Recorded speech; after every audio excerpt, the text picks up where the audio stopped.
Watching Vantage with me, Palki Sharma.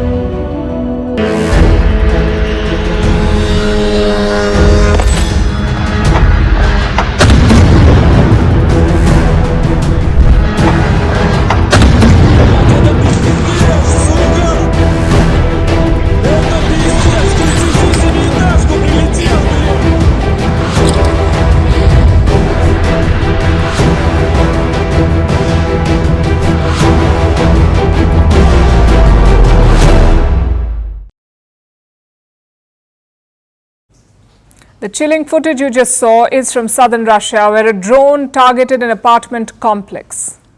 It brought back memories of 9/11, the attack in the US. Thankfully, the damage was not too much.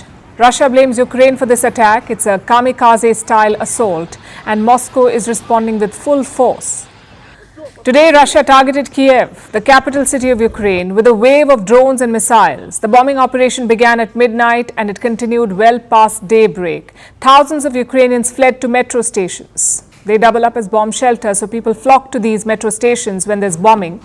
And as Russia continued its strikes, many Ukrainians were heard singing their national anthem.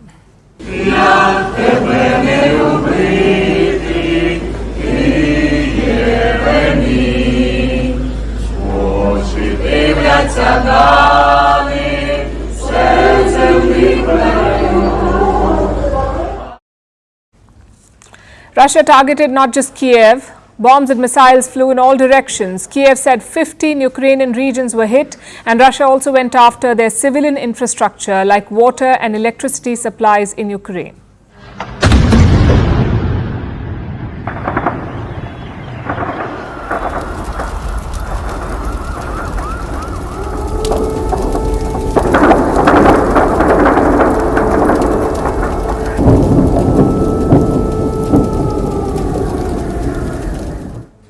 "100 drones and more than 100 missiles were fired from the Russian side. At least 5 people were killed. There were blackouts in some regions in Ukraine, but Kiev says it was able to defend large parts of its territories." However, Russia is not done yet. It has ruled out peace talks and it seems to be preparing for a bigger military response. There were no negotiations. As you know, the topic of negotiations at the moment has pretty much lost its relevance. There are a lot of reports about various contacts in the media, and not all of them are correct. It is not about a separate decision. Such hostile actions cannot remain without an appropriate response. There will definitely be a response. So Russia is promising payback for Kursk. That's the region Ukraine invaded 3 weeks ago. It's Russian territory, and Ukraine controls almost 1,300 square kilometers of it now, 1,300 square kilometers. That's more land than Russia has been able to capture over the past 8 months in Ukraine. Ukraine also has managed to destroy several bridges in the region. This has affected the Russian forces on the battlefield. The frontline troops remain cut off from their bases. And this has emboldened Ukrainian forces. They've made steady advances into Russia and launched more ambitious attacks, like the drone strike we saw earlier. So Russia is now trying to turn the tables. They're trying to shift the momentum of the battlefield by putting pressure on Kiev through an extensive bombing operation. Meanwhile, Zelensky is asking his Western backers to step up. Putin does stick to his style. He is a sick creature that has been obvious for a long time. But it is also clear that he can only do what the world allows him to do. Weakness, lack of decisions fuels terror. Zelensky wants the West to honor their commitments and provide Kiev with more air defenses and missiles. More importantly, he wants timely deliveries. Kiev is under attack, but it also sees this as an opportunity. An opportunity to push the West to extract more concessions. Ukraine's foreign minister has floated 2 demands. He wants the West to permit long-range strikes inside Russia using Western weapons. Remember, this has been a long-standing request. The West has given billions of dollars worth of weapons to Ukraine, but it also dictates how these weapons should be used. Ukraine is not allowed to conduct long-range strikes on Russia. But they want this restriction to be lifted now. That's the first demand. The second demand is about air defenses. Ukraine wants its Western partners to step up to help protect its skies. It wants the West to shoot down Russian missiles and drones when they get close to Ukraine's airspace. It wants the West to repel aerial attacks on Ukraine. Now, these demands suggest a shift in Kiev's approach. Earlier, its forces had a defensive posture. The goals were limited to defending their territory and reclaiming lands occupied by the Russians. But that's no longer the case. Zelensky is seeking leverage now. Over the weekend, Ukraine and Russia exchanged more than 200 prisoners of war. Ukraine had captured more than 100 Russian soldiers in Kursk, and it traded those soldiers for Ukrainian troops in Russian custody. So soldiers for soldiers. Zelensky wants to do the same to regain Ukrainian territories, and that means taking the fight deeper inside Russia. And since Putin is occupying us and does not think about his territories, we understand perfectly well that this is exactly the case, because we know the air defense in Russia. We were striking at their energy sector after they hit our energy sector. We hit their military airports, and we know where they have air defense and where they do not. Everything has been checked.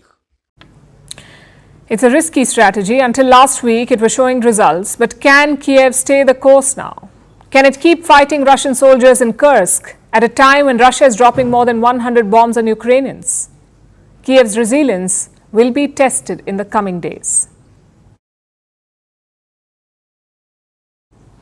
So the attacks are intensifying, and the need of the hour is diplomacy, any kind of talks or negotiations, something that will bring the tempers down. India made an attempt last week. Prime Minister Narendra Modi travelled to Kiev. He met President Volodymyr Zelensky, he visited war memorials and called for peace. But the trip has split public opinion back home. Some say it was a great balancing act, others say it was unnecessary, that India walked into a trap. And a big reason for that criticism is Zelensky himself. He held a long press conference after Prime Minister Modi left, and some of his comments were quite sharp. Prime Minister is to see your people, and I need very much to find key to your country, because I very much need your country on our side, not balancing between us and Russia. If during official visit of Prime Minister you attack the children in the hospital, it's a very important moment. So he had to recognize after that he doesn't respect India or doesn't control his army. And he will tell you that Putin controls everything. So he can't say that he doesn't control his army. So it means that he doesn't respect Indian Prime Minister.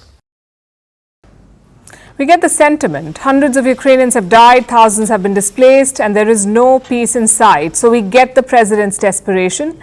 But you see, in diplomacy, you must hide your sentiments. You must welcome even the smallest of gains. And Zelensky did not do that. Instead, he criticized behind India's back. So tonight, let's take a closer look at Prime Minister Modi's trip. Was it necessary? What did it achieve? And did India walk into a trap? First, the timing. Modi visited Moscow in July. This year in July, he held a crucial meeting with President Vladimir Putin, even exchanged a hug with him. Of course, Ukraine and the West did not approve. Zelensky called it a huge disappointment. Now, India has normally ignored such criticism, but this time, Prime Minister Modi went a step ahead. He decided to visit Kiev personally. In diplomacy, this is called hyphenation. You visit Israel, you also visit Palestine. You visit Russia, you also visit Ukraine. Sort of like playing both sides. The question is, did India have to do this? Russia is one of New Delhi's oldest strategic partners. Ukraine is not. No Indian Prime Minister had even visited Kiev until last week. So you could say there is no equivalence. Russia is way more important than Ukraine. Then why did the Prime Minister visit Kiev? What did this visit achieve? Well, broadly, three things. Number one, it set the record straight on India's policy. It is not pro-Putin, it is not pro-war, it is not neutral. As Prime Minister Modi said, India is on the side of peace. And this sets New Delhi apart from China or Iran. Those countries are actively supporting Russia's war, but India is not. We buy Russian oil to keep inflation down, not to fund the war. If Ukraine can sell us cheaper oil, we would buy that too. It is not a political decision, it is a financial decision. And looks like Ukraine has finally understood that point. You may remember their comments from 2022 when Kiev compared Russian oil to buying Ukrainian blood. At least that rhetoric has disappeared. Point number two, a check on Russia. Yes, Moscow is an old partner for India, but it's also an ally of China, and that is a reality. Putin and Xi Jinping have a no-limits partnership. So if things go south, who will Putin back, India or China? We don't know. Plus, Russia is not as reliable as before. Consider the S-400 missile system. India bought that Russian missile in 2019. 3 systems have been delivered. 2 more were supposed to come this year, but the war has caused a delay. The new deadline is 2026.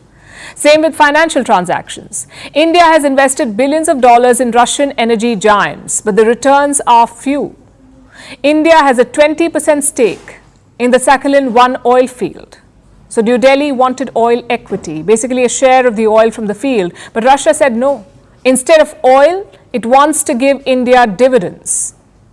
Just one problem though, Russia cannot transfer money to India. Their energy firms are cut off from the global payment systems.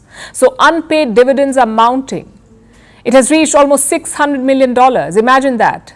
Russia owes Indian state-owned companies $600 million in dividends. While that remains unpaid, why would India want more dividends? And don't forget the issue of Indians fighting in the Russian army. We're talking about 30 to 50 Indian nationals. Most of them were duped into joining Russia. Putin promised to repatriate them, but 2 months on, there is no update. So the bottom line is quite clear. Russia is not the reliable rock that it used to be, whether it's for defense or business. Which brings us to the final point, the need for diplomacy. You see, wars often go into autopilot. The fighting becomes routine, the destruction is normalized, and you forget that there is an alternative. A possibility of peace, you forget that. Prime Minister Modi reminded Zelensky of that. He urged Ukraine to hold peace talks. And it's important to keep this conversation alive because the West will not, Russia will not, so someone must.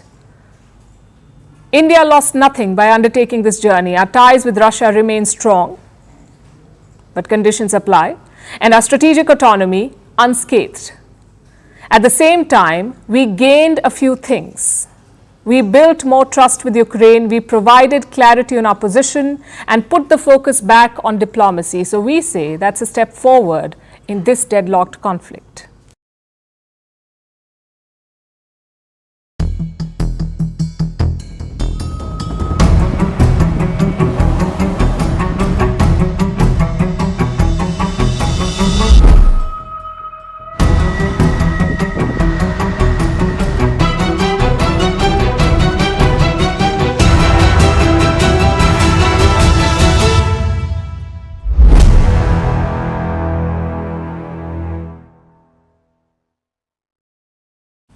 It's just another Saturday. It was just another Saturday for Pavel Durov. That's the Telegram CEO. He was on his private jet traveling from Baku, set to land near Paris. So it seemed business as usual. But the moment he landed, there was a plot twist. Durov was detained. The police arrested him and currently he is in French custody. President Emmanuel Macron says there is no political motive here, that his government is not involved. Now, Durov can be held for 96 hours, that is 4 days. After that, 2 things can happen. Either he'll be charged or he'll be released. We don't know what it will be.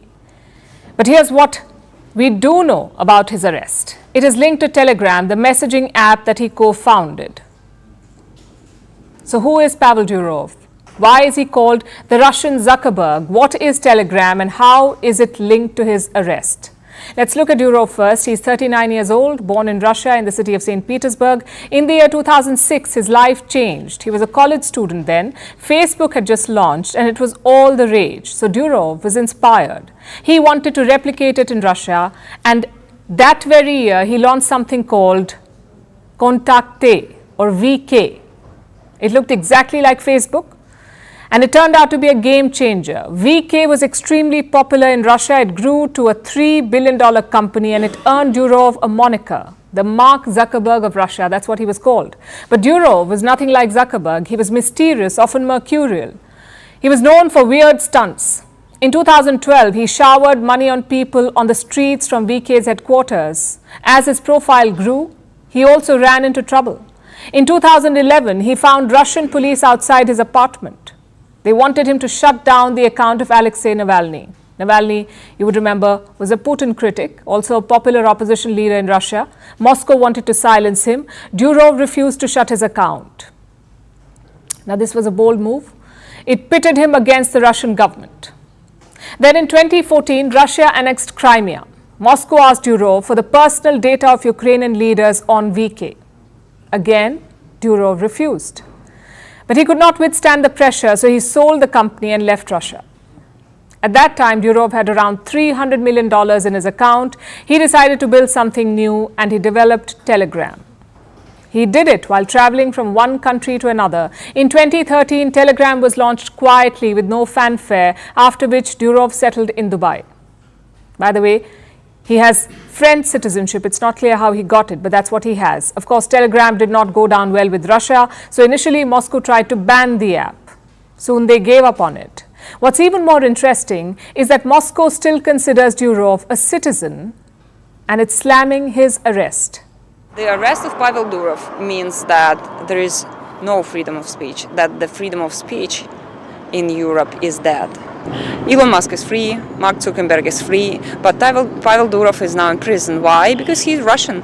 He's a Russian by nationality and he's Russian by his citizenship. So he has been traced as a person to be a scapegoat for the West as an evil Russian. Now, Durov is worth around $15.5 billion, and like most billionaires, he has his eccentricities. He wears all black, he leads a solitary life, he quotes from The Hitchhiker's Guide to the Galaxy, and he boasts of his sperm donations. What he cares about most, apparently, is privacy and freedom of speech, and it shows in his creation, Telegram, the messaging app. It's quite similar to WhatsApp. It has around 950 million users. So it is one of the biggest social media platforms out there, 950 million users. And what makes Telegram so attractive? It's the same privacy. Durov calls it a free platform. He refuses to moderate the messages. Telegram also does not share data. It does not hand it out to governments. It does not sell it to other companies. The other unique thing about this is group sizes. Take WhatsApp, for example. It limits groups to 1,000 people. But in Telegram, it can go up to 200,000 people, 200,000 people in one group. It's useful for things like independent news channels or pro-democracy groups to disseminate information. But it also makes it a cesspool for misinformation, neo-Nazi groups, child trafficking content, drug trafficking, and terror-related content. And all of this has made Telegram a target in the past as well. In 2018, Iran tried to ban it. So did Russia. Spain accused it of intellectual property violation. In 2023, Brazil blocked it briefly.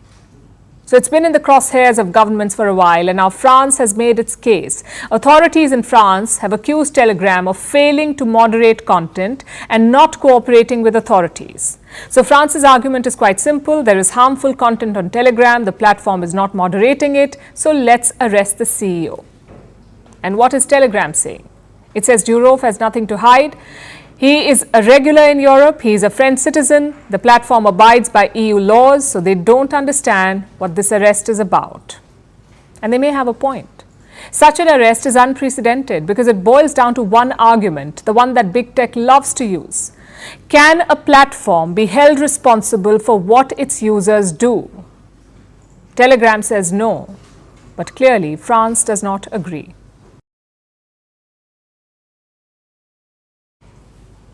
Durov's arrest has generated a lot of anger. It has become a rallying cry for free speech advocates. The arrest has won Durov some powerful friends too, perhaps none more influential than another social media tycoon, Elon Musk. Musk has been up in arms over Durov's arrest. He's been tweeting up a storm on X, formerly known as Twitter. Take a look at some of his posts. POV, it's 2030 in Europe and you're being executed for liking a meme. Hashtag free Pavel. With a clip from an interview where Durov praises Musk's takeover of Twitter. Then there's this post. Musk replies to a person who asked an interesting question. The question was, why don't they arrest Mark Zuckerberg for enabling child predators? I say it's interesting because of the context. Mark Zuckerberg is similar to Pavel Durov. He is also the founder and CEO of a social media platform, and not just one. Zuckerberg controls 3 major platforms: Facebook, Instagram, and WhatsApp. You get reports like this ever so often. Illegal drugs being sold on Facebook, terrorism videos on WhatsApp. And the point the ex-user was trying to highlight, vast pedophile networks on Instagram. All of those things take place on Zuckerberg's platforms. And they've been a menace for years. So why isn't the French police trying to detain Mark Zuckerberg for questioning? Well, Elon Musk has the answer. He says it's because Zuckerberg has already caved to censorship pressure. Musk says that Zuckerberg, and I'm quoting here, Zuckerberg censors free speech and gives governments backdoor access to user data. That is not untrue. Zuckerberg's platforms comply with government regulations, no matter how questionable the government. The platforms do cave when given legal notices or orders from the police. And why just them? Most social media platforms do this. They have to if they want to stay in business. Elon Musk himself is no exception. He's very gung-ho about free speech in the US, but in other countries, including in India, Musk toes the line. And frankly, it makes sense. He's not here to change the world. He may still fight for free speech in his own country if he wants to. He has to live there after all. But every other nation is just a market they can get kicked out of. So Musk, Zuckerberg and all the rest meekly comply. In that way, Durov was different. Durov fled his own country in 2014 after he refused to censor the political opposition on social media. He fled Russia and then searched for a new headquarters, finally deciding on Dubai. So that's one major difference. Zuckerberg and Musk comply with government rules. Durov did not. But is that the only reason he was arrested by France? Or is there also another factor? Durov gave up the citizenship of his birth country. He's now reportedly a French UAE dual national. So now, even though Russia seems to be trying to help him, he has no protection. And that is what makes this case unique. Can you imagine France arresting Mark Zuckerberg or Elon Musk? Because it's not as though X is problem-free. You have perverts and terrorists there as well. But France won't arrest Elon Musk either. The US would throw a fit. Most social media tycoons are American citizens, rich ones at that. There is no way Washington would allow them to face arrest, and France wouldn't do anything to anger old Uncle Sam. But Pavel Durov is vulnerable. He renounced his Russian citizenship and got a French one. If Moscow complains, Paris can always say it's none of their business. France can say it's an internal matter concerning one of their own citizens. What can Russia really do then?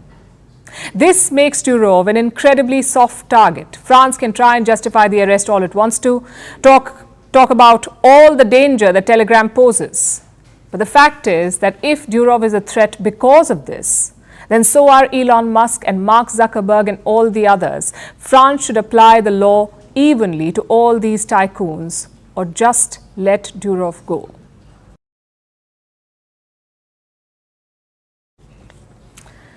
Now let's turn our attention to Bangladesh. The country is facing a new rebellion. A paramilitary force is now up in arms. They're called the Ansar Force. Yesterday, thousands of Ansar personnel gathered outside the secretariat in Dhaka. They nearly took it hostage. The student protesters showed up then to confront them.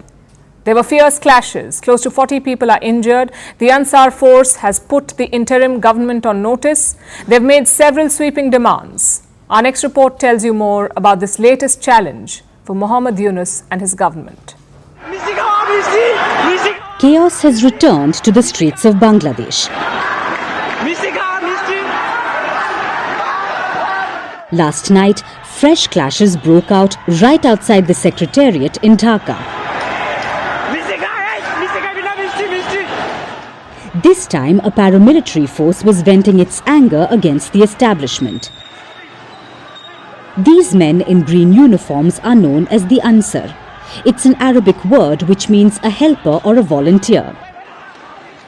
The Ansar are tasked with maintaining internal security and public order. With 6 million active and reserved members, they are one of the biggest paramilitary forces in the world. Last week, they started a protest. The Ansar personnel have been unhappy with how they are treated. They don't have a steady salary. Instead, they are paid like daily wage labourers. They also have complaints over what's called a 6-month rest rule. After serving for 3 consecutive years, each Ansar must take a 6-month-long leave. It's mandatory. And Ansar personnel don't get paid during this time. The paramilitary force wants this rule to be abolished. They're also demanding job nationalization. After protesting for a few days, they decided to take their case straight to the Secretariat. The Ansar personnel took out a rally and tried to enter the offices in the Secretariat, but they couldn't.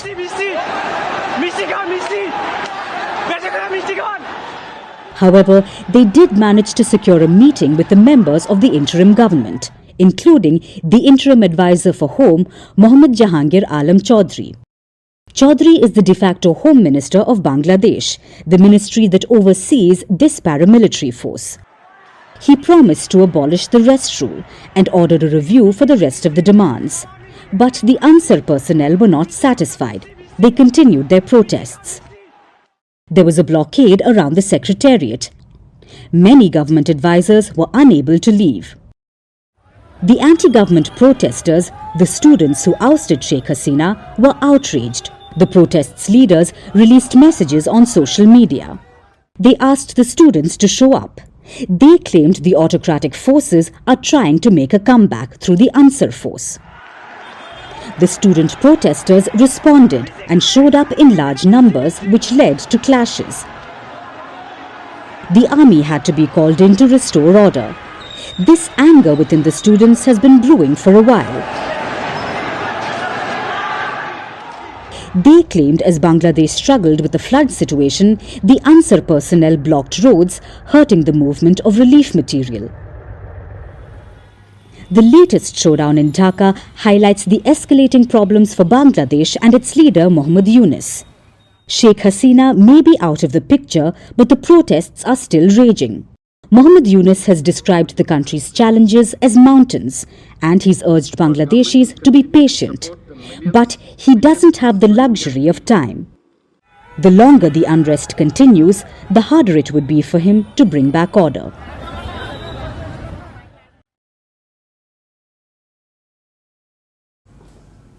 Let me introduce the newest player in the Indian stock market, Resourceful Automobile. They started issuing shares last week. Today was the final day of subscription and the demand was crazy, almost 418 times the shares on offer. Now I know what you're thinking. This must be some EV startup or a new car maker on the block. Well, think again. Resourceful Automobile is a Yamaha dealership. They sell bikes and scooters in Delhi. And how many showrooms do they have? 2. Let me repeat that. A dealer with 2 showrooms is listing on the National Stock Exchange or NSE. How is this even possible? Well, NSE has a separate market for small and medium companies. It's called NSE Emerge. These companies are not big enough to list on the main market, so they're listed here. Which brings us back to the showroom guys. Why are they selling shares? Well, the company wants to raise 11 crore rupees, which is around $1.3 million. This money will be used to repay debt and open new showrooms, basically to expand. And it's not a one-off case. Let me introduce Saraswati Sari Depot, a wholesale cloth seller in Kolhapur. They too got listed last week. Another example is Broach Life Care. They run 2 hospitals in Gujarat. Put together, they have around 40 beds and 19 employees and profits around 70 lakh rupees last year. And guess what? They too got listed this month. I guess the simple question is why? India has seen a frenzy of IPOs in the small and medium sector. 182 such companies were listed last year. They raised around 4,600 crore rupees, which is around $550 million. This year, 144 such companies have listed already. They've raised $570 million. Does this sound fishy to you? It does to India's market regulator SEBI. Their chairperson has confirmed signs of manipulation in this market. She said a case is being built. In the meantime, the National Stock Exchange has strengthened guardrails. Only firms with positive cash flow can now list. What does that mean? It means that companies that have money to distribute among shareholders can list. If you have that, you can list. If not, you cannot. This rule will be enforced from next month. Another rule was introduced in July. NSE saw that some of these shares were zooming on the first day of trading. Like Divine Power Energy, it was listed 288% higher than the IPO rate. Or Shivalik Power Control, which was listed 211% higher. So the NSE said no more. It has capped the price rise at 90% on day one. Again, I know what you're thinking. This has to be shady. Well, it is entirely possible. You see, listing on the main market comes with a lot of scrutiny. The regulator will go through your application. It will make sure everything is in order. But NSE Emerge is different. Your IPO application is cleared by the exchange, not by the regulator. So naturally, it's a slippery slope. Companies may manipulate their account books or use shady networks to boost share prices. Of course, the NSE does have some rules. The companies must have a track record of 3 years, a positive net worth, and profits in 2 out of the last 3 financial years. These are the requirements. A lot of companies will qualify this. And the idea itself is not bad. Listing will improve the company's profile. You will get more visibility and your valuations will be decided by the market. So chances are it will be more accurate. Same for investors. You have a new investment instrument, one that is credible and full of potential. Who knows, some of these companies may end up disrupting the market in the future. And if they do, you will make a lot of money. So on paper, it's all good. But in practice, questions remain. Like, what is driving these small companies to the market? Is it because loans are too expensive? Is it because banks are only placing safe bets? Or is it something else? Also, what explains their dizzying rise after listing? Is it organic? Is it manipulated? All of this will have to be investigated. We haven't seen any major scandal so far in this market, but something tells me it's a matter of time.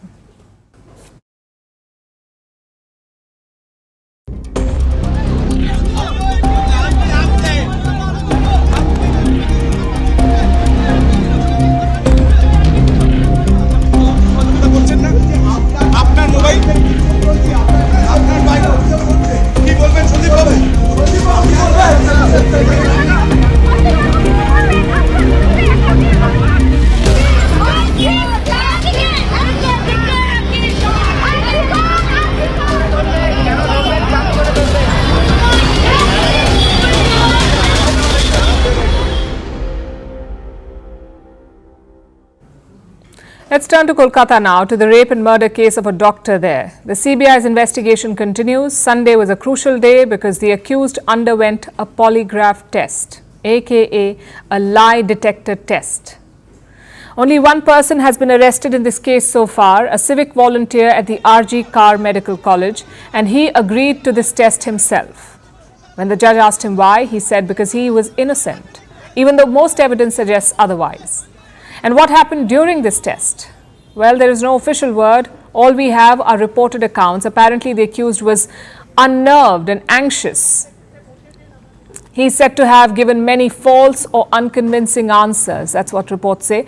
And as for the details, it's a bit conflicting. Some reports say that he pleaded innocence, that he found the victim already dead. But other reports claim the opposite, that the CBI confronted him with evidence and that he admitted to the crime. Let's focus on these reports for the moment. They detail the sequence of events on the day of the crime. The accused and his friend visited the RG Kar Medical College. His friend's brother was admitted there. Afterwards, they made plans to drink. They bought alcohol and drank on the road. Then the two men headed to a red light district in Kolkata. En route, he admitted to molesting a woman.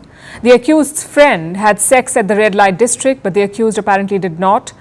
They later came back to the medical college. At 4 a.m., the CCTV captured the accused near the seminar hall. That's where the victim was sleeping. He entered the hall, strangled the victim, raped her, and then left the building. And where did he go? Apparently to the house of a Kolkata police officer who happened to be his friend. Now, just to be clear, this is all based on reported information. None of this has been officially confirmed, plus it won't stand in court. You see, a polygraph test is not admissible. It cannot be presented as evidence in court. The CBI can only use it to move the investigation forward, and that's what they plan to do. The CBI, the Central Bureau of Investigation, is conducting this test, this polygraph test, on 7 people. One is obviously the accused. The other is Sandeep Ghosh, the former principal of the RG Kar Medical College. He too was tested on Sunday, but the details are not out yet. The CBI is investigating him in 2 different cases. One is the rape and murder case of the doctor. The other is a corruption case. Today, the CBI booked him on graft charges. They also searched his home. Remember, Ghosh has a shady track record as principal. He is accused of a number of crimes, from illegally selling unclaimed dead bodies to taking a cut from college tenders. The state police never took action against him, but the CBI has finally booked him. Which brings us to the politics. A student outfit has called for a protest march tomorrow. Their demand is the Chief Minister's resignation. The main opposition party in the state, the BJP, is supporting this protest, but the ruling Trinamool Congress, or TMC, is calling it an attempt to create unrest. And that's the story in a nutshell. Chief Minister Mamata Banerjee is blaming everyone but herself. Last week, she wrote a letter to the Prime Minister. She claimed that rape cases are rising throughout India. Today, the centre hit back.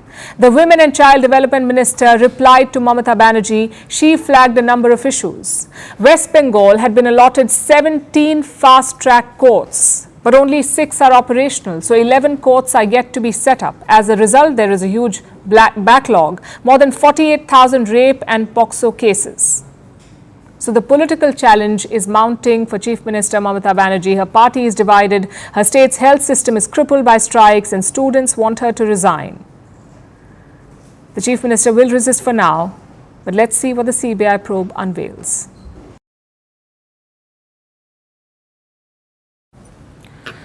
Our next story is from the state of Kerala. Last week, we told you about a landmark report, the Hema Committee report. It exposed a rot in Mollywood. That's what the Malayalam film industry is popularly known as, Mollywood.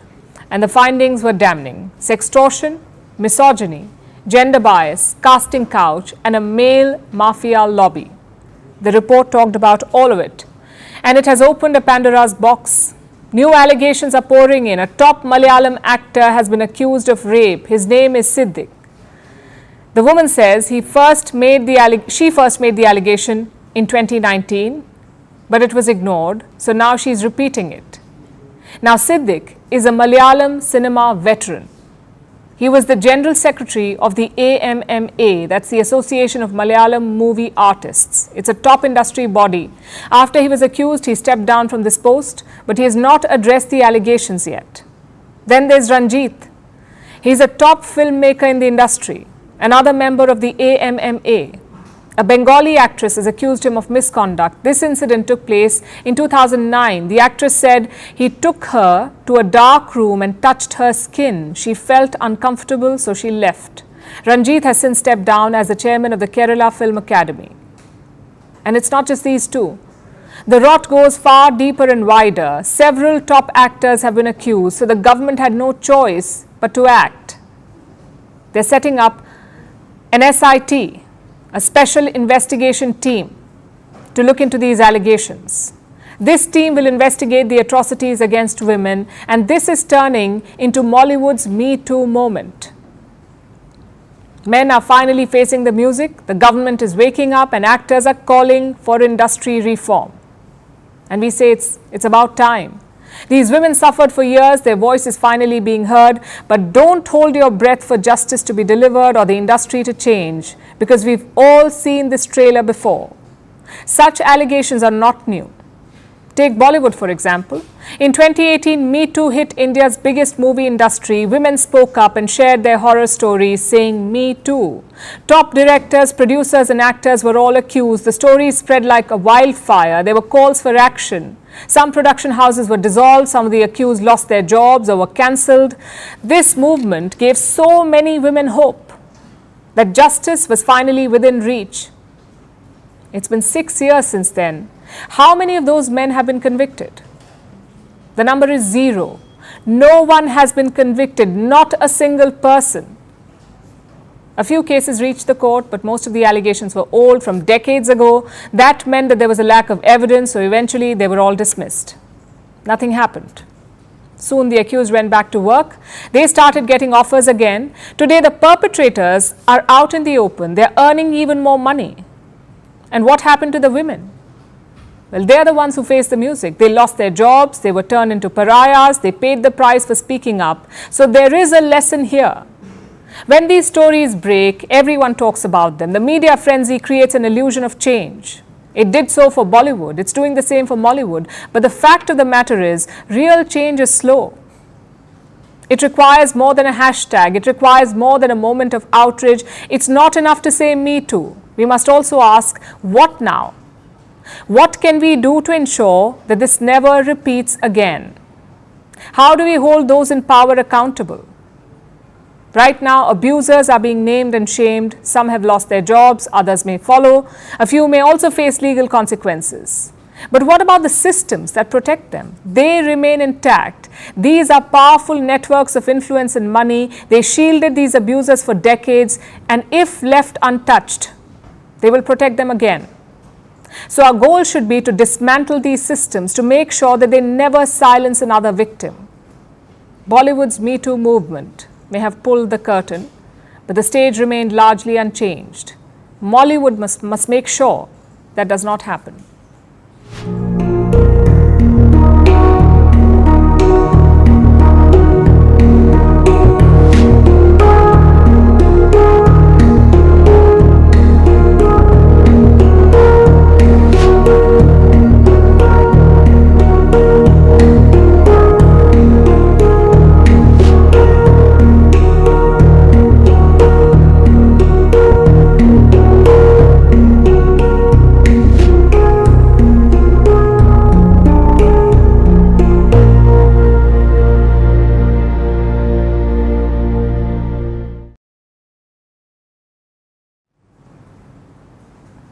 A controversy is brewing in the global entertainment world. The American rapper Macklemore is making headlines because he just cancelled a concert in Dubai.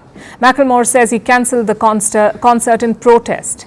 He did it to oppose the UAE's alleged role in the Sudan conflict. Sudan is going through an almost forgotten war, a war that has been raging in this country for 16 months.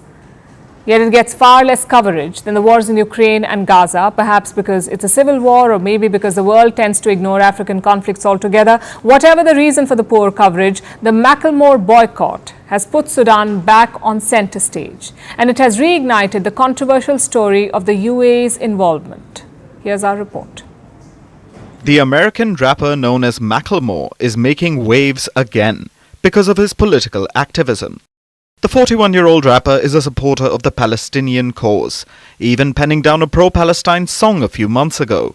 But now he has turned his attention to the war in Sudan.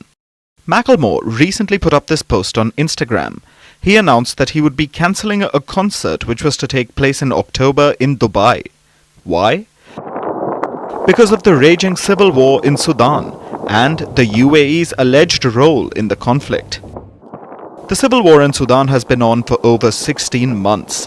On one side, you have the Sudanese armed forces, led by Sudan's de facto leader, General Abdel Fattah al-Burhan. Having taken power in 2019, Burhan solidified his rule after a coup in 2021. But he didn't do it alone. A warlord helped him. That's General Mohammed Hamdan Dagalo, who also goes by the name Hemeti. Hemeti is the leader of a powerful paramilitary group known as the Rapid Support Forces, or RSF. Burhan and Hemeti had a falling out in 2023. This spat escalated into a full-blown civil war, killing thousands and displacing millions. Now, where does the UAE come into all of this? And we name here the official and regional sponsor of criminal militias, namely the United Arab Emirates, whose support and weaponry leads to entrenching the suffering and the misery of civilians in Sudan. Sudan's junta says that the UAE is supporting Hemeti and the RSF. The UAE has been accused of sending weapons to the RSF. to prop up Hemeti's forces. Why would the UAE do this? Reportedly for two reasons. One is influence. The Sudan civil war has been described as a proxy war between Saudi Arabia and the UAE. Abu Dhabi allegedly wants to expand its influence in the greater Arab world and limit Riyadh's. Saudi Arabia is reportedly backing Burhan, so the UAE has allegedly chosen to back Hemeti. The other reason being cited for the UAE's position is gold. Hemeti is a warlord. He controls territory and resources, including gold mines. He allegedly made a fortune selling this gold to the UAE. The UAE has been accused of having an insatiable appetite for gold.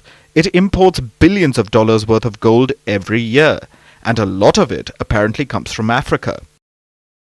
Reports say that Sudan is a source of smuggled gold for the UAE, and Hemeti is said to play a role in this.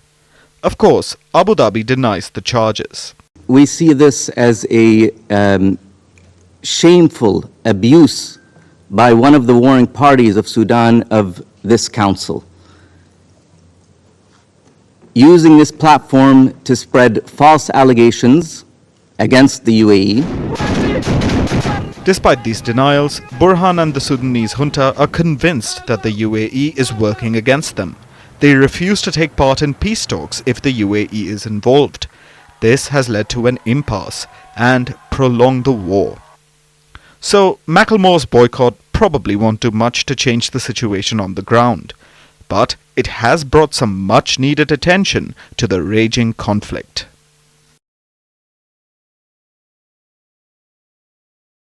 Before our last story tonight, let me ask you a question. How are the Monday Blues treating you? At what point did they unleash the wrath? Was it that email you checked as soon as you opened your eyes this morning? Or did the blues never end in the first place thanks to that super duper urgent project over the weekend? We are not stalking you. This is just a sign of the times, of the blurring lines between work life and personal life. But if you are in Australia, we have good news for you. Starting today, this blurry line is outlawed. Australia has introduced a new law. It is called the right to disconnect. It offers relief to workers across the country. They will no longer have to take their work home.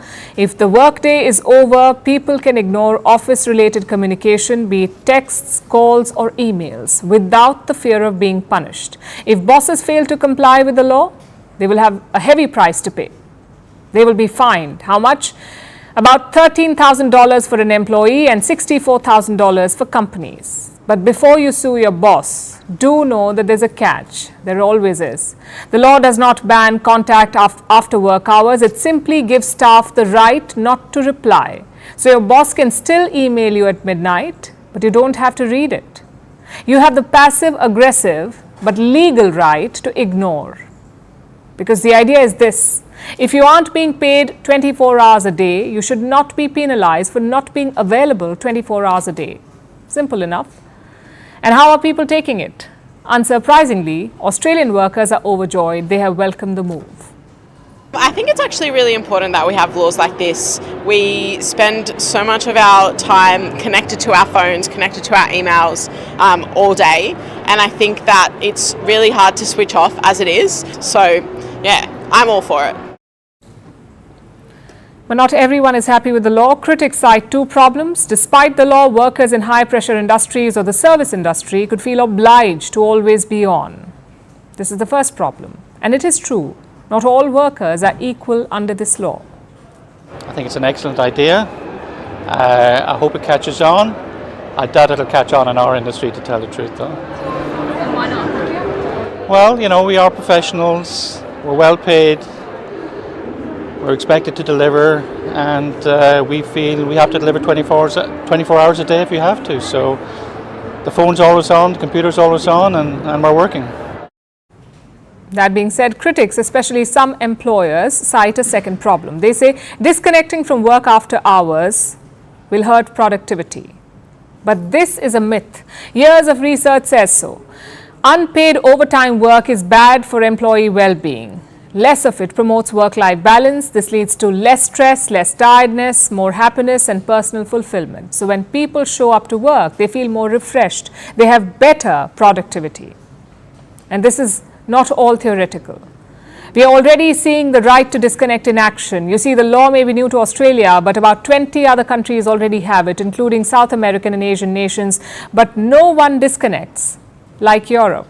France pioneered the law in 2017. It was the first country to introduce it. Others followed suit. Recently, a study was conducted across companies covered by the law in Europe. 70% workers saw a positive impact. They reported better work-life balance and higher productivity.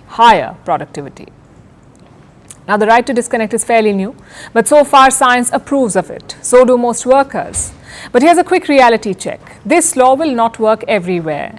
Sure, the right gives people an out, but not everyone wants to take it. Sometimes out of guilt, sometimes out of fear, because at this point, overwork is also a cultural phenomenon. And changing that requires more than just a law. It demands greater awareness and acceptance. Acceptance of the fact that work is a crucial part of life. It is not life. And we should work because we want to. No matter the reason, joy, money, personal fulfillment, there is nothing wrong with working during a weekend, nothing wrong with checking an email first thing in the morning, but as long as you want to, not because you're obligated to, not out of the fear of punishment. So our point here is quite simple. The right to disconnect is a welcome change for those who want to disconnect. It can restore balance and strengthen boundaries. But remember that our boundaries are not just for others, they're also for ourselves. So until there is an internal shift, we will never achieve the true right to disconnect. Think about it.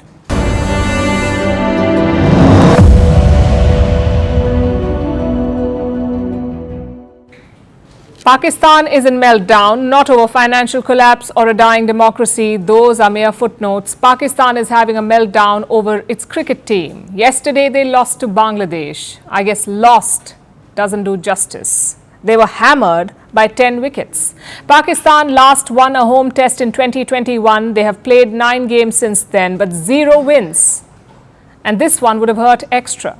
You see, Bangladesh had never won against Pakistan. 13 matches, no wins. But yesterday, they finally ended the streak. It was a killer victory on Pakistani soil and quite fitting too, because Bangladesh all-rounder Shakib Al Hasan is facing murder charges back home. He belongs to Sheikh Hasina's party. But forget Bangladesh. What explains the decline of Pakistan cricket? Well, the internet has traced the problem to one reason. Take a look.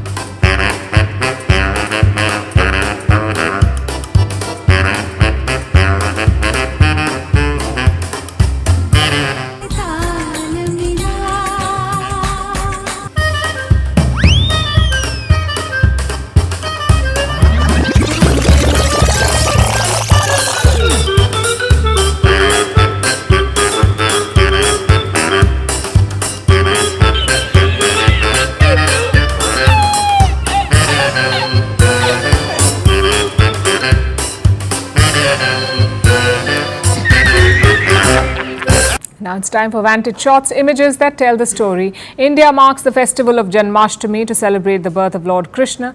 A landslide in southern Thailand kills 13 people. And a 102-year-old British woman celebrates her birthday with a sky dive. Finally, taking you back in history, on this day in 1936, the Anglo-Egyptian Treaty was signed in London. It officially ended Britain's occupation of Egypt after 54 years. Despite the treaty, Britain continued to station thousands of soldiers in the country. We're leaving you on that note. Thank you for watching. We'll see you tomorrow.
From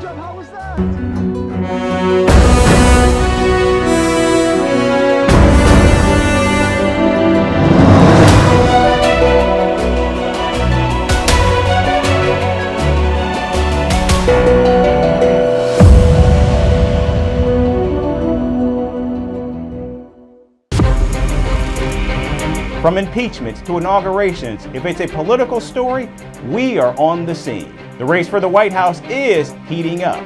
Kamala, you're fired! I say, bring it on. If it's breaking news, we're live with the latest coverage. From the White House, the State Department, and Capitol Hill. We know the issues, but above all, we know the players to bring you the latest in-depth analysis on all the key stories that we're covering. I'm Eric Ham. Join me from Washington here on Firstpost America.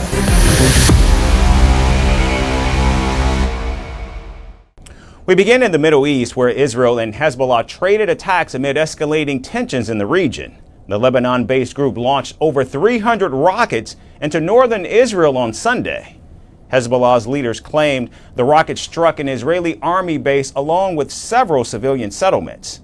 He further added that the attacks on Israel were to avenge the killing of Hezbollah commander Fouad Shukr, who was killed by an Israeli airstrike in Beirut just last month.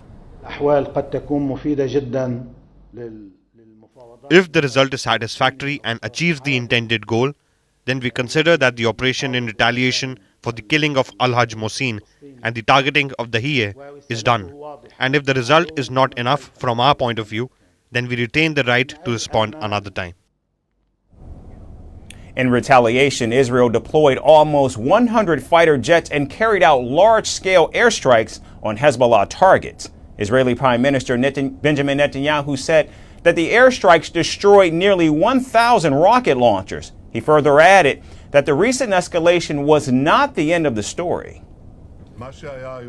What happened today is not the end of the story. Hezbollah tried to attack the state of Israel with rockets and drones early in the morning. We instructed the IDF to carry out a powerful preemptive strike to remove the threat. The IDF destroyed thousands of short-range rockets.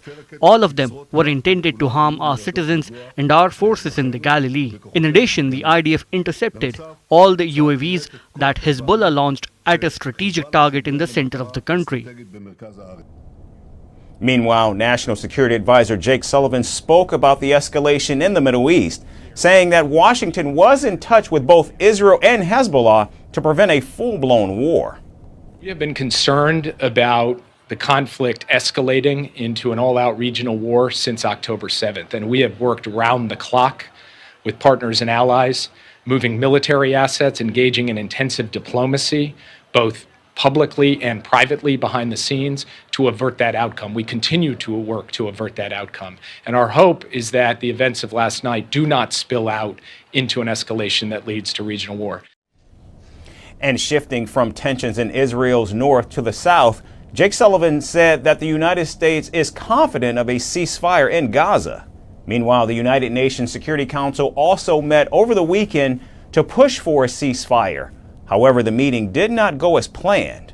During the roundtable discussions, Israel accused the Palestinian Authority of aiding Hamas and not condemning the October 7 terror attack. Israel's envoy to the United Nations called the Palestinian Authority, quote-unquote, terrorists in suits. Israel further added that nations criticizing them for their actions in Gaza are silent when Israel is attacked by Hamas or Hezbollah. As diplomatic efforts to de-escalate the war between Israel and Hamas continue, Hezbollah's rocket attacks on Israel are only complicating the peace deal negotiations. Escalating tensions in the Middle East are now drawing sharp criticisms against the White House. Former President Donald Trump has taken a jab at the Biden administration, claiming that the United States is now on the brink of World War III. In a recent post on X, he questioned President Joe Biden's leadership, asking who is negotiating for the U.S. in the Middle East. Referring to President Biden as Sleepy Joe, Donald Trump then criticized Biden's recent vacation in California as tensions in the Middle East continue to escalate. The ex-president didn't stop there either. He also targeted Vice President Kamala Harris, mocking her as quote-unquote Comrade Kamala, and blaming her for reaffirming unwavering support for Israel at last week's Democratic National Convention. The Republican presidential nominee further asserted that the United States will have no future under Comrade Kamala Harris, accusing her of pushing the country into a nuclear World War III. Vice President Harris, now the Democratic Party's presidential nominee, has gained momentum in recent weeks that has put the Trump campaign on the defensive. In fact, a newly released poll by the Fairleigh Dickinson University has the Democrat leading her challenger by a whopping 7 points. Since her announcement, Donald Trump has struggled to maintain the spotlight. And after the Democratic National Convention wrapped last week, the Harris-Walz campaign's manager revealed that they have now raised a historic $540 million. Meanwhile, Donald Trump's campaign reported $327 million in cash on hand as of early August. With rising tensions in the Middle East, the Biden administration has sent top officials, including U.S. Air Force General C.Q. Brown, to the region to prevent further escalation. And this is after Secretary of State Antony Blinken and CIA Director William Burns spent weeks negotiating a peace agreement. Yet as Donald Trump tries to blunt the Harris momentum, one approach is to try to cast doubt on the administration's ability to manage the crisis effectively. And from one battleground to another, Ukrainian President Volodymyr Zelensky recently shared insights from a conversation he had with former President Donald Trump. President Zelensky said that the Republican presidential candidate signaled his support for Ukraine and expressed a strong desire to end the Russia-Ukraine war. During this war, we have had one conversation over the phone. I heard messages from him saying that he will support Ukraine, that he wants to stop the war so that Ukraine can be an independent European free country. Now, Donald Trump's past remarks about NATO have cast doubt over his true intentions. The former president has previously suggested allowing Russia to quote-unquote do whatever the hell they want to NATO members that do not contribute enough to defense spending. Adding to the uncertainty, Donald Trump has selected J.D. Vance as his running mate, who has been a vocal critic of sending more U.S. aid to Ukraine. But despite these concerns, President Zelensky remains hopeful, noting that Donald Trump directly communicated his commitment to support Ukraine and its journey toward European integration. So that's all messages I've got from him, but directly. But anyway, I can't, prognose. So and I think you also. So we will see in November what will be. Meanwhile, on the ground, Ukraine continues to make bold moves in its counteroffensives. In fact, Ukrainian forces recently advanced up to 3 kilometers into Russia's Kursk region, seizing control of 2 more settlements. President Zelensky said that Ukraine's operation in Russia helped prevent the occupation of neighboring Ukrainian areas, Sumy and Kharkiv. Russia prepared an invasion of the Kharkiv region and wanted to occupy millions of people in the city of Kharkiv. Today, 1.5 million people live there. Because Russia attacked this direction and destroyed houses in small towns and villages of Kharkiv region, people came to Kharkiv and there are now 1.5 million people there. Russia wants to occupy this city. It was part of their operation, but we disrupted this offensive. So while these battles rage on, the Ukrainian president has been working behind the scenes to garner support for a second peace summit. In fact, he's hoping that India might be its next host, considering New Delhi's influence on Moscow. However, President Zelensky was clear that any potential host must first endorse the peace communique established at the initial summit in Switzerland back in June. There are countries such as Saudi Arabia, Qatar, Turkey, Switzerland as well, even though in a different direction. With these countries, we are discussing the second summit. I absolutely support, and I told this back to Prime Minister Modi, that I support holding the second Global Peace Summit in India. Of course, the bigger question now is, will Donald Trump follow through on his promise to stand by Ukraine? While that answer may not come until November, an aggressive Ukraine is not leaving their fate in the hands of an election outside of their control. And moving to Italy, where police officials have launched a manslaughter probe into the sinking of a luxury yacht that killed 7 people, including British billionaire Mike Lynch last week. Now, conspiracy theories are emerging suggesting one of Lynch's lawyers, who was also on the same boat, drowned along with the billionaire. Meanwhile, the British tycoon's second lawyer was killed in a hit and run in the United Kingdom just days before the ship sank. Both the lawyers had recently won Lynch a high-profile legal battle in the United States. So is there a connection between these deaths? Here's our report that attempts to separate fact from fiction. It's been over a week since the super yacht sank off the coast of Italy. 7 people died in that accident. This includes British billionaire Mike Lynch and his daughter, Chairman of Morgan Stanley's International Bank Jonathan Bloomer, his wife Judy Bloomer, Clifford Chance lawyer Chris Morvillo and his wife, and the yacht's chef Ricardo Thomas. The remaining 15 people, including Mike Lynch's wife and the crew of the luxury boat, were rescued by Italian authorities. Until now, the sinking of the yacht was blamed on a weather sprout. But now, Italian authorities have their doubts. They have opened an investigation for possible manslaughter. Vi comunico ufficialmente. I officially inform you that the Public Prosecutor's Office of Termini Immores has registered a file with the state against unknown persons, hypothesizing the crimes of culpable shipwreck and multiple culpable homicides. Ipotizzando i reati di naufragio colposo. Italian authorities say they don't have evidence to show that the victims tried to escape the boat, raising more suspicions. Prosecutors also said that they found the bodies in different cabins which were not meant to be theirs. No, they were found in a cabin that was not theirs, the one they were staying in. But again, it recalls a previous answer. This is not meant to indicate a certainty because, I repeat, there could also be this other possibility. So I told him the state of affairs. But on the reasons, there is no certainty. After Italy began investigating the yacht's sinking, the internet saw a flurry of wild conspiracy theories. And that's because of the devil in the details. Billionaire Mike Lynch was not celebrating some casual weekend off the coast of Italy. He was celebrating his acquittal in the United States for charges of fraud over the sale of autonomy worth over $11 billion to Hewlett-Packard back in 2011. And one of the lawyers defending Lynch was Stephen Chamberlain, who was killed by a car in a hit-and-run case while jogging in the UK. That too, just days before the luxury yacht sank and killed Lynch. Coming back to the sinking, experts such as Stuart Campbell from Boat International say that a luxury yacht of this size should not have sunk while anchored. Social media users have come up with all kinds of wild theories, from linking Lynch's death to his lawyer Chamberlain, to US attorneys conspiring to kill the British tycoon, and even rival corporates removing some competition. Social media has been abuzz with conspiracies. However, the wildest one yet is that American celebrity Oprah Winfrey spoke about a sinking ship at the Democratic National Convention on the 22nd of August.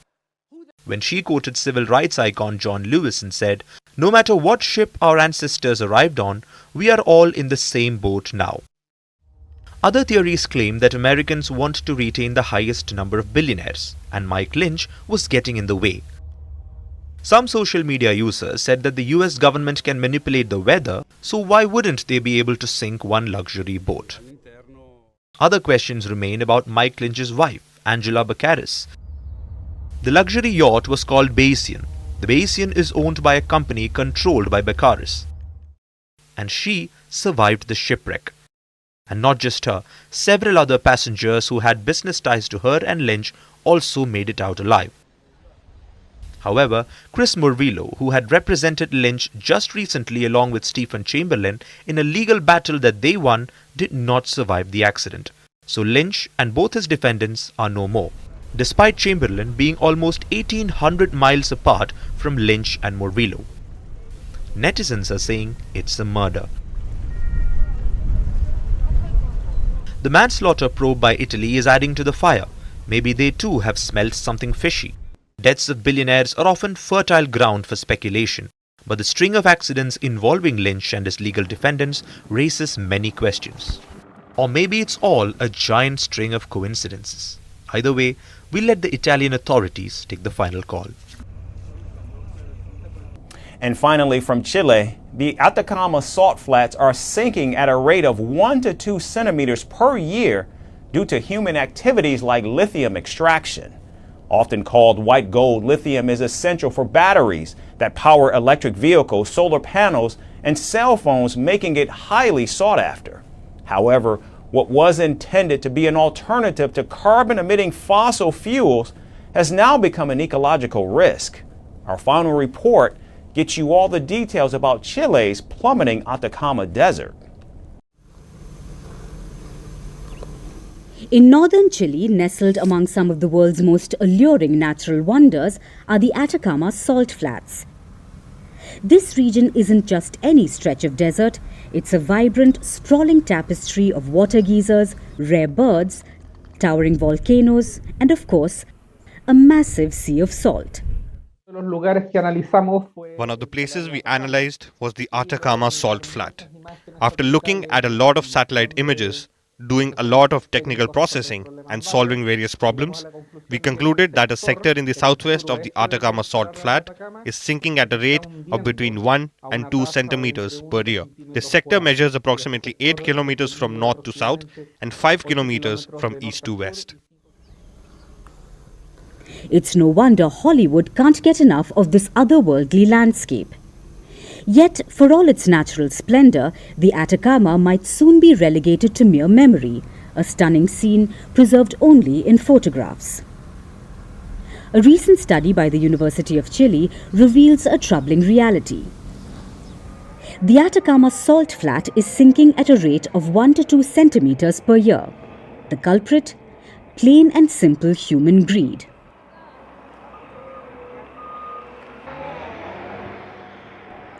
Lithium brine extraction is to blame, with the relentless extraction of lithium-rich brine outpacing the natural recharge of aquifers.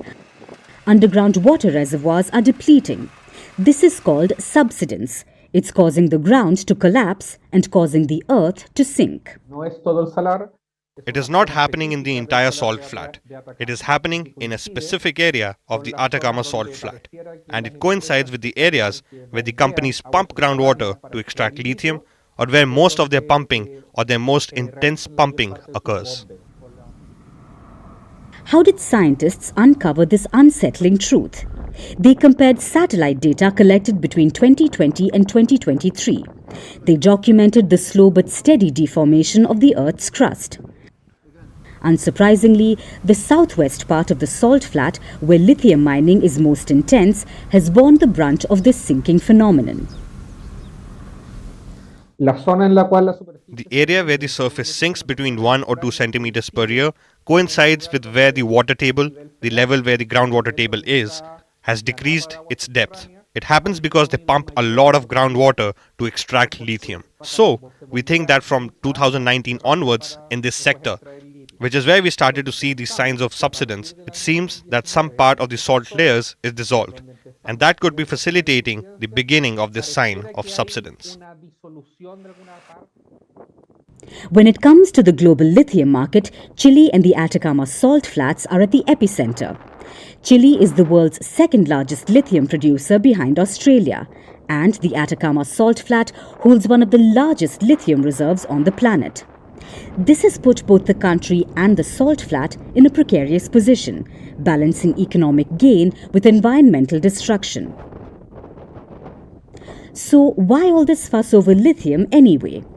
Often dubbed white gold, lithium is the unsung hero of our digital age. It's essential in the production of electric vehicle batteries, the powerhouses in our laptops, and the lifeblood of our mobile phones. With the world racing towards a green future, lithium has become the backbone of the renewable energy sector, as well as particularly in solar panels, and its importance is only growing. It's a critical component in reducing our reliance on fossil fuels and transitioning to cleaner energy. But this white gold rush has a dark side.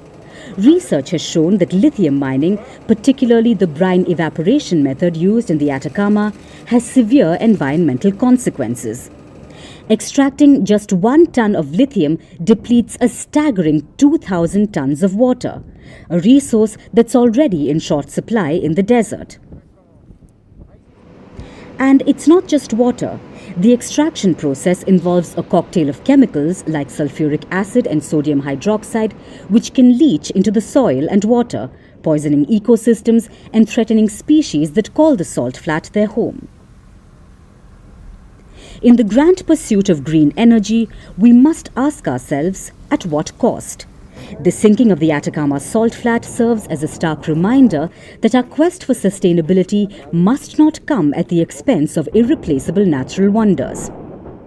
If we aren't careful, the very resources we're banking on to save the planet might end up destroying it. That's the show for today. We certainly thank you so much for tuning in. We hope to see you right back here again tomorrow. Thanks for watching. From impeachments to inaugurations, if it's a political story, we are on the scene. The race for the White House is heating up. Kamala, you're fired. I say, bring it on. If it's breaking news, we're live with the latest coverage. From the White House, the State Department, and Capitol Hill. We know the issues, but above all, we know the players to bring you the latest in-depth analysis on all the key stories that we're covering. I'm Eric Ham. Join me from Washington here on Firstpost America.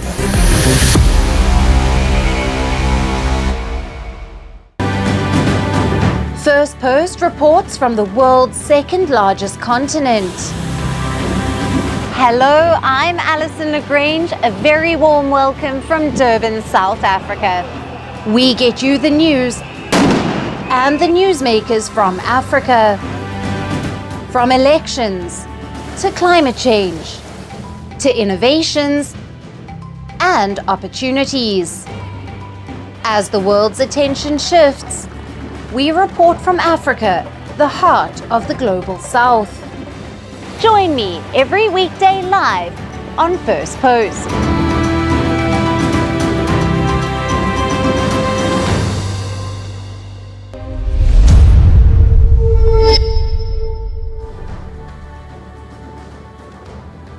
Hello and welcome to Firstpost Africa, where we get you the top stories from the continent and from across the world. I'm Alison Lagrange, coming to you live from Durban, South Africa.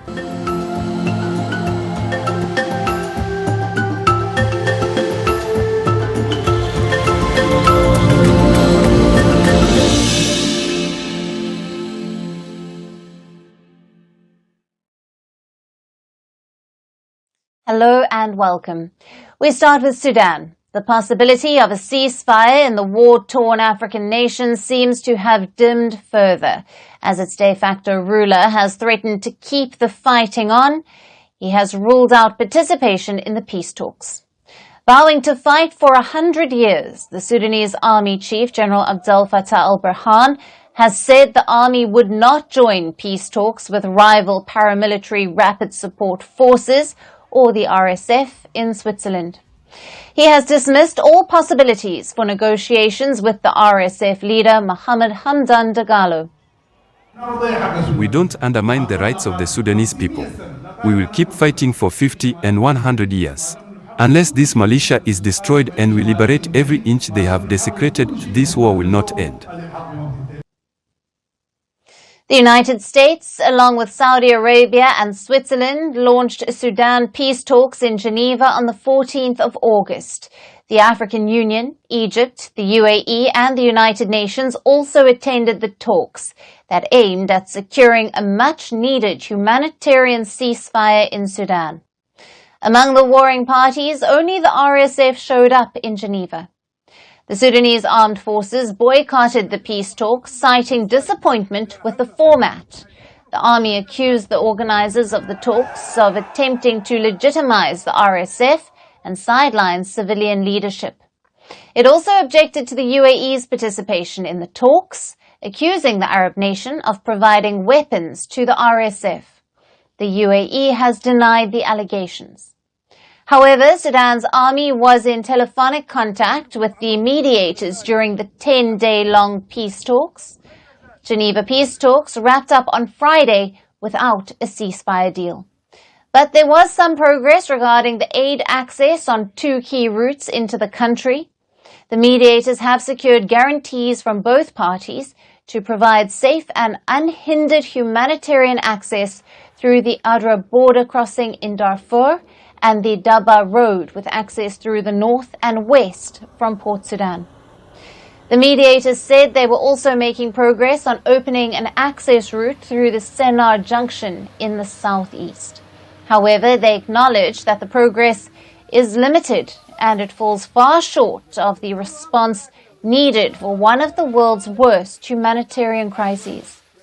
We need those leaders inside Sudan, and we need those in the international community to understand that every hour is an opportunity to save lives. Every hour is an opportunity to get more food and medicine across, and as we speak, decisions will be made about whether the 15 or so trucks that crossed the Adre are the beginning of hundreds or yet another loss of hope. The 16-month-old civil war in Sudan has killed over 16,000 people, while over 10 million people have been uprooted from their homes. More than 25 million across Sudan, or more than half of its population, face acute hunger. United Nations says the country is now at breaking point with a severe lack of shelter, food and water. Now for more, we have with us Moses Crispus Okello. He is a senior researcher for the Horn of Africa Security Program at the Institute for Security Studies. He joins us live from Nairobi. Thank you for being with us on Firstpost Africa. Thanks for having me, Alison. Right. Sudan's de facto ruler, the army chief al-Burhan, said that his government would not join the peace talks with the rival RSF in Switzerland, vowing instead to fight for 100 years. What are your thoughts on his statement? Thanks once again, Alison. I mean, the pronouncements by General al-Burhan are not surprising.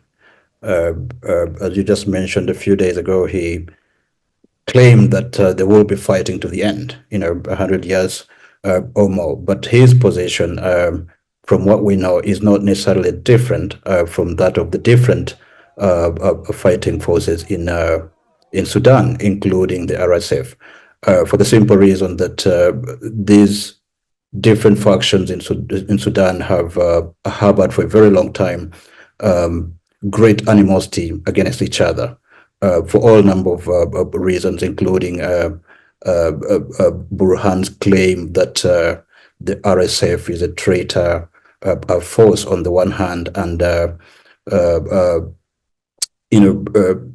RSF's belief that they cannot have a Sudan, a post-conflict Sudan that involves the South. So these are basically positions that the different factions have held.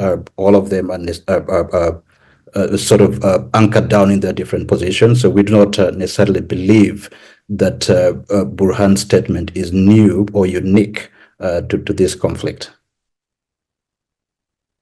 Over to you, Alison. The talks wrapped up on Friday. Right. Now, the talks wrapped up on Friday without a ceasefire deal, but there was progress on securing aid access to help with one of the world's worst humanitarian crises. How much will this help in easing the humanitarian suffering in Sudan? Alison, you said it yourself, a population of 50 million, half of which is undergoing severe humanitarian crisis. 13 or so trucks accounting for nearly 15,000 people is not going to do anything to the 25 million. So this is more or less a drop in the ocean, if you will. So what needs to be done to address the severe humanitarian requirements in Sudan is to open up a variety of humanitarian corridors, from the north, south, west, and even from the east itself, where al-Burhan is hauled up. So this is a small drop It's better than nothing, but certainly not anywhere close to what is required. Right. And we know that the Sudanese armed forces were unhappy with the format and they didn't attend the talks. The RSF delegation, of course, showing up in Switzerland. Take us through the details of the RSF being present at the talks and what they got across there. I would see this as something of a diplomatic game that is being played between the RSF and the Sudanese armed forces. It is not surprising that the Sudanese armed forces did not show up in Geneva. They had indicated as much.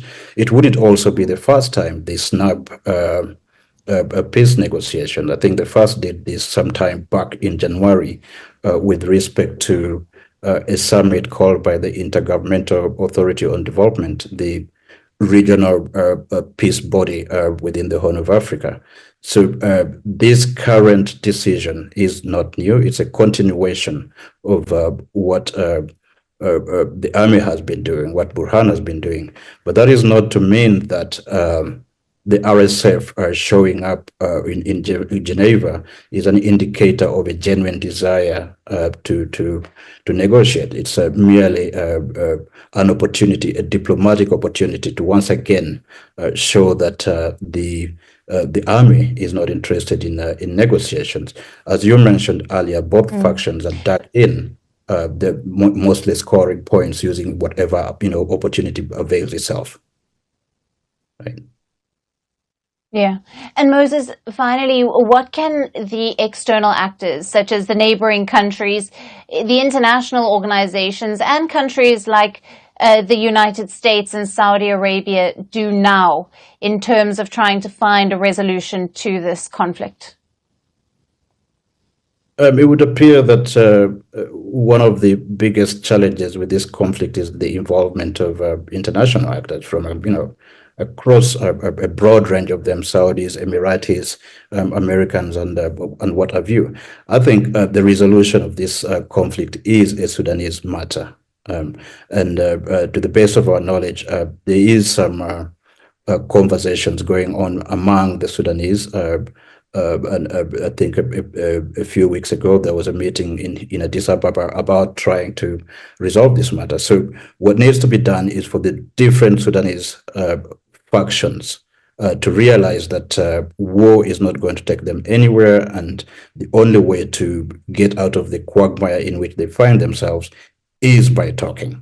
And only once the Sudanese have, ironed out or at least laid out their issues, would you then have to address the other secondary issues involving other international actors. Obviously, talks of this nature require resources. Perhaps this is where you could see the international angle, but otherwise the primary obligation, the primary duty here is for Sudanese themselves. Moses, thank you very much for your valued insights and analysis into the latest out of Sudan. Thank you, Alison.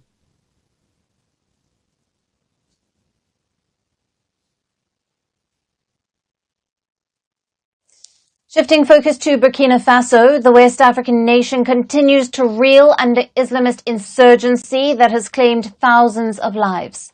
In the latest, the Al-Qaeda-affiliated group, the JNIM, has claimed responsibility for an attack that killed up to 200 people and injured at least 140 others in central Burkina Faso. The attack took place on Saturday in the region of Barshalogo, which is about 40 kilometers north of the strategic town of Kaya. It's home to the last standing force protecting Burkina Faso's capital. As per reports, fighters opened fire on the teams of young people who were helping the soldiers dig trenches designed to protect security outposts. Several soldiers are reportedly missing after the attack. The attackers also took weapons and a military ambulance with them. Burkina Faso's communication minister denounced the attack, saying it was carried out by hordes of criminals. The minister said the assailants targeted women, children, the elderly, men making no distinction. Islamist rebels linked to Al-Qaeda and the Islamic State have waged a grinding insurgency in Burkina Faso since 2015. Thousands have been killed and more than 2 million people have been displaced. As per the Norwegian Refugee Council, the violence killed more than 8,400 people last year, double the number of deaths from the previous year. Burkina Faso has been governed by the army since January of 2022, which justified the coup, citing the previous government's failure to tackle the terrorism crisis. The military government, along with insurgency-hit neighbors Niger and Mali, have forged better ties with Russia to fight the Islamists. Now, Russia's Wagner mercenary group has been training and fighting along with the West African juntas against the insurgents and the rebels. However, the military governments are facing challenges in keeping their countries secure. Now, as per the Global Terrorism Index 2024, half of the world's terror-related deaths are from the Sahel, with Burkina Faso, Mali and Niger being the most affected nations.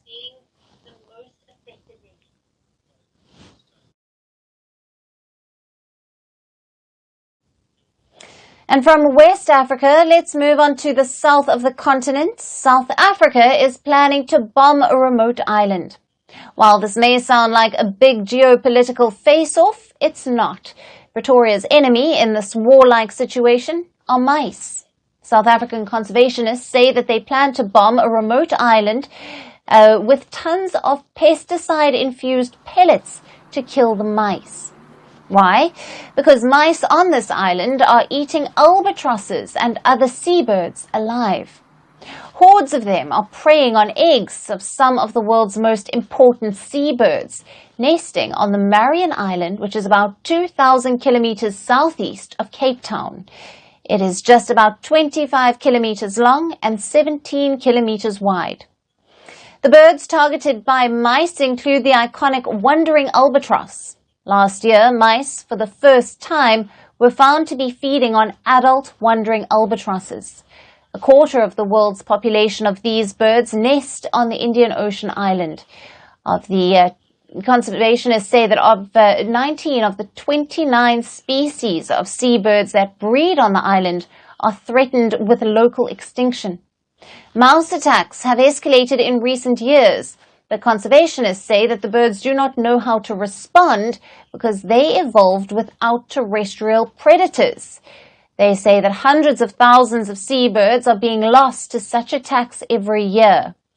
They've called this the Mouse-Free Marion Project and aim to raise $29 million. The money will be used to send a squad of helicopters to drop 600 tons of rodenticide-laced pellets. Conservationists want to strike in 2027 winter, the time of year when the mice are the most hungry and the summer breeding birds are largely absent. The pilots will have to fly in extreme conditions and reach every part of the island. House mice were introduced to the island in the late 1800s. In the year 1948, 5 cats were brought in to control their numbers, but instead the cats grew in numbers to about 2,000. They were killing about 450,000 birds every year. An eradication project removed the last cat in 1991. Now, the conservationists say that climate change is behind such dire situations on the island. They say the mice are growing rapidly because of warmer temperatures due to climate change means that they are breeding more frequently over a longer period. After eating through plants and invertebrates, the mice turned to birds.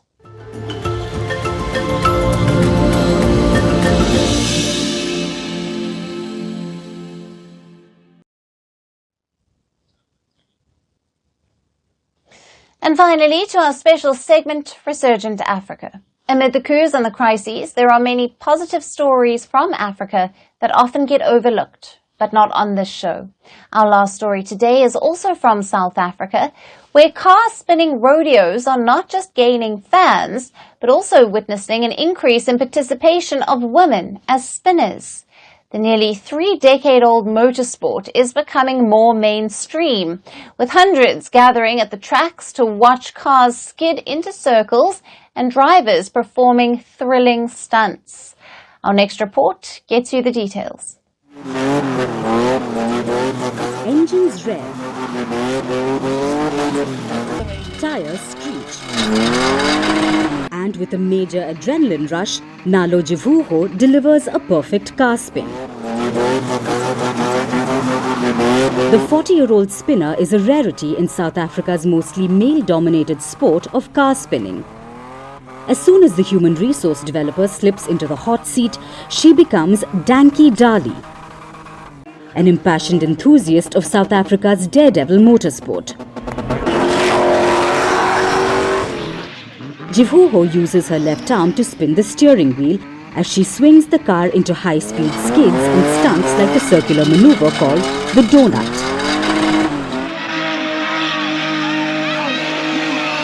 South Africa's spinning goes back to the 1980s.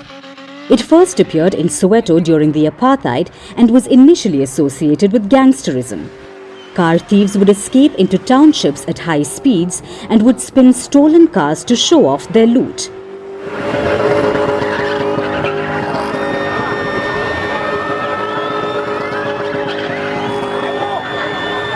But today, spinning has transformed into a form of self-expression for the youth. It used to be seen as like a gangster sport, associated with gangsterism, associated with people going into the suburb, into the white areas to steal these shaped cars, come home, spin them, come to Soweto, spin them and all of that. But for me, it's a way of me expressing myself, expressing my femininity. Car spinning in South Africa is also becoming more mainstream. Hundreds gather at the tracks in Johannesburg to watch the cars skid into circles at dizzying speeds. Stunt performers hang out of windows or sunroofs. The biggest daredevils let go of the steering wheel or hang themselves out of open car doors as the vehicles keep spinning. Jivuho says she wants her passion to inspire young girls to take up a male-dominated motorsport. She says spinning is her way of expressing her femininity. Little girls look up to me, people look up to me. In my hood, in my area where I grow up, you know, you should see me when I'm driving one of these cars. The kids will come to the gate, thank you, Tali, thank you, Tali, thank you, Tali, you're spinning today, thank you, Tali. There isn't a lot of us females in the spinning industry in the entire South Africa in comparison to the men. Her 12-year-old son watches her in awe. I love watching her spin. Sometimes I even get in the car with her, but she's always like careful, she's always warning me. It's a dangerous sport, but the drivers say they're addicted to the rush. There are often no prizes or rewards, just applause and appreciation. First-time spectators are usually surprised at the passion of these mechanical rodeos.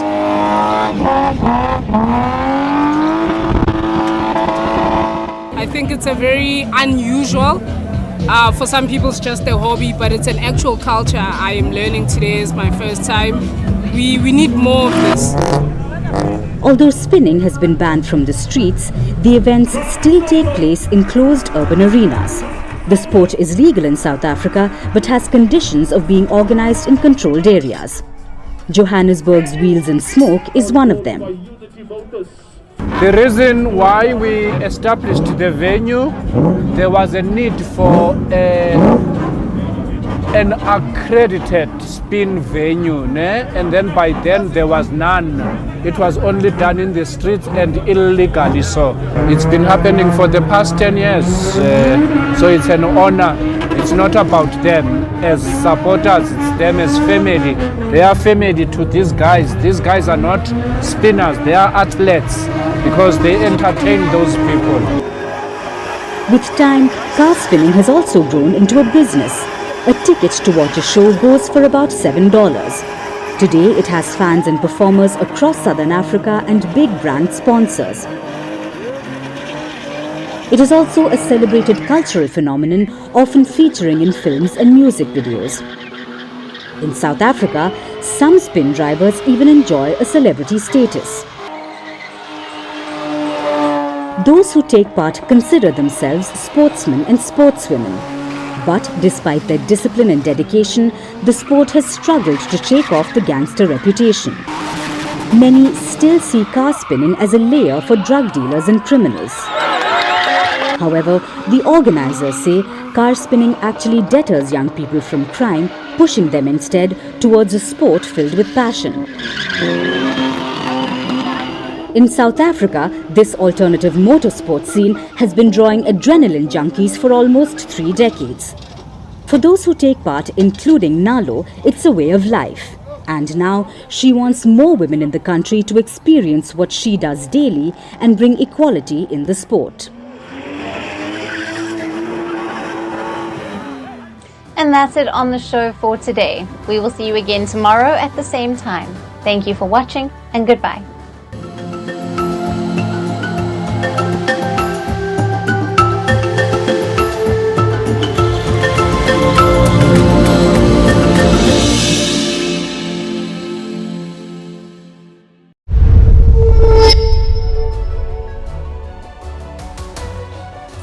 Hello, Namaskar. This is Firstpost and you're watching Vantage with me, Palki Sharma.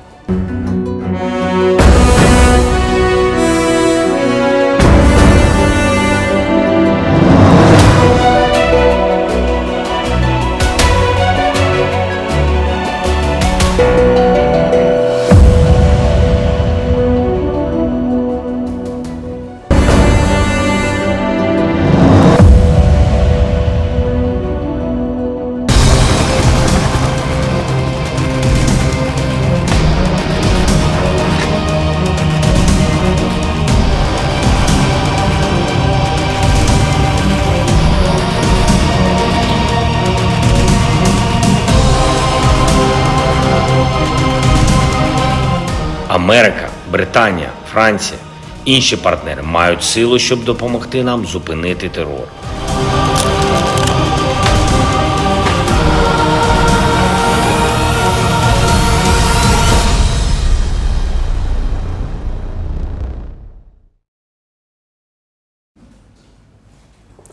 It's a relentless onslaught from Russia, something we haven't seen in a while. For months, the battle was being fought in the trenches, close and intense fighting. But this week, Russia dusted off the missiles. The first wave of strikes was on Monday. Hundreds of drones and missiles targeted Ukrainian cities. And today it continued. Russia confirmed that 10 missiles and 81 drones were fired today. Around half the missiles were shot down, along with 60 drones. And the rest? They hit Ukraine's power infrastructure. As a result, blackouts were reported in many cities. Let me pull up the map for you. Around 20 cities were targeted on Monday and Tuesday, some in the west, like Lviv, but mostly in eastern and central Ukraine, which means that this is a significantly large attack, a significantly large-scale attack. Civilian buildings were hit too. A hotel was struck in the city of Kryvyi Rih. 2 people were killed in the attack and 5 others were injured. Take a look at the damage.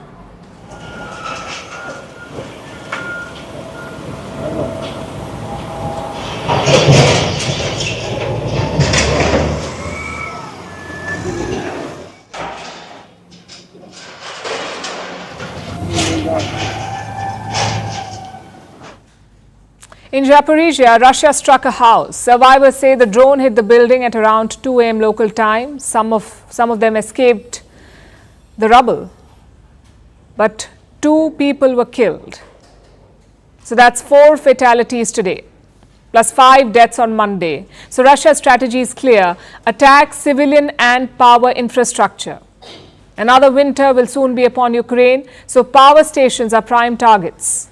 By attacking them, Russia is hoping to cripple Ukraine's morale. But 2 questions remain. 1, is it working? And 2, why now? Well, President Zelensky is getting desperate. He's been asking for fighter jets and long-range missiles. Without them, Ukraine is a sitting duck. Yes, you can shoot down some of the missiles, but you cannot hit back. Each of these strikes repeatedly brings us back to the task of long-range capabilities. The need to provide our defense forces with enough long-range weapons that can destroy terrorists exactly in the areas of their strikes. Defenders of life should face no restrictions on weapons.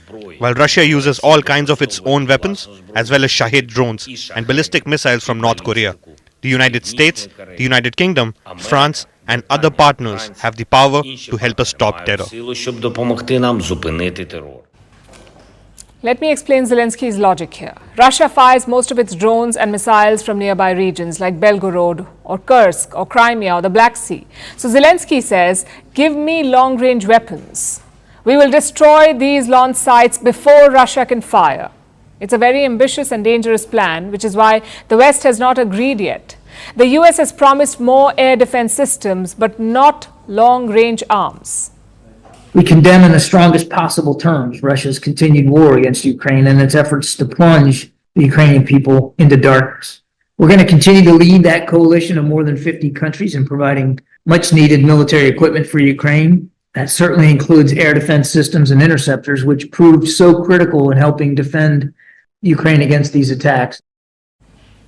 So that answers the first question. Is it working? Yes, it is. Ukraine is getting worried. The second question is, why this escalation now? Probably because of Kursk. Earlier this month, Ukraine breached Russia's borders. They have advanced 35 kilometers into Russia. They claim to control 100 settlements and 600 Russian prisoners of war. It was definitely a daring operation because all of a sudden, Ukraine had the initiative. They had prisoners and land to bargain with. And to some extent, it did work. Russia agreed to a prisoner swap on Saturday. They exchanged around 230 prisoners. But days later, Russia launched this attack. The idea is to take back the initiative, to pull Ukraine's focus away from Kursk. But Kiev won't give up easily. They're pushing further into Russian territory and they're destroying strategic infrastructure on the way like bridges and airfields. Take a look at these satellite pictures.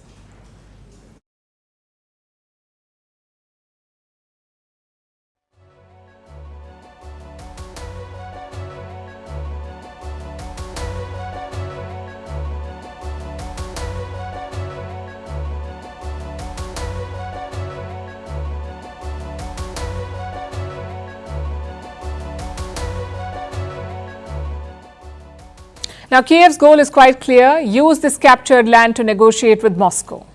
But it's a very risky plan. Like I said, Ukraine is 35 kilometers inside Russian land, so the supply lines are stretched. How long before Russia cuts them off?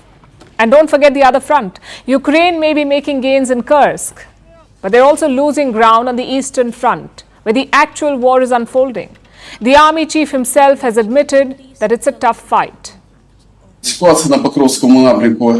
The situation on the Pokrovsk front is fairly difficult. Throughout the last week, 50 battles take place per day on average. The enemy is using its advantage in personnel, weapons and military equipment. Russia is actively using artillery and aviation. Do you see the absurdity of this? Ukraine is capturing land it has no intention of holding, all the while losing land that it already has. This is a very dangerous spiral. It makes you wonder who's talking about peace here.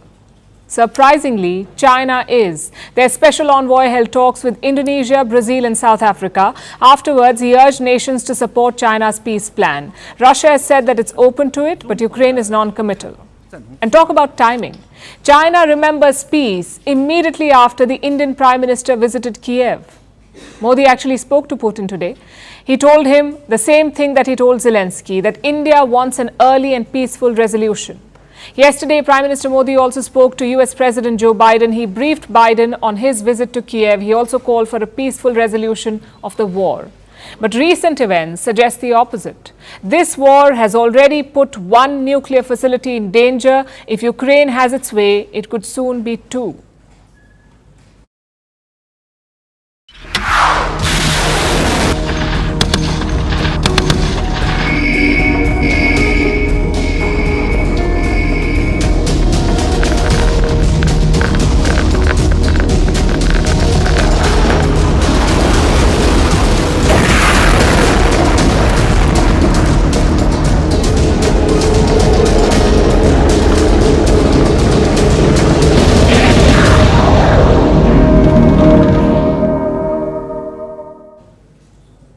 So Russia is ramping up strikes in Ukraine, but inside Russia, a more dangerous situation is developing.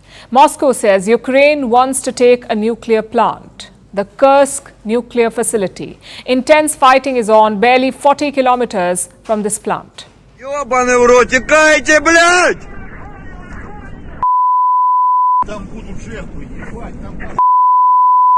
Нахуй мы текаем, блядь, ёбаный в рот!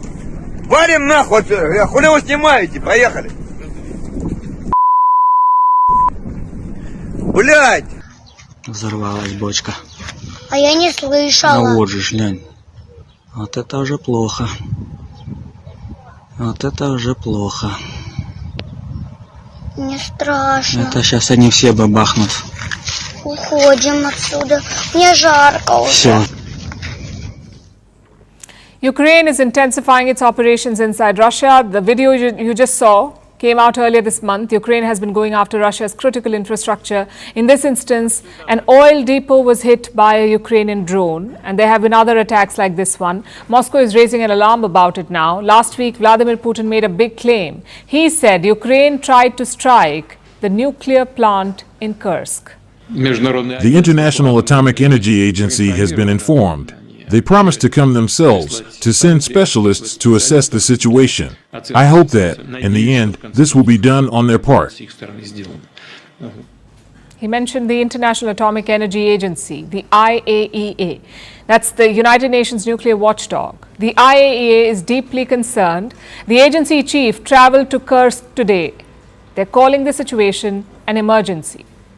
I was informed about impact of drones. I was shown some of the remnants of those and signs of the impact they had.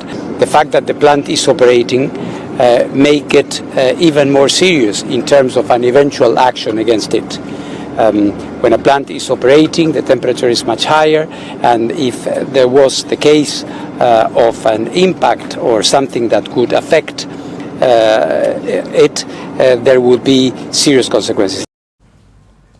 Ukraine has not said anything about this yet, but it's fairly obvious. Ukrainian forces are trying to move closer to this facility. The Kursk plant is one of Russia's top nuclear power stations. It is around 60 kilometers away from the Russia-Ukraine border. Moscow fears that Ukrainian forces could launch an attack soon. Security at the plant has been heightened. Its employees have been sent on a leave. Instead, Russian troops have been deployed there. They've been digging trenches around the site. So this nuclear plant is now part of an active war zone. Rafael Grossi has issued warnings. He's the Director General of the IAEA, the man you just heard from. He says the Kursk facility is within artillery range, meaning Ukrainian forces could strike this plant from a distance, and that could lead to a disaster, something like the Chernobyl accident of 1986, or even worse. Let me tell you why. The Kursk facility is not a modern nuclear plant. It still uses old Soviet technology. Its reactors do not have any extra layers of protection around them, and that makes them quite dangerous. Consider what Rossi said, and I'm quoting, they don't have a protective dome around them, just the normal roof, which means the reactor's core is pretty exposed. So the reactors are vulnerable. What if a rocket dropped on this facility? Or if one of the reactors was struck by artillery? There could be a massive disaster, a catastrophic meltdown, just like Chernobyl, which was the worst nuclear disaster in human history. The explosion released more radiation than the nuclear bombing of Hiroshima, over 400 times more. The disaster has made Chernobyl inhabitable. No one would be able to live there for 20,000 years because of radiation. Now Kursk in Russia faces a similar risk. The reactors here run on the same technology as Chernobyl. It's called the RBMK. That's the technology. Earlier, this plant had 4 reactors. They were built before the Chernobyl disaster and used the same RBMK technology. Today, only 2 reactors are operational, but the risk of a massive disaster still remains. And to make it worse, the Russian town of Kurchatov is nearby. Civilians live close to the nuclear facility. Bomb shelters are being installed there now. The locals are worried about their safety. There are concerns, of course. It is happening here, at our borders. We have faith in our soldiers. Sometimes it can be quite loud. The kids were initially worried, but I explained to my older daughter that we are being protected. The air defense system is activated. It means everyone is informed. Soldiers should not fight near a nuclear power plant. That is just common sense. But throughout this war, nuclear plants have been caught in the crossfire. First, it was Zaporizhia, where the fighting still hasn't stopped, by the way. Just a few weeks ago, one of the towers at Zaporizhia was attacked. And now Kursk is under threat. This madness needs to end. We can only hope for cooler heads to prevail, although the intensifying attacks between Ukraine and Russia are not reassuring. They're putting the whole world at risk.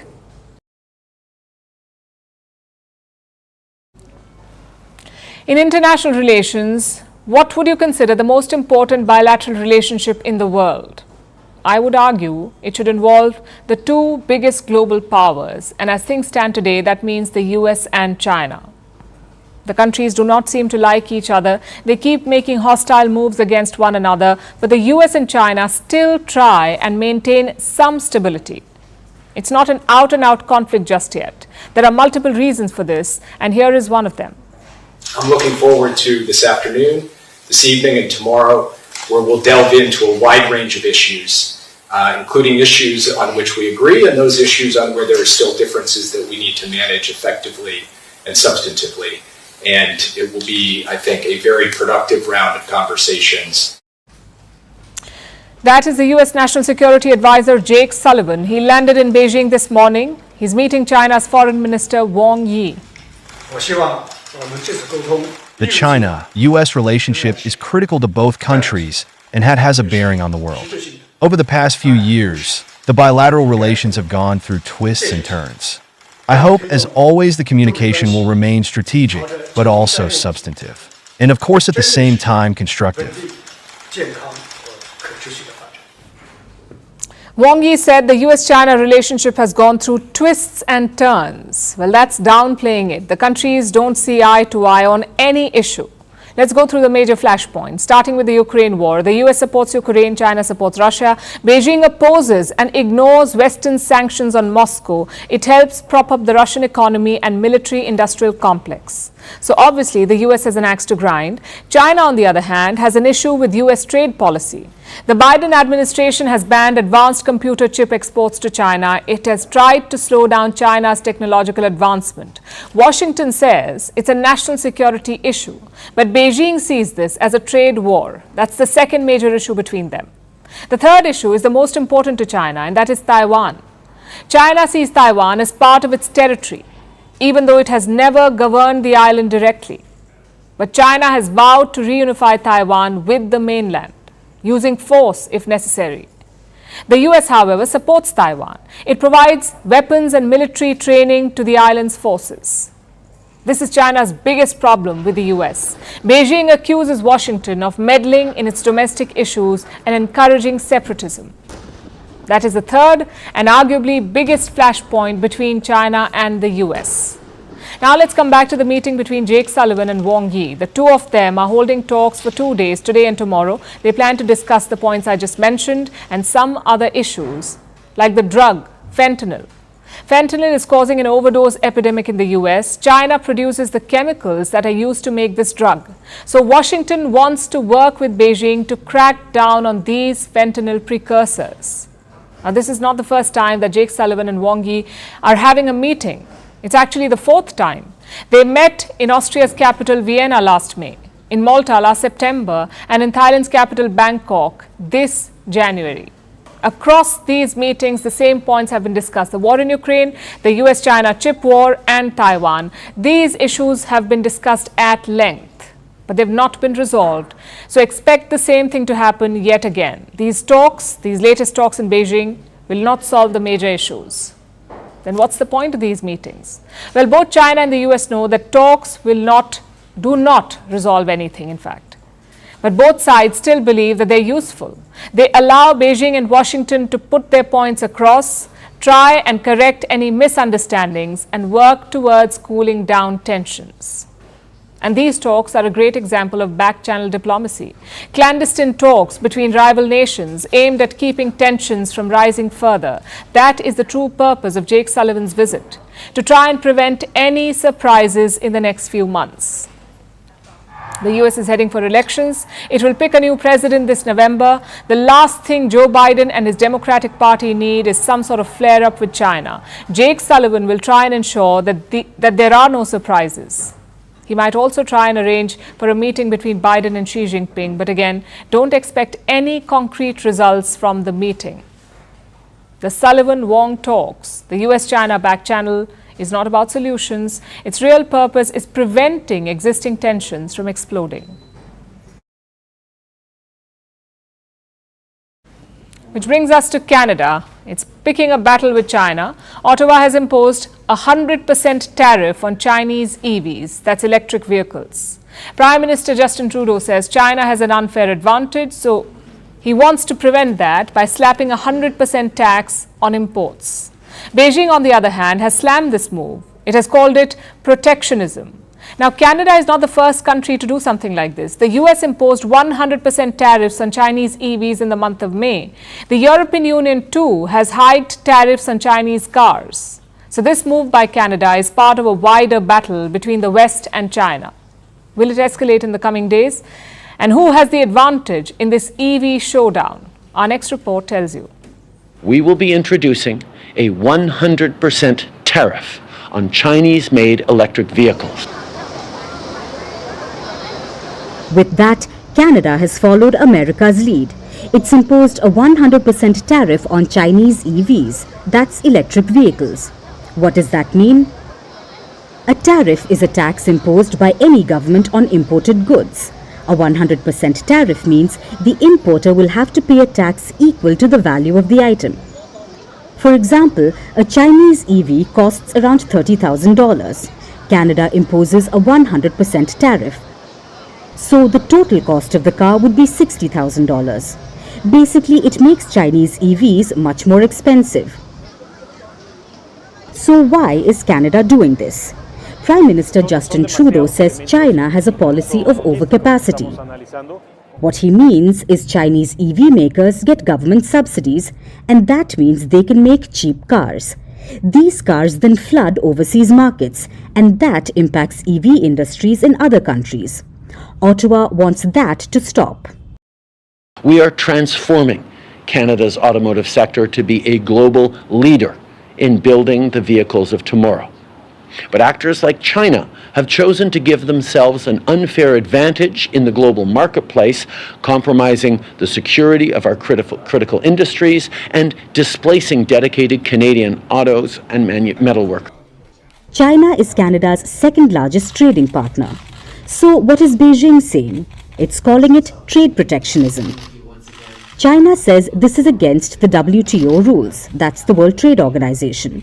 Beijing also claims Ottawa's move undermines the global economic system. It is important to emphasize that Canada's actions ignore objective facts, disregard WTO rules, and go against historical trends, representing a typical protectionist approach. So how much will this ban impact China? Well, not very much. Currently, Canada only imports one Chinese-made EV car. It's Tesla. No other Chinese-made EVs are sold in the country, so the damage won't be too much. But Canada is not alone in this battle. There's a massive EV trade war that's brewing, and it's China versus the West. In May, America slapped a 100% duty on Chinese EVs. In July, the EU raised tariffs on Chinese EVs to 37.6%. The West says it's against China's subsidies to the EV industry. They believe it gives Chinese car makers an unfair advantage. So they're imposing tariffs to negate that. But will it really help?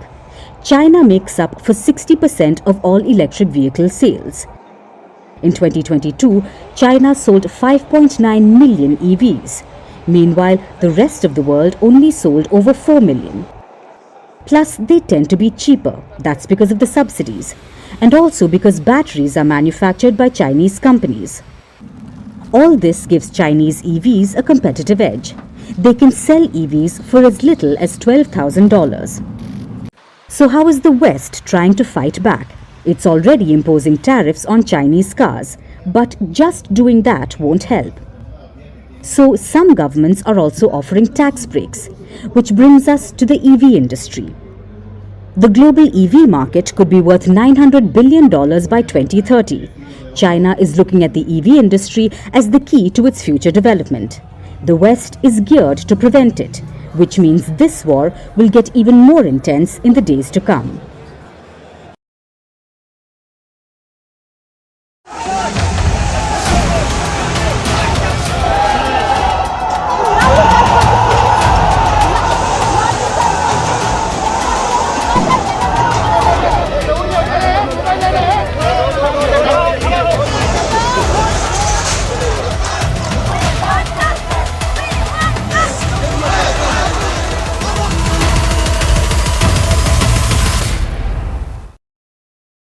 That's what happened in Kolkata today. Absolute chaos. We saw tear gas being fired, water cannons being used, and lathi charges against protesters. In other words, a heavy crackdown.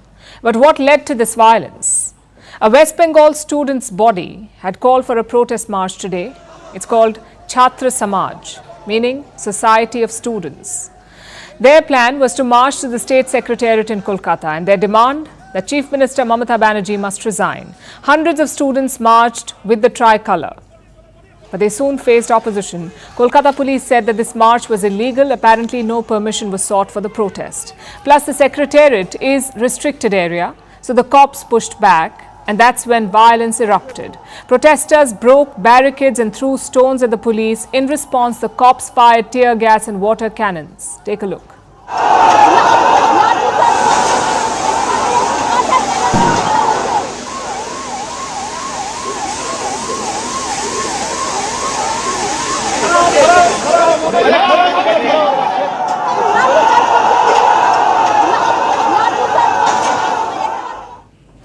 A couple of things to note here. One, the protesting doctors did not support this march. They're holding a separate one tomorrow. Secondly, other student groups also stayed away.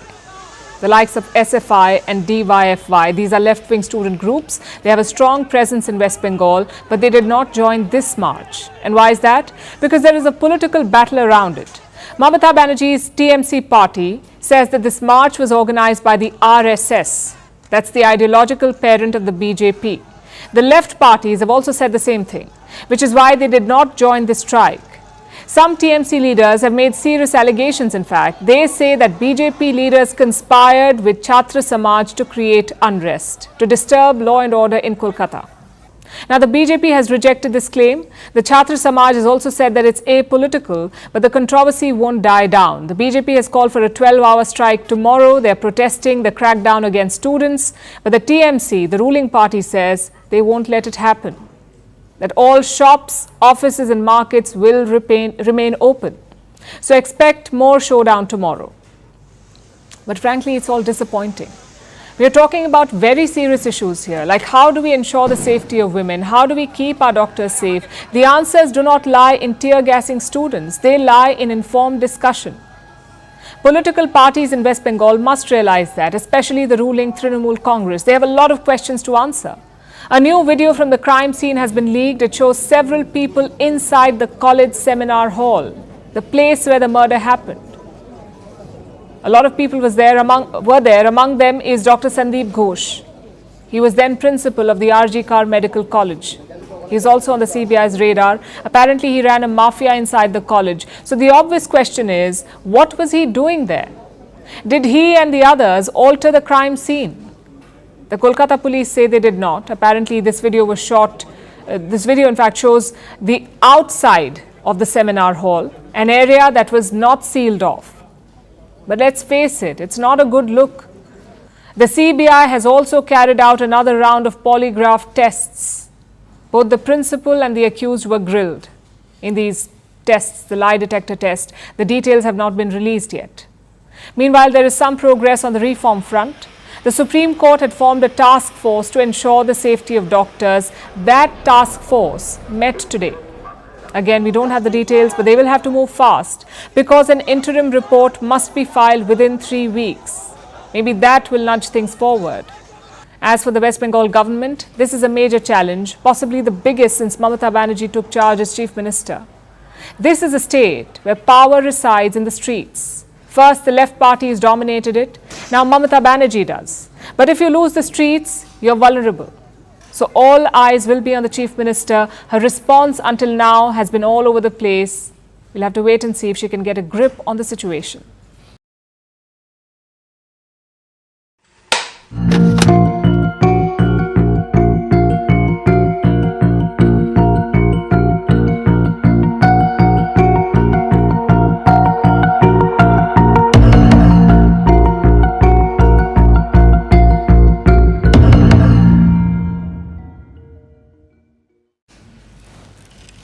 It's a Me Too moment for Mollywood. That's the Malayalam film industry. It's called Mollywood.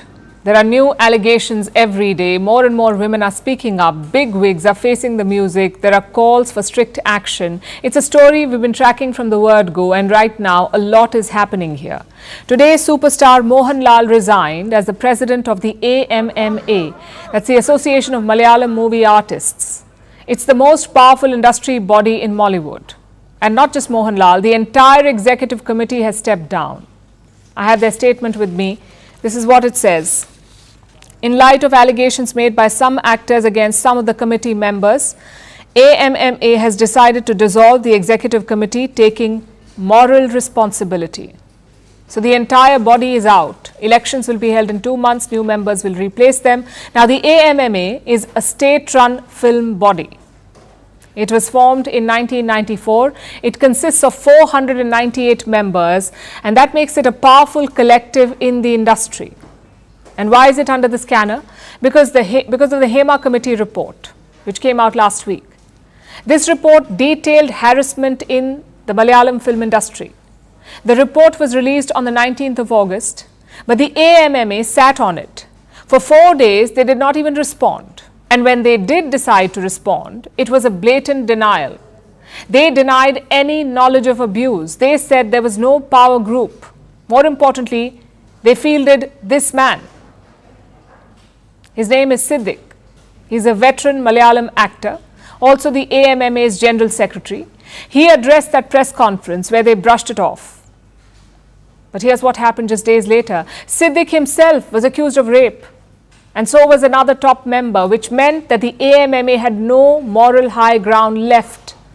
They got the benefit of doubt, they had the time to do the right thing, but now their time is up, so the body has been dissolved. It has dissolved itself, rather. It's a move in the right direction, but it's far from enough.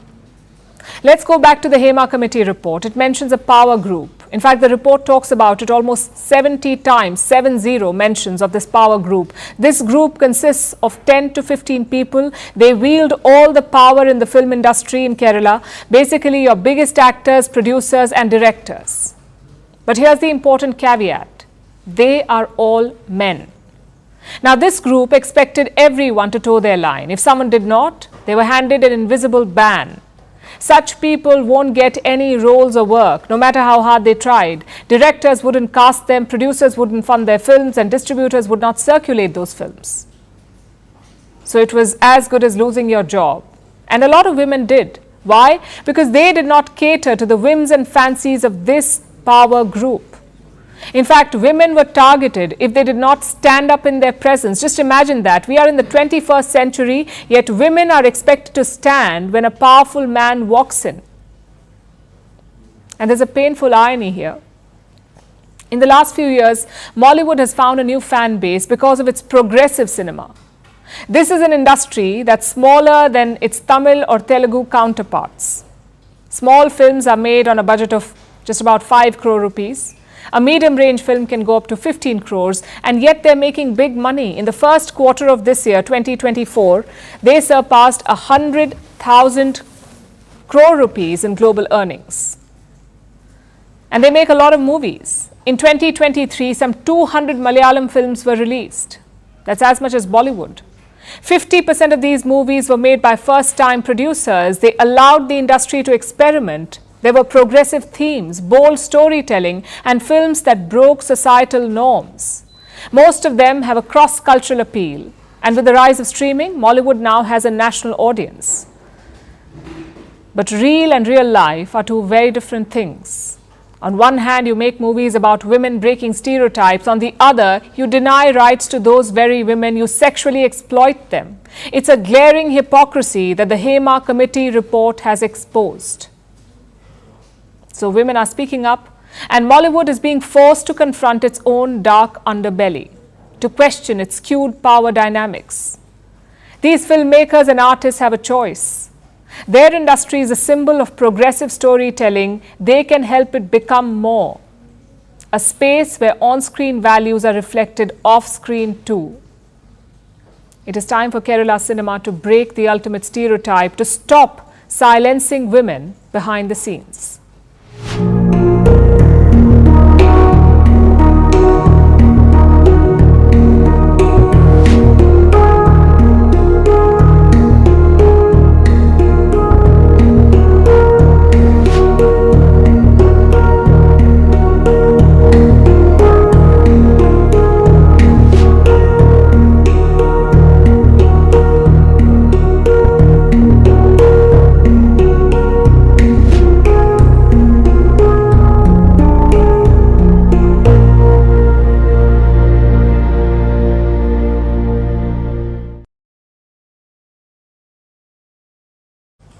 Our next story is about education.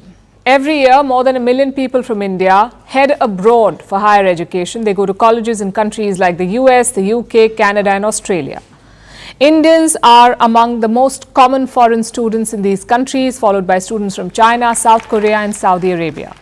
But now some countries are trying to cut down on international students. Australia is the latest.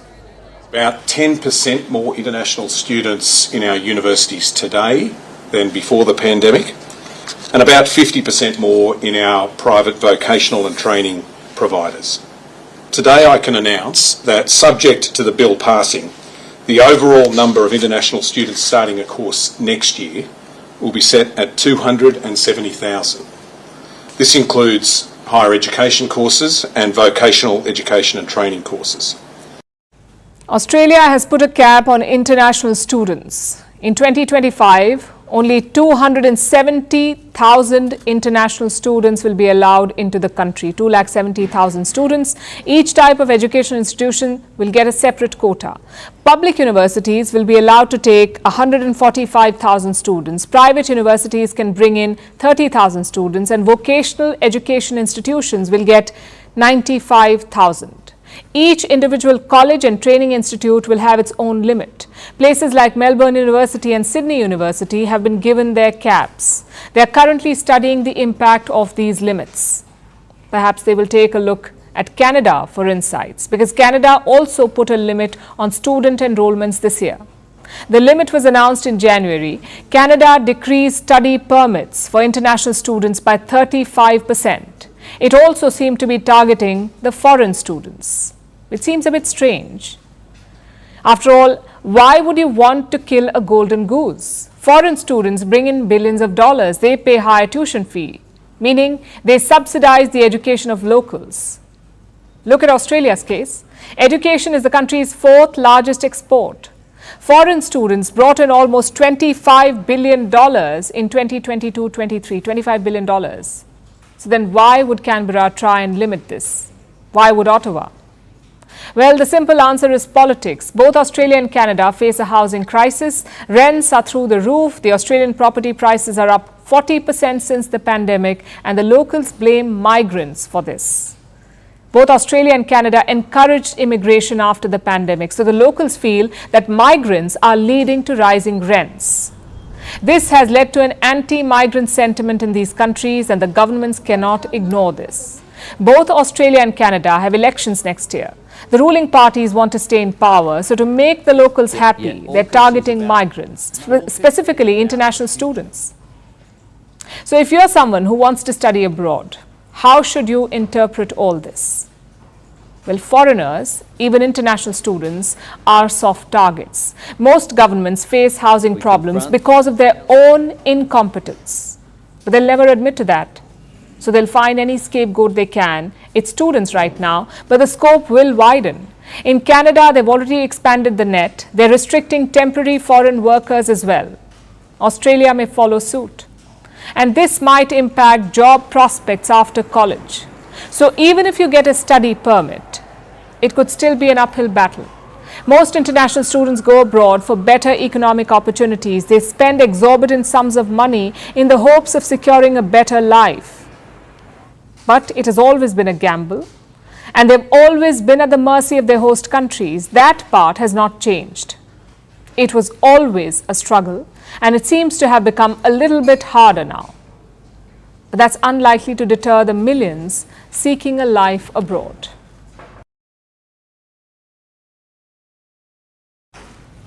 Our next story is from the North African country of Libya. Its biggest source of income is oil, which accounts for more than 60% of its GDP. Libya has two governments, two rival governments, but only one is recognized internationally. That's the Tripoli government in the west. What about the unrecognized one? It is sitting on the oil wells. The unrecognized government controls most of Libya's oil, and this week they announced the shutdown of oil fields.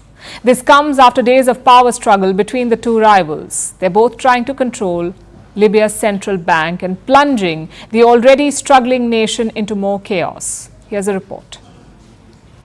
Libya has a lot going on. Territorial divisions, political turmoil, financial and security instability. The North African country is struggling to recover. And its only hope is its oil. Libya is oil rich. It produces 1.2 million barrels per day. More than 1 million are exported to the global market. This is a solid source of revenue for the country. But this week, this too is at risk. Libya is shutting down oil fields. Well, not Libya, so to speak. Its eastern-based government. You see, Libya remains divided between two governments. On the one hand, there's the government based in the capital, Tripoli. It's led by Prime Minister Abdul Hamid Dbeibah. Then there's the rival administration, the unrecognized government in the eastern city of Benghazi. It is backed by military strongman Khalifa Haftar. So the eastern government is not internationally recognized. But it has the military support. And guess what? It also has the oil. Most of Libya's oil fields are located in regions controlled by the eastern government. This week, their head, Osama Hamad, took to social media, and he rattled the nation. The Libyan government declares a state of force majeure on all oil fields, halting oil production and exports until further notice, and calls on all competent authorities affiliated with the Libyan government, each according to his position and responsibilities, to put this matter into effect urgently. The Benghazi government has not specified the details about how many oil fields will be closed, if this will apply to all terminals and oil facilities as well, and for how long. But it's expected that 90% of the country's oil fields will take a hit. Tripoli says that the oil fields should not be shut down under flimsy pretexts. The UN is trying to resolve the matter, and the US is backing the efforts. But the Benghazi government remains undeterred. Now, while most of the oil fields may be controlled by the eastern government, the oil revenues are managed by the central bank based in the capital. The bank has long been independent of the two rival governments. It is also a vital source of income for the country. For days now, the two governments are fighting over the bank's leadership. Recently, the Tripoli government fired the bank's chief, putting a new temporary bank governor in his place. Violence erupted, and so did anger. This unilateral move irked the Benghazi government and plunged the central bank into crisis, affecting banking functions across Libya. The political problems and the competition over the leadership of the central bank should be resolved, and citizens shouldn't be caught in the crossfire. They've cut off electricity, cash is scarce, and there's even a shortage of gasoline. They won't let us move, live, or work. Honestly, I have no idea where they're trying to take us. The oil disruption will only exacerbate their woes. So while the power-hungry rivals fight for control, the citizens have to bear the consequences.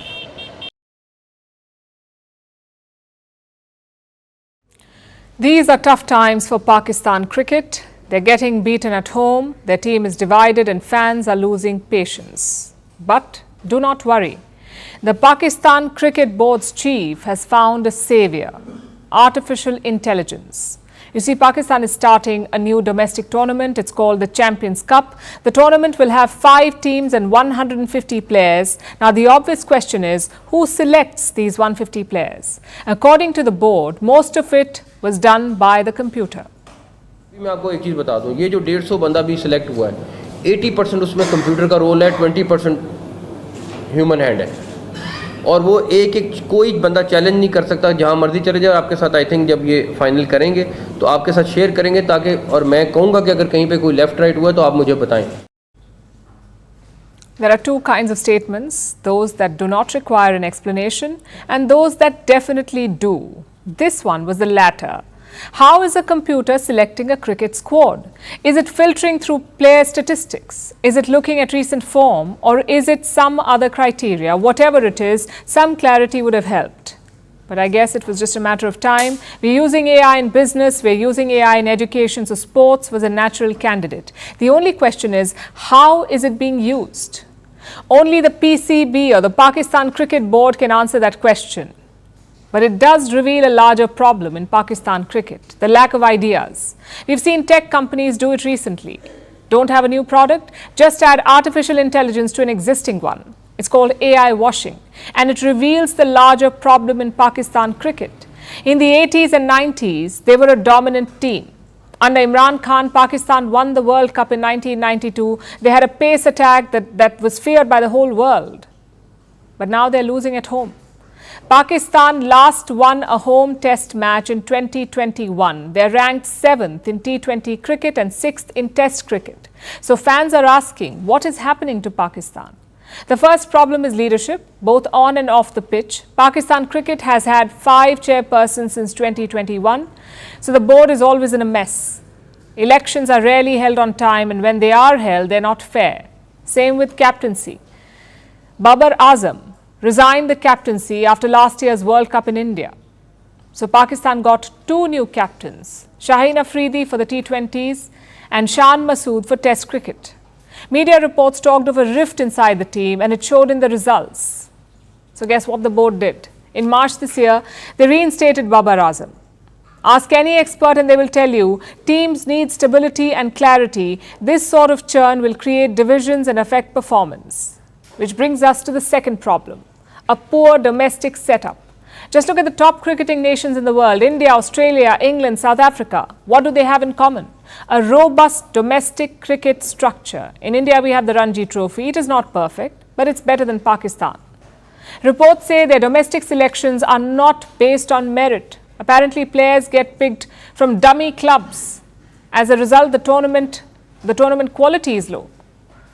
Which brings us to the last reason, Pakistan's own security issues. You may remember what happened in 2009. Terrorists attacked Sri Lanka's team bus in Lahore. After that, no team came to Pakistan. The situation improved only in 2019, a full 10 years later. A few foreign teams have started playing in Pakistan, but the big fish is not budging, and that is India. You see, every country is keen to host India because hosting India means record television deals. But Pakistan has missed out on that since 2008, since the Mumbai terror attacks. And they can only blame themselves. Same with cricket leagues. India started the IPL in 2008. The tournament is a cash cow for Indian cricket. It has turned India into a cricketing superpower. Pakistan too have their own league. It's called the Pakistan Super League. It was set up in 2015 with much less fanfare. Again, the reason was the same: security concerns. The PSL is worth around $330 million. The IPL, the Indian League, is worth around $16 billion. So Pakistan's cricketing decline is not really about talent. On their day, they can beat anyone. It's about systemic issues like corruption, politics and security challenges. They need someone who can reset Pakistan's cricket board, someone who commands respect. I know a good candidate, but he's in Rawalpindi's Adiala jail. I guess that's the problem with Pakistan. Cricketers want power, army generals want power, so no one is doing what they're supposed to be doing. For the sake of old rivalry, let's see if Pakistan can get back on track. I know it's only Tuesday, the weekend is still far away, but here's a question for you. Do you like to think? Let me rephrase. Do you like to sit in one place without any device, without pen and paper, without speaking to anyone else, and just think? If you're human, you most likely don't. Because apparently, thinking hurts. A new study says so, and several others agree. They say you will do everything in your power to avoid thinking.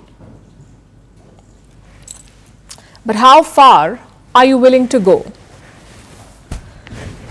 About a decade ago, researchers at the Harvard University conducted a study. They recruited students and ushered them into a room alone without any books, phones or any kind of material. The room was completely empty, barring one piece of furniture, which was a chair with lots of wires and one button. If the button was pressed, the wires delivered shocks, harmless but uncomfortable shocks. The students were asked to sit in the chair with the wires attached to their skin, and they had to remain seated for about 15 minutes. They could not fall asleep. They simply had to sit there and think, entertain themselves with their thoughts. But what happened next was far from entertaining. The students hated the experience. A few minutes into the study, their minds wandered. They became uncomfortable. They struggled to concentrate, and nothing helped. Some participants hated thinking so much, it drove them to press the button. 2/3 of the men and 1/4 of the women gave themselves electric shocks sitting in that chair. One man shocked himself 190 times in a span of 15 minutes. So this may shock you, but humans really do hate thinking, to the point that they would prefer a jolt of pain, because thinking is a lot of work. And it can be a painful experience. Not literally, of course. The brain has no nerve ending, so it cannot feel physical pain. So when scientists say that thinking hurts, they don't mean it hurts like the pain in your neck. Thinking hard can be mentally exhausting, much like exercise can wear out the body. And this is subjective. Thinking can make you feel tired. It can make it harder for you to concentrate. It can make you irritable. The pain comes in all shapes and sizes because thinking takes real effort. It eats up the body's resources. It takes energy. It requires sustained attention, and this applies to all kinds of thinking. When you resist scratching an itch, your brain is exerting control. When you're choosing what to wear, your brain is making decisions. When you're being polite to a rude co-worker, your brain is working full time and going against your natural desire to perhaps spew abuse. These things come naturally to people, but for every little choice that they make, they are thinking, and this effort can tire the brain. There are ways to avoid the hurt though. Treat thinking like an exercise. First, build your thinking muscle. Research shows that our brains get stronger with effort. And second, know when to take a break. For instance, after a grueling day's work, even if you do something as simple as ordering groceries, you may feel weary because after a day of thinking hard, the brain has slowed down. It can only process so much information. So learn to cut the brain some slack. And the third thing you can do, conserve your mental energy when you can. Humans have a very limited capacity for simultaneous thought, which is why it is impossible to multitask. You may think you're doing it, but scientifically it does not exist. Instead, the brain switches tasks. It chooses which information to process in quick succession. And this means more work and more exhaustion. So reduce the load. The funny thing here is that thinking is the most accessible activity on earth. It is free for all. Yet it comes at a cost. You cannot avoid it, but you can train your brain and know when to push it.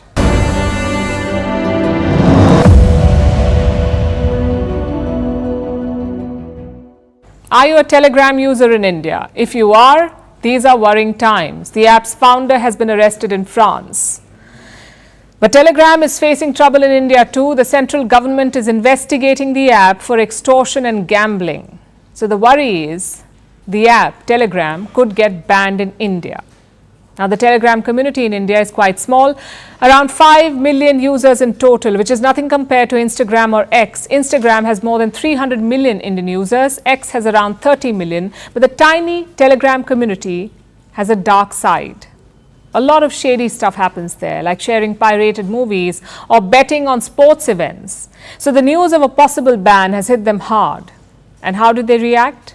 By making jokes on another social media platform.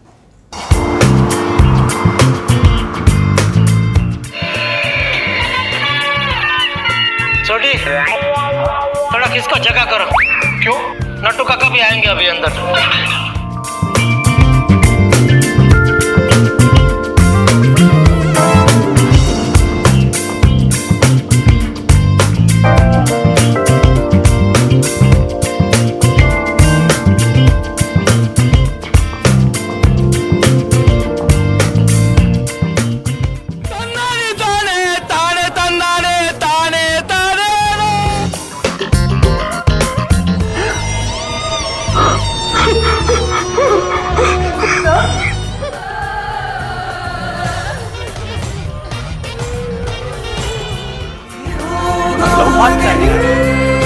सूर क्या हो गया बता दो।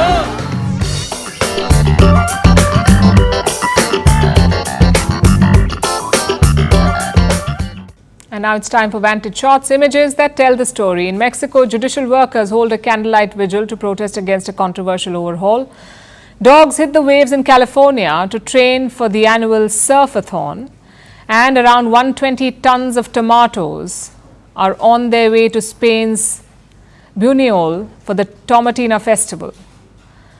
And finally, we're taking you back in history. On this day in 2008, Barack Obama became the first black candidate to clinch a major party ticket. He became the official Democratic nominee. Obama beat Republican nominee John McCain to become the first African-American president of the US. We're leaving you on that note. Thank you for watching. We'll see you tomorrow.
Grab them, however.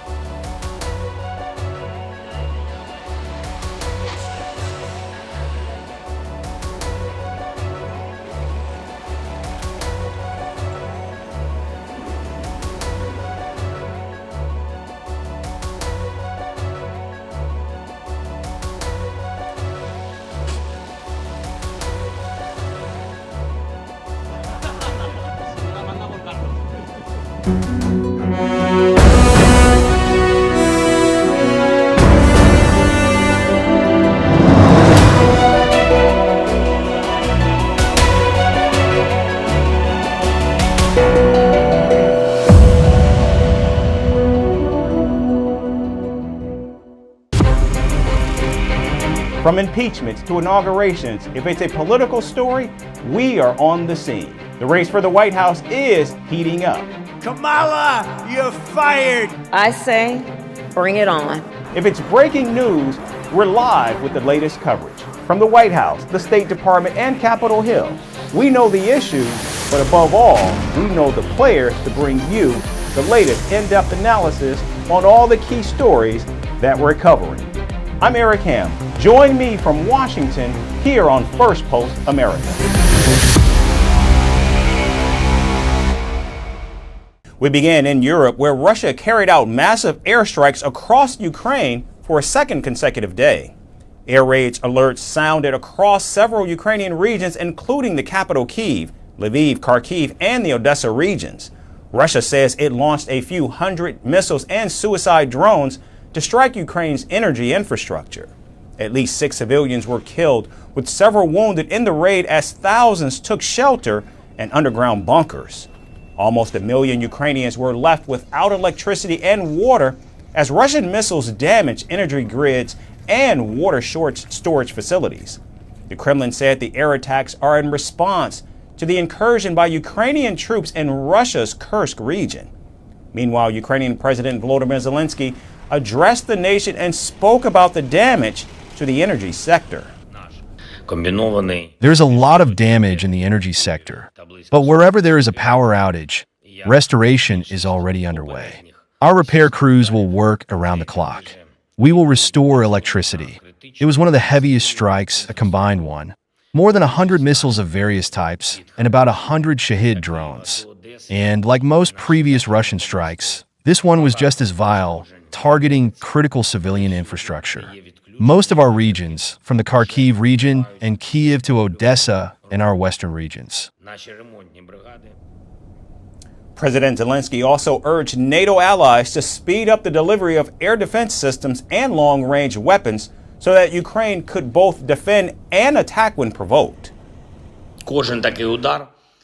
Each such strike reminds us again and again of the need for long-range capabilities, the necessity to provide our defense forces with sufficient long-range weapons capable of destroying terrorists precisely where they launch their attacks from.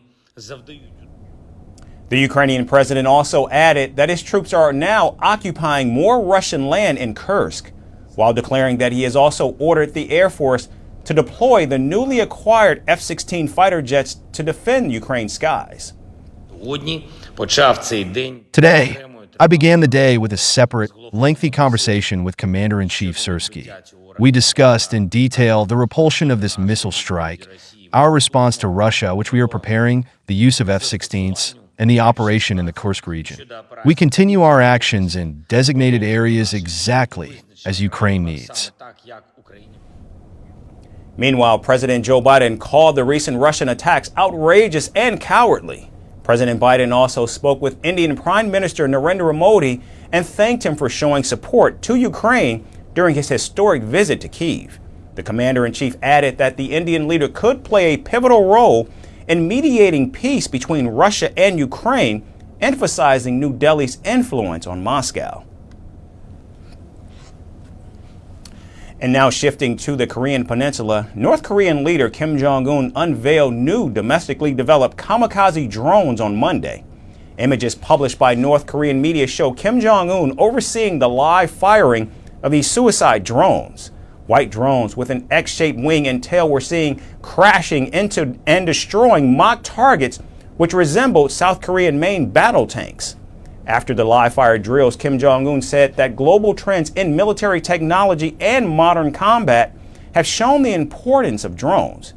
He also announced the accelerated development of more kamikaze drones, which would be handed over to infantry and special forces units. Military experts have noted that the North Korean drones look like copies of Russian and Israeli drones. Analyzing images shared by North Korea, military experts say the suicide drones look like replicas of the Russian Lancet and the Israeli Hero 30 drones. Now, U.S. intelligence officials claim that Pyongyang may have acquired the technology directly from Moscow. They added that the blueprint for the Israeli drones could have been leaked to North Korea or sold illegally by Iran, as Tehran has been accused by Israel of trying to hack and steal drone technology. Meanwhile, South Korea has raised the alarm and called North Korea's drone drills a significant security threat. The intelligence authorities of South Korea and the U.S. are continuously chasing and monitoring the movement of weapon development, including unmanned aerial vehicles, as well as the various military activities of North Korea. Seoul added that it suspects Moscow is behind Pyongyang's drone program and could have supplied crucial technology about developing kamikaze drones. We understand that some drones were given in an exchange between North Korea and Russia in the past. We need to analyze various measures to see if those have improved performance. Joining South Korea is the United States, which has also voiced its concerns over North Korea's drone drills. Washington also believes that Moscow may have given Pyongyang vital drone technology in exchange for ammunition and missiles to fight its war in Ukraine. North Korea, however, says that it developed the kamikaze drones without external assistance, as Kim Jong-un announced that thousands of drones would be added to its arsenal within a year. And here in the United States, the race for the White House takes another strange twist. Former President Donald Trump has now threatened to back out of the debate with Vice President Kamala Harris, scheduled for September 10th. The Republican has accused the Democrat of not abiding by the agreed-upon rules, while also saying the debate host, which is ABC News, is biased towards Kamala Harris.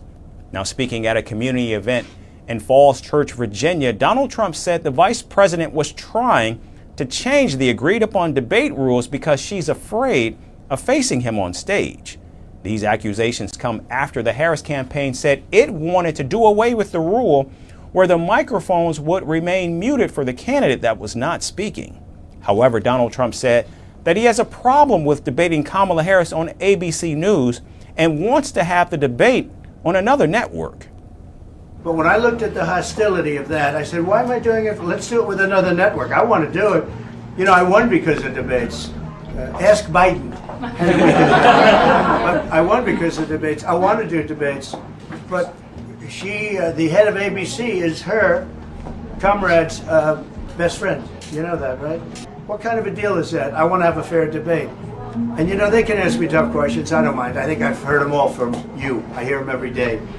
But I think it's very unfair. The single worst network for unfairness, I think, worse than CNN, worse than NBC, which is really hard to believe. And CBS is probably the best of the group. Fox is the best.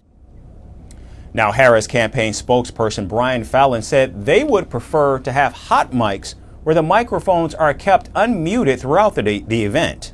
Hot mics can help or hurt a presidential candidate as it catches offhanded comments that are made when the other person is talking. Speaking on the demand for having hot mics, Donald Trump said that he would actually prefer to have his mic unmuted at all times. However, the Republican accused Kamala Harris of breaking the initial agreement that was made regarding the September 10 debate, which included keeping the microphones muted, a condition that was proposed by President Joe Biden for the first presidential debate against Donald Trump on June 27th. We agreed to the same rules. I don't know. It doesn't matter to me. I'd rather have it probably on. But the agreement was that it would be the same as it was last time. In that case, it was muted. I didn't like it the last time, but it worked out fine. I mean, ask Biden how it worked out. It was fine. And I think it should be the same. We agreed to the same rules. Same rules and same specifications. And I think that's probably what it should be. But they're trying to change it. The truth is they're trying to get out of it because she doesn't want to debate. She's not a good debater. She's not a smart person. She doesn't want to debate. The ex-president went on to say that he's looking forward to debating the vice president as long as the rules that were already agreed upon were followed. The Republican has made it clear that he does not want to back out of the debate because of the introduction of hot mics. Instead, it's about hosting the debate on ABC News, which he calls biased. Donald Trump's U-turn comes as he had already agreed to debate on ABC News when the scheduling was first done months ago. But clearly, with anything with Donald Trump, the soap opera continues. And now in Brazil, where over 600 migrants, mostly from India, Nepal, and Vietnam, are currently facing alarming humanitarian conditions. They remain trapped at Sao Paulo's international airport and are being deprived of basic necessities like food, water, and even blankets to keep warm. The migrants are now anxiously awaiting to leave the airport for the United States as Brazil tightens its immigration rules. Here's our report with more. At Sao Paulo's Guarulhos International Airport, a tense and tragic story is unfolding. Over 660 migrants from India, Nepal, Vietnam and other nations have found themselves trapped in a nightmare. They've turned the airport's cold, sterile floors into makeshift beds, with their dreams of a better future put on hold indefinitely. The scene is grim. Families are huddled together in a restricted area with no access to basic necessities like showers, warm clothes, or even enough food and water. Children caught in the crossfire of migration politics also shiver through the Brazilian winter without blankets to keep them warm. The air is thick with uncertainty and desperation as these migrants await a decision that could change their lives forever. The situation turned tragic nearly 2 weeks ago when a 39-year-old man from Ghana suddenly died. While the cause of his death remains unknown, it also remains unclear whether he passed away at the airport or en route to the hospital. So, why are these migrants facing such perilous conditions? Brazil, a country once celebrated for its open arms towards refugees, is now facing an overwhelming surge of migrants. Brazil received over 9,000 refugee requests, that was double compared to the total in the previous year. In a statement, Brazil's Justice Ministry said that many of these travellers, particularly from Asia, arrive under the guise of seeking asylum but use Brazil as a gateway to the US or Canada. Hence, to tackle this influx, the Brazilian government has now decided to implement stricter immigration rules. The new policies force migrants without visas to either continue their journey to another country or return to their homeland, effectively shutting down the possibility of finding refuge in Brazil. But considering the harsh situation at the Sao Paulo airport, the Brazilian Public Defender's Office has now sounded an alarm, warning that the basic human rights of these migrants are being grossly violated. Their health is deteriorating rapidly and the conditions they're enduring are nothing short of inhuman. The office has called on authorities to immediately improve the living conditions for the migrants, urging Brazil to honor its commitments under the 1951 UN Refugee Convention. This convention obliges nations to provide sanctuary to those fleeing persecution, regardless of their legal status. Yet, as the deadline for these new rules looms, a cloud of uncertainty hangs over the airport. Will these migrants, who are already caught in bureaucratic purgatory, be forced to leave, or will Brazil uphold its reputation as a safe haven? The clock is ticking, and the fate of hundreds hangs in the balance. And finally, from Canada, with foreign nationals driving a population boom, Prime Minister Justin Trudeau has announced a sharp cut in the intake of low-wage temporary foreign workers. The move will impact thousands of immigrants, mostly from India and South Asia. The immigration program has long been used to exploit migrants, but Trudeau's supporters say it was necessary to address labor shortages in Canada. Now, with rising unemployment, a looming housing crisis, and elections in a year, the stakes couldn't be higher. Our final report has more. There's a major policy shift in Canada. Prime Minister Justin Trudeau has announced plans to cut down the number of low-wage temporary foreign workers and permanent residents coming into the country, putting Canada at a crossroads. The country for years has been a beacon for immigrants. But now, faced with a 97% surge in population, the Trudeau government is rethinking its strategy. Taking to social media platform X, Trudeau said it's time to overhaul the temporary foreign worker program and invest in Canadian nationals. This program, which allows businesses to hire foreign nationals for short-term jobs, has been under fire for allowing exploitation and depressing wages. Recent reports, including a scathing assessment from the United Nations, have labelled it a quote-unquote breeding ground for contemporary forms of slavery. But the criticism doesn't stop here, Labour advocates have long argued that the program is being misused. Employers are using it to bypass hiring skilled Canadian workers, instead opting for cheaper temporary labour. And the numbers back it up. In 2023 alone, nearly 184,000 temporary foreign worker permits were granted. And now, with the unemployment rate at 6.4% and over 1.4 million Canadians out of work, Trudeau's government says enough is enough. Starting September 26, the rules will change. Work permits will be denied in regions where the unemployment rate is 6% or higher. Moreover, the share of low-wage temporary foreign workers that an employer can hire will be cut in half, from 20% of their workforce to just 10%. The impact on the Indian community in Canada will also be significant. India is a major contributor to Canada's temporary foreign worker population, with nearly 26,500 workers in 2023 alone. The country also leads in sending international students to Canada.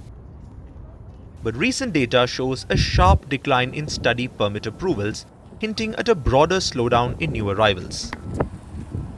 Earlier this year, Trudeau's government acknowledged the crisis by imposing limits on international student visas. And now, with this latest move, the Canadian government aims to bring down the temporary resident population from 6.2% of the total to just 5%. So the government's goal is quite clear: reduce the strain on public services and give Canadian workers a fair shot. But as these policies take effect, the question remains: will this shift help solve Canada's problems, or is it just the beginning of a much larger debate about the country's future? That's our show for today. We certainly thank you so much for tuning in. We hope to see you right back here again tomorrow. Thanks again for watching. From impeachments to inaugurations, if it's a political story, we are on the scene. The race for the White House is heating up. Kamala, you're fired. I say, bring it on. If it's breaking news, we're live with the latest coverage. From the White House, the State Department, and Capitol Hill, we know the issues, but above all, we know the players to bring you the latest in-depth analysis on all the key stories that we're covering. I'm Eric Ham. Join me from Washington here on Firstpost America.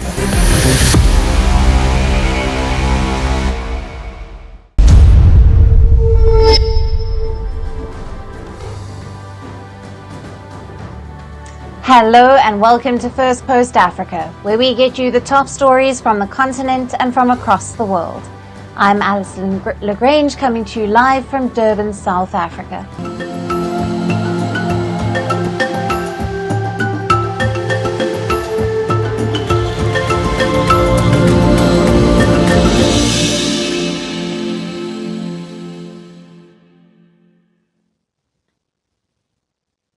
Hello and welcome. We begin with Libya in the north of Africa, where rival governments in the east and west are embroiled in a fresh row. Libya's Benghazi-based government in the east, headed by military strongman Khalifa Haftar, has said it is shutting down oil fields and terminals that it controls and suspending production. The announcement has further heightened tensions with the UN-recognized government in Tripoli, which is headed by Prime Minister Abdul Hamid Dbeibah.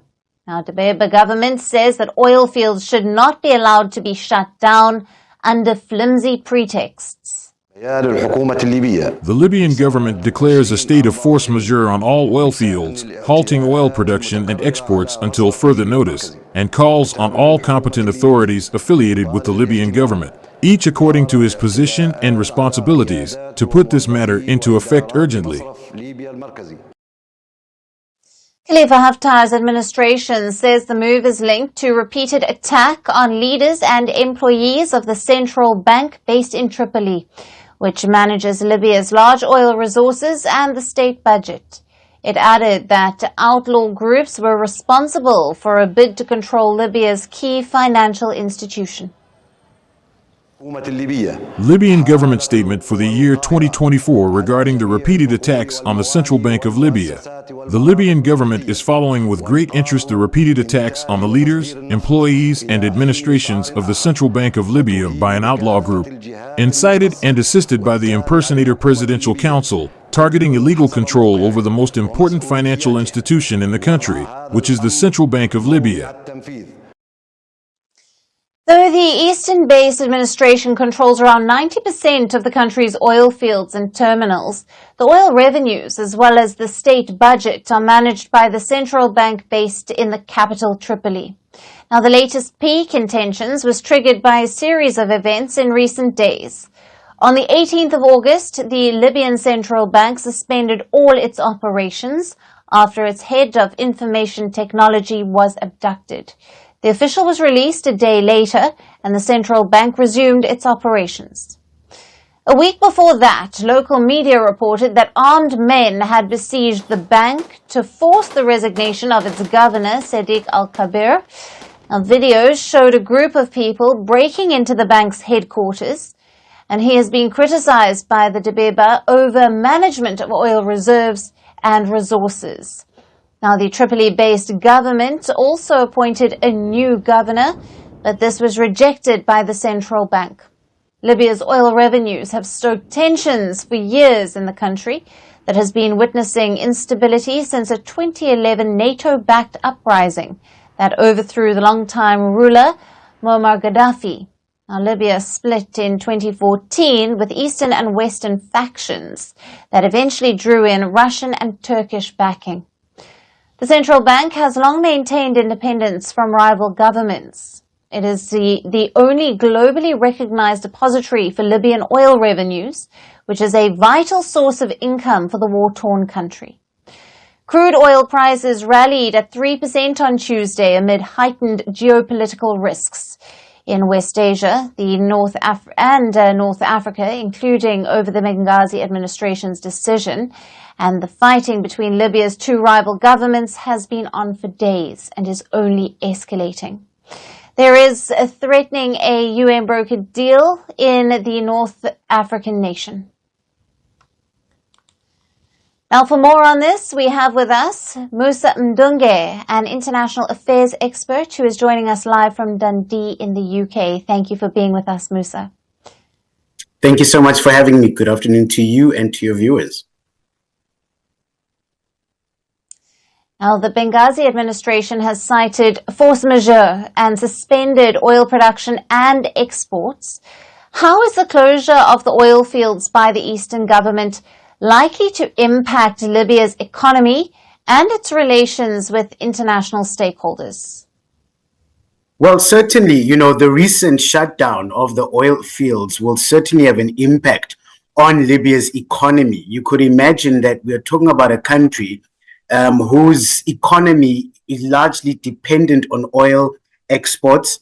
On a day-to-day for the past year, Libya has managed to pump out about 1.2 million barrels per day, of which 1 million is for exports. So for a country such as that, whose budget depends on oil revenues, this is a major risk. And the very fact that both sides seem to be moving further away from each other rather than closer is very problematic and may signal further disturbances in the oil market, perhaps further increases in the oil price. We've already seen how this particular shutdown has already benefited the United States, where particularly German customers are turning to U.S. shale oil in order to augment the loss from this particular supply. So in terms of global supply lines, this will really mark huge shifts depending on how quickly a resolution to this particular crisis is found, and whether both sides can in the end find each other as it pertains to the management and the running of the Central Bank of Libya. And what are the potential consequences of the ongoing disputes for the UN-brokered peace deal in Libya? Well, certainly, a lot of work has gone into that particular peace deal. We know that it has been in place since 2020. However, not perfect at all. That particular deal was supposed to move Libya towards potential elections, new democratic government, a return to civilian rule and governance. Unfortunately, this particular crisis, stands, really is a bar to that particular endeavor by both sides to get to that point of elections. These elections, which were expected to be run around next year in February. But unfortunately, given where we are in terms of this particular conflict, and the very fact that, which is quite peculiar to me, the very fact that the management of Libya's budget would be placed under the hands of the central bank has perhaps created a problem in and within itself.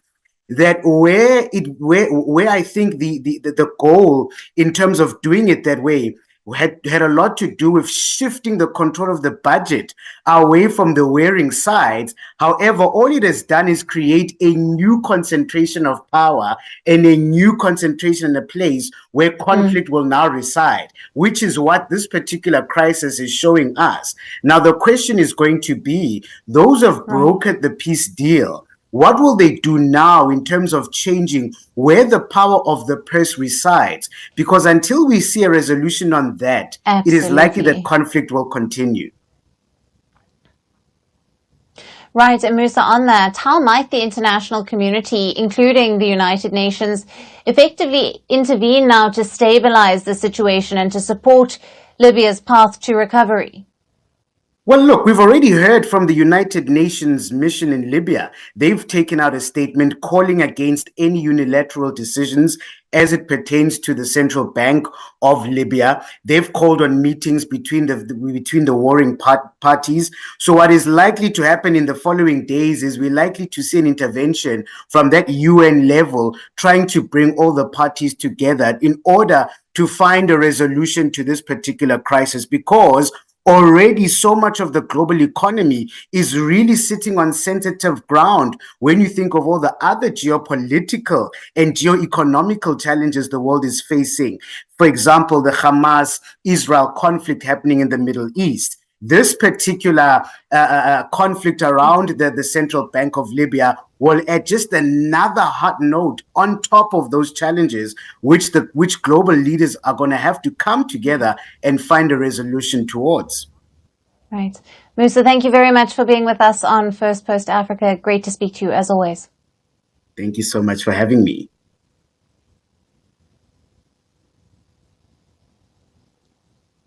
Shifting focus to South Africa, where China continues to expand its influence in the African powerhouse, this time through a medical aid program. Several South Africans are flocking to a docked Chinese hospital ship in Cape Town to access free medical care. The Chinese naval hospital ship called Peace Ark arrived in South Africa last Thursday and will remain docked until the 29th of August. China sent its ship on what it calls the Mission Harmony 2024. Now, this is the ship's 12th overseas mission, under which it is visiting 13 countries, mostly African nations, to provide free medical service to local people. The ship is equipped with medical instruments and laboratory services. It offers specialized health services, surgical procedures, and inpatient treatment. The ship has a 600 to 700 outpatient treating capacity, and the medical personnel from the South African Military Health Service are also working alongside the Chinese medical staff to treat people. Despite being the most advanced economy on the continent, South Africa grapples with widespread poverty and high unemployment, making quality health care often inaccessible. Many South Africans who cannot afford better health care are availing the services of the Chinese ship. I only use public because I don't have medical aid anymore because the prices are a bit high. So this was like the perfect timing because I was supposed to go for my 6-week scan, and it's usually the prices are usually high, but the private hospitals. This is China's Peace Ark's maiden trip to South Africa. Interestingly, it comes at a time when Beijing seeks to grow its influence, not just in South Africa, but across the continent of Africa. From trade to defense to culture, China wants to be the preferred partner for African nations. China is already a major investor in Africa. It made significant inroads into Africa under President Xi Jinping's Belt and Road Initiative. At a bilateral level, it has invested in 52 out of 54 African countries. It is Africa's largest bilateral trading partner. Beijing is signing weapons deals with its existing allies in Africa and is also wooing potential partners with its supply of arms. China has even dethroned Russia to become the largest arms supplier to sub-Saharan Africa. It has also been using culture and language as a soft power to further its influence. China has also been helping African countries build schools where Mandarin has been an optional course for students, including in countries like Kenya, Uganda, and South Africa. Reports say even members of the Peace Ark Hospital ship will conduct cultural exchanges in local schools and enhance people-to-people exchanges in South Africa. China even has political goals in South Africa. In 2015, China started a party training program in the African nation that aimed at educating the political leaders about China's state-owned enterprises and the one-party system. Last year, Beijing said that the relations between China and South Africa have entered their golden era. The two countries are also key partners in the BRICS bloc of emerging economies and also have heightened military cooperation in recent years. South Africa's President Cyril Ramaphosa is also scheduled to make a state visit to China next month. The visit will prepare for the Forum on China-Africa Cooperation Summit, which will follow the state visit and will be attended by other African leaders. But why is China vying for influence in African powerhouses? It is because apart from being an emerging market, which caters to China's economic interest, Africa is fast becoming a playing field for geopolitical rivalry between the US, China, and some medium-sized powers too, such as Turkey. Though China does seem to have an edge over its rivals, it fears losing the top spot to its friend, but a competitor in the region, Russia.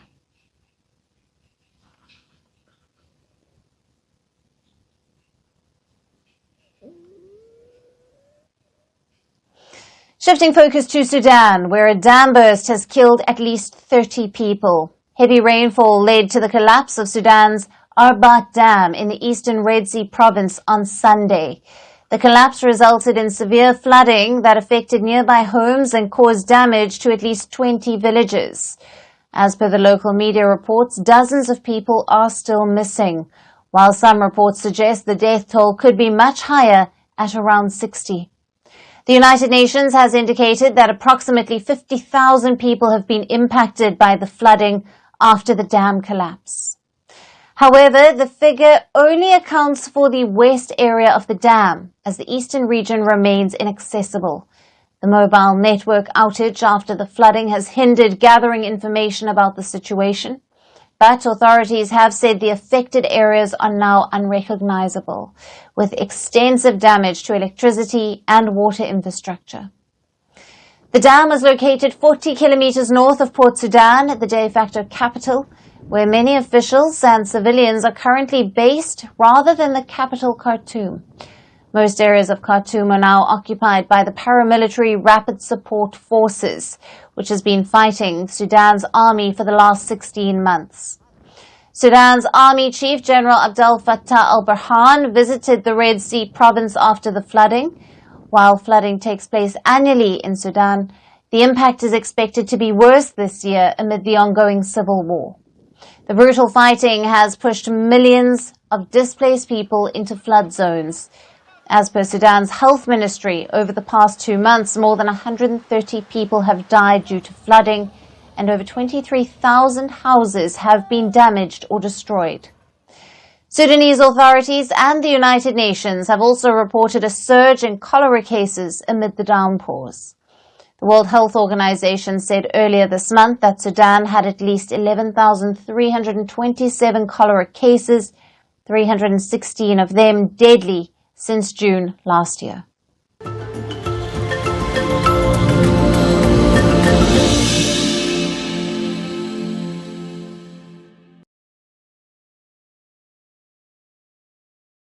And finally, to our special segment, Resurgent Africa.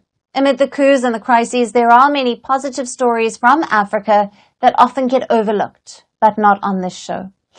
In the dry heart of the southeastern Zimbabwe, where tradition and survival often clash, a remarkable transformation is unfolding. A poacher, once struggling to feed his family, has now emerged from prison with a new mission: to turn his community away from hunting towards conservation. With newfound skills and a renewed purpose, he's leading the charge to protect the very wildlife he once hunted. Our next report gets you all the details. In the heart of Cheretsi, a semi-arid region in southeastern Zimbabwe, a remarkable transformation is taking place.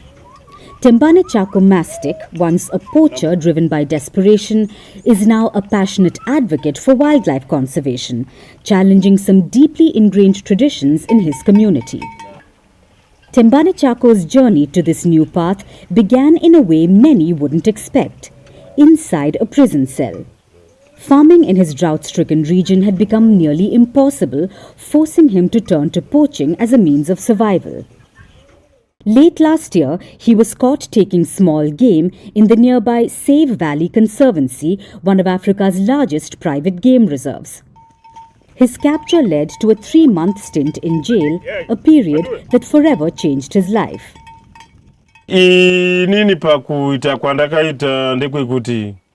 I grew up as a hunter, and it is a trade that became intrinsic. Before game rangers eventually caught up with me in the animal reserve, hunting was our way of life, but we did not know that we were committing a crime by killing animals. While behind bars, Tembane Chako encountered a unique program designed to reform poachers by turning them into conservationists. Through this initiative, he not only learned about the importance of preserving wildlife, but also acquired new skills, including carpentry. These skills have since become his livelihood, offering him a fresh start and a new purpose. During my time in prison, I learned many crafts such as weaving and sculpting. I was enlightened during my time of imprisonment and realized that I could make a living without hunting. Upon his release, Tembane Chako returned to his village not as the poacher but as a skilled carpenter and a vocal proponent of conservation. His workshop, a humble space filled with the scent of fresh wood and dry palm leaves, has become a beacon of hope. Using tree branches and palm fronds, he now crafts beautiful furniture that appeals to both tourists and locals. These days my main income comes from creating pieces of art which I sell to tourists. My workshop is at a public place and anyone can admire my work whilst it's in progress. But Tembane Chako's transformation is not just about his redemption, it's about changing the mindset of an entire community. He now urges his fellow villagers to embrace farming and livestock rearing not only as a means of survival but as a way to coexist. I have tried to educate my fellow hunters and village men on the dangers of poaching, and I'm proud to say the number of poachers from my village has decreased noticeably. I pride myself in spreading knowledge on conserving wildlife. A spokesperson for the Zimbabwe National Parks and Wildlife Management Authority recognizes the significance of Tembane Chako's work. According to him, raising awareness is the key to tackle the issue of poaching. Poaching is a cancer which we have been trying to deal with over the past few years. If you look at the statistics, of course there are other problem areas still we have. In a place where survival often takes precedence over conservation, Tembane Chako stands as a symbol of hope, proving that with the right support and opportunities, even those who once contributed to the problem can become champions of the solution. And that's it on the show for today. We will see you again tomorrow at the same time. Thank you for watching and goodbye.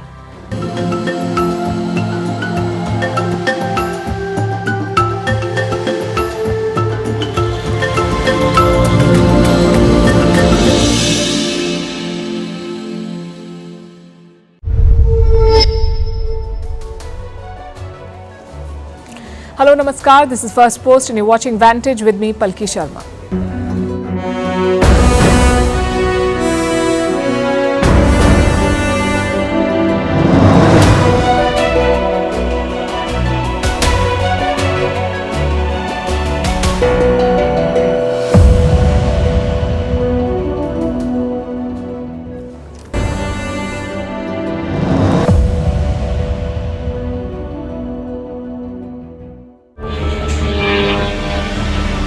Думаю, справедливо, якщо я цей план представлю спочатку президенту Сполучених Штатів.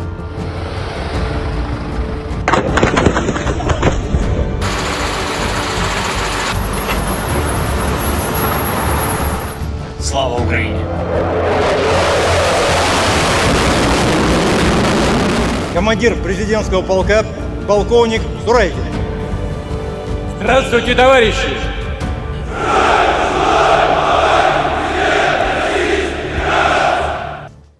Ukraine has unveiled a victory plan, an ambitious but vague agenda to end the war. President Zelensky announced it on Tuesday. It came after 2 days of relentless attacks by Russia. Moscow fired hundreds of missiles and drones. They targeted around 20 Ukrainian cities. Soon afterwards, Zelensky unveiled his plan. He will share it with US President Joe Biden.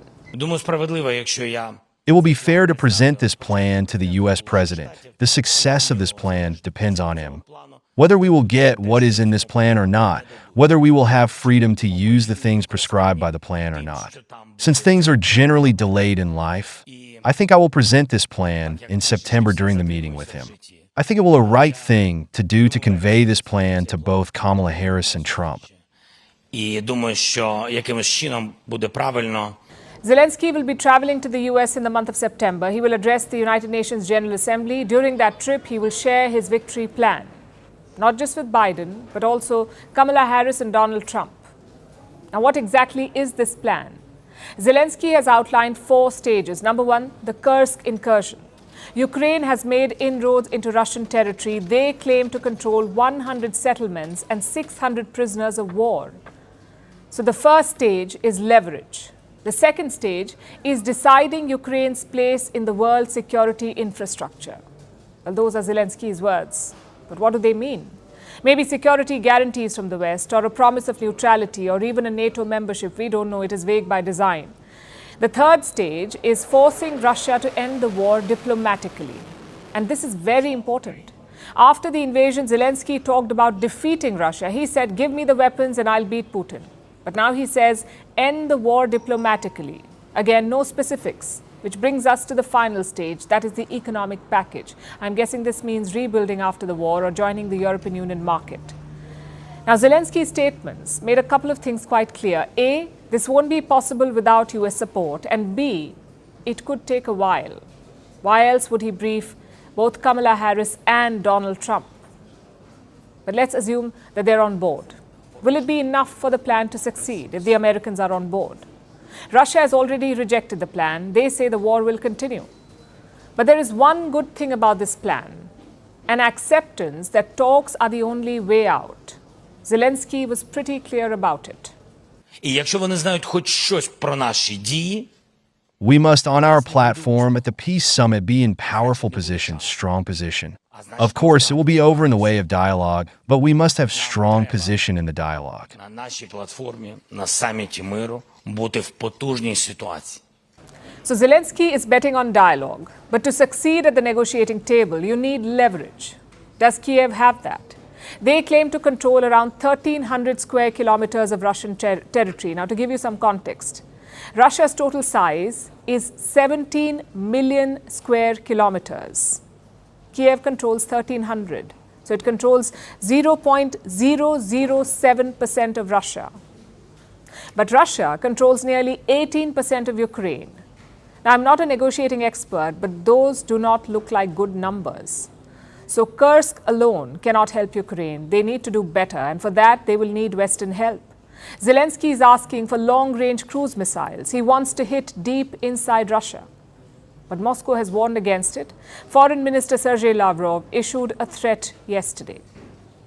Попытка сделать вид. This is blackmail. This is an attempt to pretend that the West wants to avoid excessive escalation, but in reality it is deceit. The West does not want to avoid escalation. The West, as they say, is asking for it.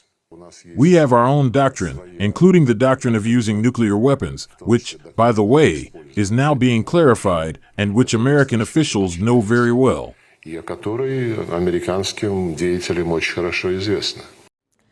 This is why the West is wary. They don't mind attacks inside Russia, but they don't want their weapons involved. So what is Zelensky doing about that? He's building his own long-range missiles. It's called Palyanitsia. The word itself refers to a type of Ukrainian bread. Apparently, the Russians have a hard time pronouncing it. This weapon is homegrown. It's a combination of a missile and a drone, and it can strike deep inside Russia. But the exact range is not clear yet. If deployed, it could strengthen Kiev's hand, maybe put Russia under more pressure. But still, there is no guarantee of success, because Russia is a nuclear power and Ukraine is not. No incursion or missile can bridge that gulf, meaning Moscow will always have the upper hand in talks. Zelensky is simply not willing to accept that. It's good that he's focusing on dialogue, but that dialogue must be rooted in battleground realities. If not, it will be a repeat of what we saw in Switzerland, a peace summit with no peace.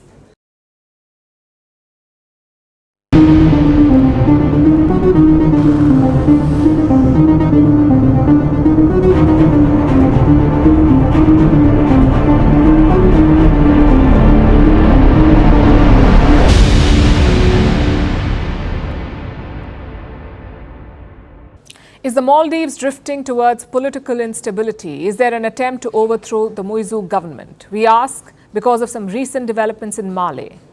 There are worrying signs and warnings from both the government and the opposition. They say attempts are being made to topple the government. And it began with President Muizu himself. He said someone is trying to overthrow his government. Now, coming from the president, this is a pretty serious allegation. So who was behind this?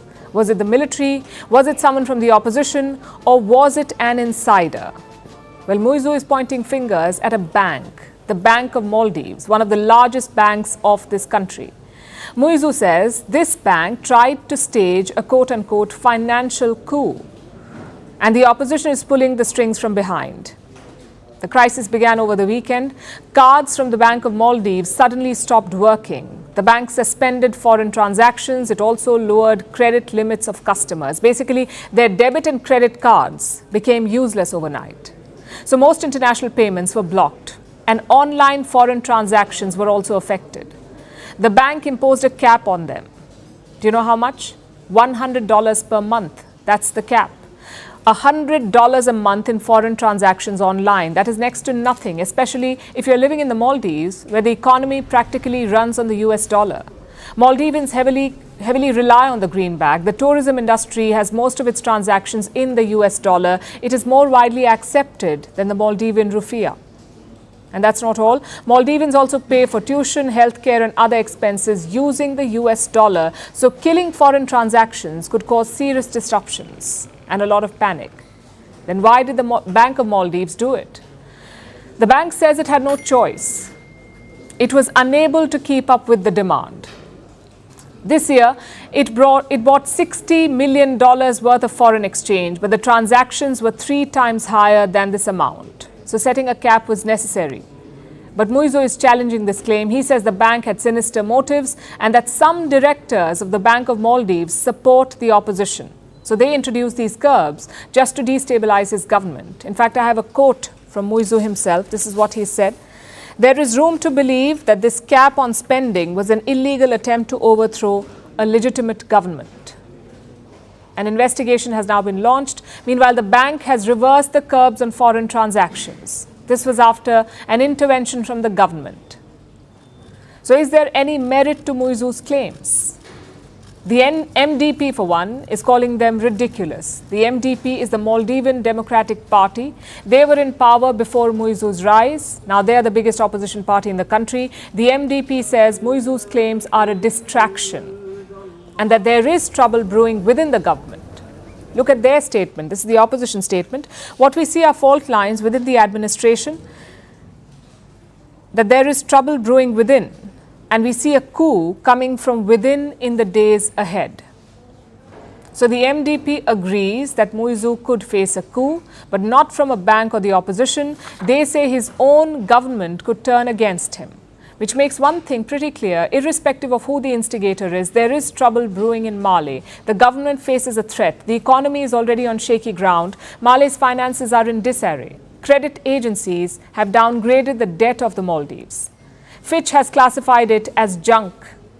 Plus, foreign reserves are under stress. In the month of June, the Maldives had just 1 month of foreign reserves left. A few days ago, claims like these went viral. A news outlet said that Mali had run out of money and its foreign reserves were in the negative territory. The Muizu government denied this report, but it's hard to ignore the fact that the Maldives is showing signs of financial distress. The IMF, for one, has warned them. That's the International Monetary Fund. They say, and I'm quoting, they say the Maldives is at high risk of external and overall debt distress. That's the assessment of the International Monetary Fund. The last thing they need is political instability. And the Maldives has a history of coup attempts. There have been at least 3 attempts to overthrow the government in the past, in 1980, 1983 and 1988. Maumoon Abdul Gayoom was in power then. The first 2 attempts were not significant, but in 1988, Gayoom faced a serious challenge. A businessman tried to overthrow him with the help of Sri Lankan mercenaries. Gayoom turned to India for help. And that is when New Delhi launched Operation Cactus. It deployed troops from all 3 services, the Army, the Navy and the Air Force, to the Maldives. India sent troops from all these services. The Indian soldiers crushed the coup attempt. But that was in the 1980s. Today, the circumstances are very different. The relationship with India is very different. Both the ruling and the opposition parties are warning about a possible coup, and this should be a cause for alarm.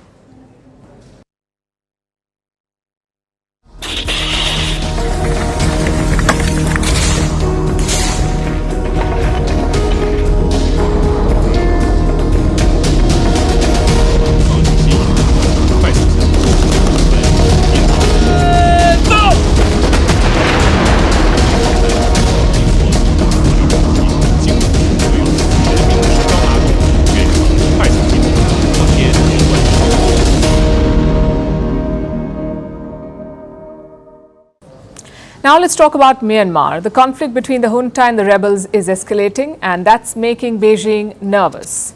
This week, China launched a military drill. It is happening along its border with Myanmar, and this is a live fire exercise, meaning Chinese troops are using live ammunition for these drills. Both ground and air force units of the PLA, the People's Liberation Army, the Chinese army, are participating. This may sound like a routine military exercise, but it is not. China is making a statement with these drills. It is sending a message to Myanmar's military junta. Less than 2 weeks ago, Wang Yi was in Naypyidaw, the capital of Myanmar. Wang Yi is the foreign minister of China. He spoke to the military leadership of Myanmar. He wants them to strike a deal with the rebels. China wants a ceasefire in Myanmar. China is willing to work with all parties to make a common voice in ending the conflict in Myanmar, maintaining stability, ensuring people's security. Beijing is getting impatient with the junta. In January this year, they had brokered a ceasefire, but it fell apart by June. Since then, the military has been reluctant to strike another deal. There are signs of tension between the junta and Beijing. This month, Myanmar's military chief made a big claim. His name is Min Aung Hlaing, and he is the country's de facto leader. The general delivered a 25-minute-long speech, and he said, and I'm quoting, certain foreign countries are arming the rebels. The general did not name China, but his statement was clearly aimed at Beijing, and it became obvious when Wang Yi issued a rebuttal. During his visit to Myanmar, he warned the general. He said, and I'm quoting, China opposes any remarks that attempt to sow discord in China-Myanmar relations or smear and vilify China. These remarks were made behind closed doors, but China's embassy in Naypyidaw made them public. So there is clear friction between Beijing and the junta. The offensive by the rebels is adding more tension. The rebels now control 2/3 of Myanmar. This includes the guard posts for Chinese oil and gas pipelines. This is in the Mandalay region. These pipelines run from Rakhine to China's Yunnan province, Rakhine in Myanmar to China's Yunnan province. So in a way, the rebels now control key energy infrastructure that the Chinese rely on. And the junta's response is making the situation worse. A sweeping military campaign is underway. The junta has deployed warplanes and artillery to hit back at the rebels. They want to take back the border areas. This has created a new problem for China. The fighting on the border is spilling over. It has damaged property on the Chinese side. Chinese citizens have been injured. Beijing views this escalation as a matter of deep concern. It believes that if the fighting continues like this, it could threaten more Chinese infrastructure projects. As a result, the PLA is now conducting patrols in the border areas. This also explains why Beijing needs the ceasefire. The fighting is hurting Chinese citizens, Chinese infrastructure, and Chinese interests. Today, the junta gave in to one of China's demands. It has promised to hold elections next year. They'll hold elections, but in a staggered manner. Now, in the past, India too has supported the idea of elections because they may offer a path to stability. But the problem is the junta has made similar promises before. Aung San Suu Kyi was ousted in 2021 in the February coup. Since then, the military leaders have made several promises to hold elections and broken all of them. So China will have to sustain the pressure for them to deliver. And it won't be easy because China's mediation in Myanmar has already backfired. It now has a bigger problem on its hand. Our next story is about yet another Indian neighbor, this time the most fiscally irresponsible one. Yes, I'm talking about Pakistan. After years of financial mismanagement, Islamabad seems to have finally woken up. It is now tightening the belt with a raft of new austerity measures. Yesterday, Pakistan's cabinet held a meeting where they agreed to abolish or merge 82 government departments under 6 different ministries. The ministries were not specified, but earlier reports suggest that they include the following: the Ministry of Kashmir Affairs and Gilgit-Baltistan, the Ministry of States and Frontier Regions, the Information Technology and Telecommunications Ministry, the Industries and Production Ministry, the Health Ministry, and possibly the Education Ministry. Departments in all these ministries are heading for the chopping block. This means a reduction of government expenditure. And that's not all. There are some 150,000 vacant positions in the Pakistani government, 150,000. Islamabad plans to do away with them entirely. It also plans to outsource non-core functions like cleaning services. And that's just to begin with. Eventually, Pakistan wants to do away with clerical jobs as well. It wants government officers to embrace artificial intelligence so they don't have to rely on staff for paperwork. It is an ambitious plan and it's been approved by Pakistan's cabinet. But there's already political opposition to this from within the ruling coalition. So let's see if they really go through with it. Some austerity measures have been proposed as well, like a ban on purchase of vehicles at public expense and an end to unnecessary foreign trips by government officials. All of this sounds good until you remember that the government itself will decide what is necessary and what is not. But even if the plan is not foolproof, on paper, it looks like Pakistan is tightening the belt, which brings us to the big question: why now? What made Islamabad suddenly realize the dire situation? Well, there are 2 factors. One is public anger.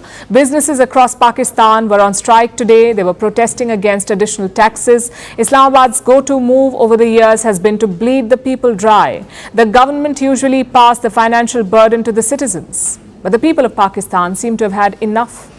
They are fed up with all the extra new taxes. Protests keep erupting, so the government now knows that it has to contribute as well. And that is why Islamabad is finally starting to cut the fat. This is one reason for the new austerity measures. The other reason is the real dearth of money. Islamabad wants to borrow about $20 billion from external lenders this year. $20 billion this year. Old habits die hard after all. It comes to about $1.6 billion per month. In July, they managed to borrow only a little more than $400 million. That's well short of their target. What's worse is that Islamabad's piggy bank, the International Monetary Fund, is not helping immediately. The IMF won't be giving Pakistan its pocket money till next month, and it gets worse. Pakistan's other credit cards, China, Saudi Arabia and the UAE, are also ignoring it. Forget new loans, these countries are not even agreeing to roll over existing debt. And that would be a big blow to Islamabad. It needs that debt rolled over for the next IMF allowance. It needs to show some money in the bank to get the next IMF loan. So what is Islamabad doing about this? Well, two things. One, they're looking at different lenders, including commercial banks. Islamabad is in talks with the Dubai Islamic Bank and the Mashreq Bank, among others. It is trying to convince them of potential investment opportunities in Pakistan. Let's see if the banks decide the risk is worth it. Meanwhile, Pakistan is also reaching out to its old friends like China. The commander of the Chinese Army's ground force, General Li Qiaoming, was in Pakistan over the last few days. He was first greeted by the country's real leader, that is Pakistan's Chief of Army Staff, General Asim Munir. The two met in Rawalpindi on Monday. Then yesterday, the Chinese general met Pakistan's President and Prime Minister. General Li was given Pakistan's second highest civilian honor, the Nishan-e-Imtiaz. It seems Islamabad is doing everything it can to curry favor with Beijing. It really needs that debt rollover, and I'm sure another billion or two would also be welcome. But until that happens, until Pakistan's finances are shored up, expect more austerity measures. Whether Islamabad actually adheres to them is a whole different story, though. Let's turn to France now. There's a bitter political deadlock in the country. In the month of June, French President Emmanuel Macron dissolved the parliament. He called for snap elections. In July, the results were out. The left won the most seats. Macron's centrist party came second. Since then, the country has been without a government. Now, usually the president names a prime minister from the biggest faction. In this case, that's the left parties. But President Macron has rejected their prime ministerial choice. He says the left wouldn't win a confidence vote, and that would lead to, quote-unquote, institutional instability. The left has called it an unacceptable anti-democratic coup. They're planning a huge protest, and they want to impeach President Macron. Will this plunge France into chaos? Our next report tells you. In July, the left in France thought they had scored a huge victory. They were fighting under the new Popular Front, the Socialists, the Greens and the Communists. So it's quite a diverse bunch. These parties don't have a lot in common, but they came together to keep Marine Le Pen's national rally out of government. And in the end, they succeeded. They came out on top in the snap presidential polls. But there's a problem. France's National Assembly has 577 seats. No group has got the majority mark. The left-wing coalition got 187 seats. Macron's Ensemble Alliance won 159. And far-right National Rally and its allies have 142. So no one has enough seats to govern on their own. And it has led to a political impasse. Usually the president names a prime minister from the biggest faction. So the left came up with a candidate. It was Lucie Castex. She is a Paris civil servant. The left says she should be named prime minister. But Macron has rejected this choice. The left may be the biggest group, but he's not legally obligated to choose from them. On Monday, Macron held talks with his own alliance and Marine Le Pen's far-right National Rally. They made it clear they don't support the left's choice. So if Macron endorsed their choice, the government would still lose the confidence vote. It wouldn't be able to function. That's why he blocked it. This hasn't gone down too well with the left. They called it an anti-democratic coup. They have also called for a huge demonstration on September 7th. So chances of chaos in the days to come are quite high. I have the impression that we're facing successive rejections from everyone, but at some point we have to put things together, and I don't think we're there yet, even though 2 months have gone by now. From the outset, it is assumed that the majority will form the government. Normally, that's a form of logic. Well, I have the impression that nothing can suit President Emmanuel Macron today. So what happens next? Macron says he will restart talks with all party leaders to reach an agreement. Meanwhile, the left seems to have taken a page out of Donald Trump's playbook. They say the election is being stolen. The New Popular Front wants to impeach Macron. They accuse him of trying to prolong Macronism. Now, an impeachment is unlikely, but France still doesn't have a prime minister. A caretaker government is calling all the shots right now. Technically, there's no deadline to choose a prime minister. But France needs to present its budget on the 1st of October. That deadline is fast approaching. If a new prime minister is not selected by then, France will be wading into uncharted territory. The chaos continues in West Bengal. Yesterday, it was a police crackdown. Today, it was a general strike, a Bengal Bandh. The strike was called by the state's main opposition party, the BJP. But the ruling party, the TMC, opposed it. You can imagine what happened next, a showdown. Party workers clashed in different parts of the state. Take a look.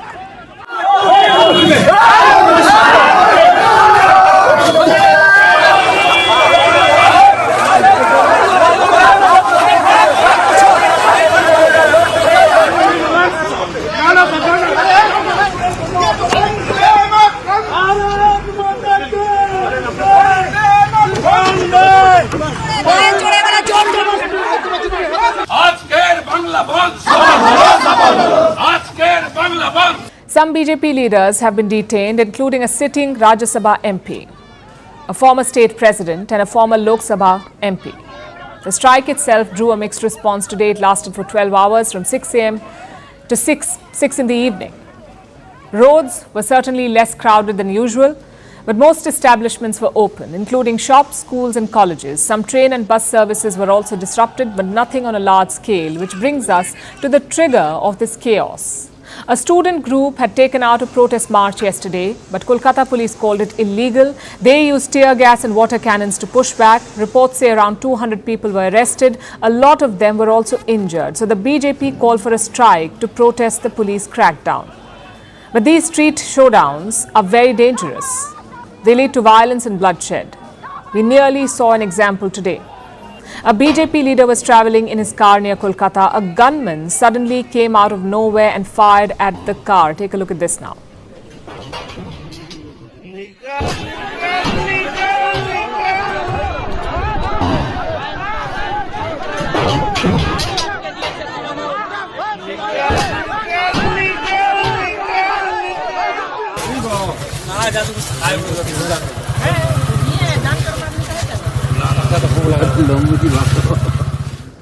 We could not verify this video, but the leader has spoken out since then, and he says the gunman was a TMC supporter. Apparently, they also threw bombs at his cars. Some of his supporters had to be admitted to a nearby hospital. Now, let's be clear, there is a partisan angle to these protests, which is why doctors have not joined in. They're not part of this protest. They held a different rally today. But that doesn't mean the public is not angry. There is genuine anger against the West Bengal government here, against the Kolkata police, whether it's allegations of a cover-up or the delay in filing a case or tear-gassing students. You cannot brush that under the carpet. Today, Chief Minister Mamata Banerjee addressed a rally. She said the protests are an attempt to defame Bengal.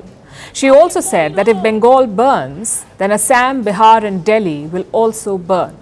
Modi Babu, আপনার পার্টিকে দিয়ে আগুন লাগাচ্ছেন মনে রাখবেন বাংলায় যদি আগুন লাগান আসামও থেমে থাকবে না নর্থ ইস্টও থেমে থাকবে না উত্তর প্রদেশও থেমে থাকবে না বিহারও থেমে থাকবে না ঝাড়খণ্ড থেমে থাকবে না উড়িষ্যাও থেমে থাকবে না আর দিল্লিও থেমে থাকবে না আপনার চেয়ারটা আমরা টলমলো করে দেব Such comments are dangerous.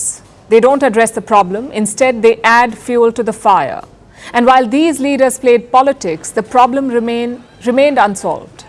The Kolkata rape and murder happened on the 9th of August. Look at what's happened since then. 3 men were arrested for gang raping a teenager in Madhya Pradesh. In Kanpur, an 8-year-old was molested by a cleric.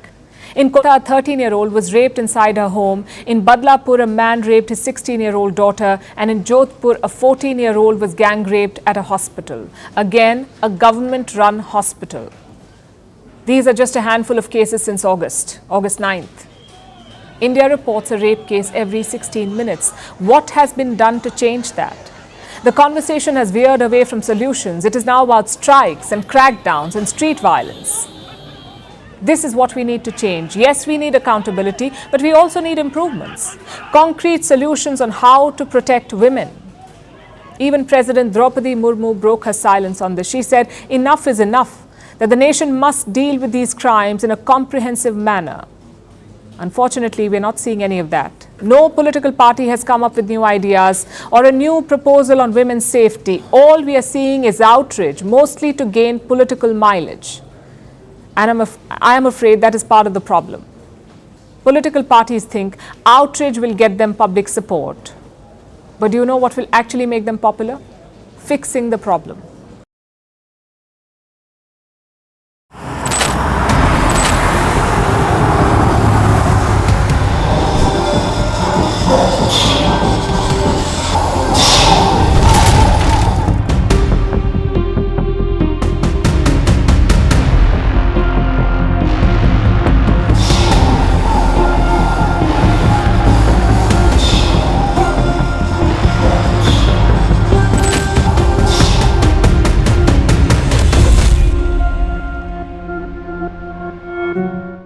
The year was 2017. It was the month of February. A Malayalam actress was traveling by her car. A group of men rammed into her car. They kidnapped her. They sexually assaulted her. The assault was recorded. And then after 2 hours, they dropped her off. All of this happened in Kochi, a city in the state of Kerala. It's also where the Malayalam film industry or Mollywood is based. After the assault, the woman filed an FIR. 2 of the assaulters were arrested. The investigation then unveiled a bigger plot. These men were hired by an actor called Dilip. He is one of Malayalam film industry's biggest actors. He hired the assaulters and paid them because he wanted to silence the actress. This revelation led to shockwaves across Kerala. A judicial committee was formed to investigate the rot. It was called the Hema Committee after Justice Hema, who led it. They looked into harassment and sexual extortion in Mollywood, and their report was ready in 2019, but it's been released only now after another legal battle. This report details sexual exploitation, the casting couch, and a male mafia in the film industry. But what about the case that started it all? That case is still under trial from 2017 to 2024 and counting. Yesterday, the Supreme Court of India brought it up. It sought information from the Kerala government. 7 years and the trial is still on. Imagine that. And this is a high-profile case, one that exposed the dark side of Mollywood that led to the Hema Committee report and the current Me Too movement in Kerala. That case still lingers. The woman has still not got justice.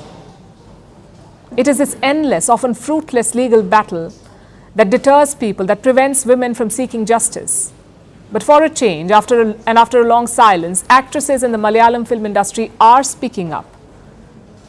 Take Meenu Munir, for example. She has accused 4 actors. She says one of them hugged her without consent. He even tried to kiss her forcefully. Others made advances.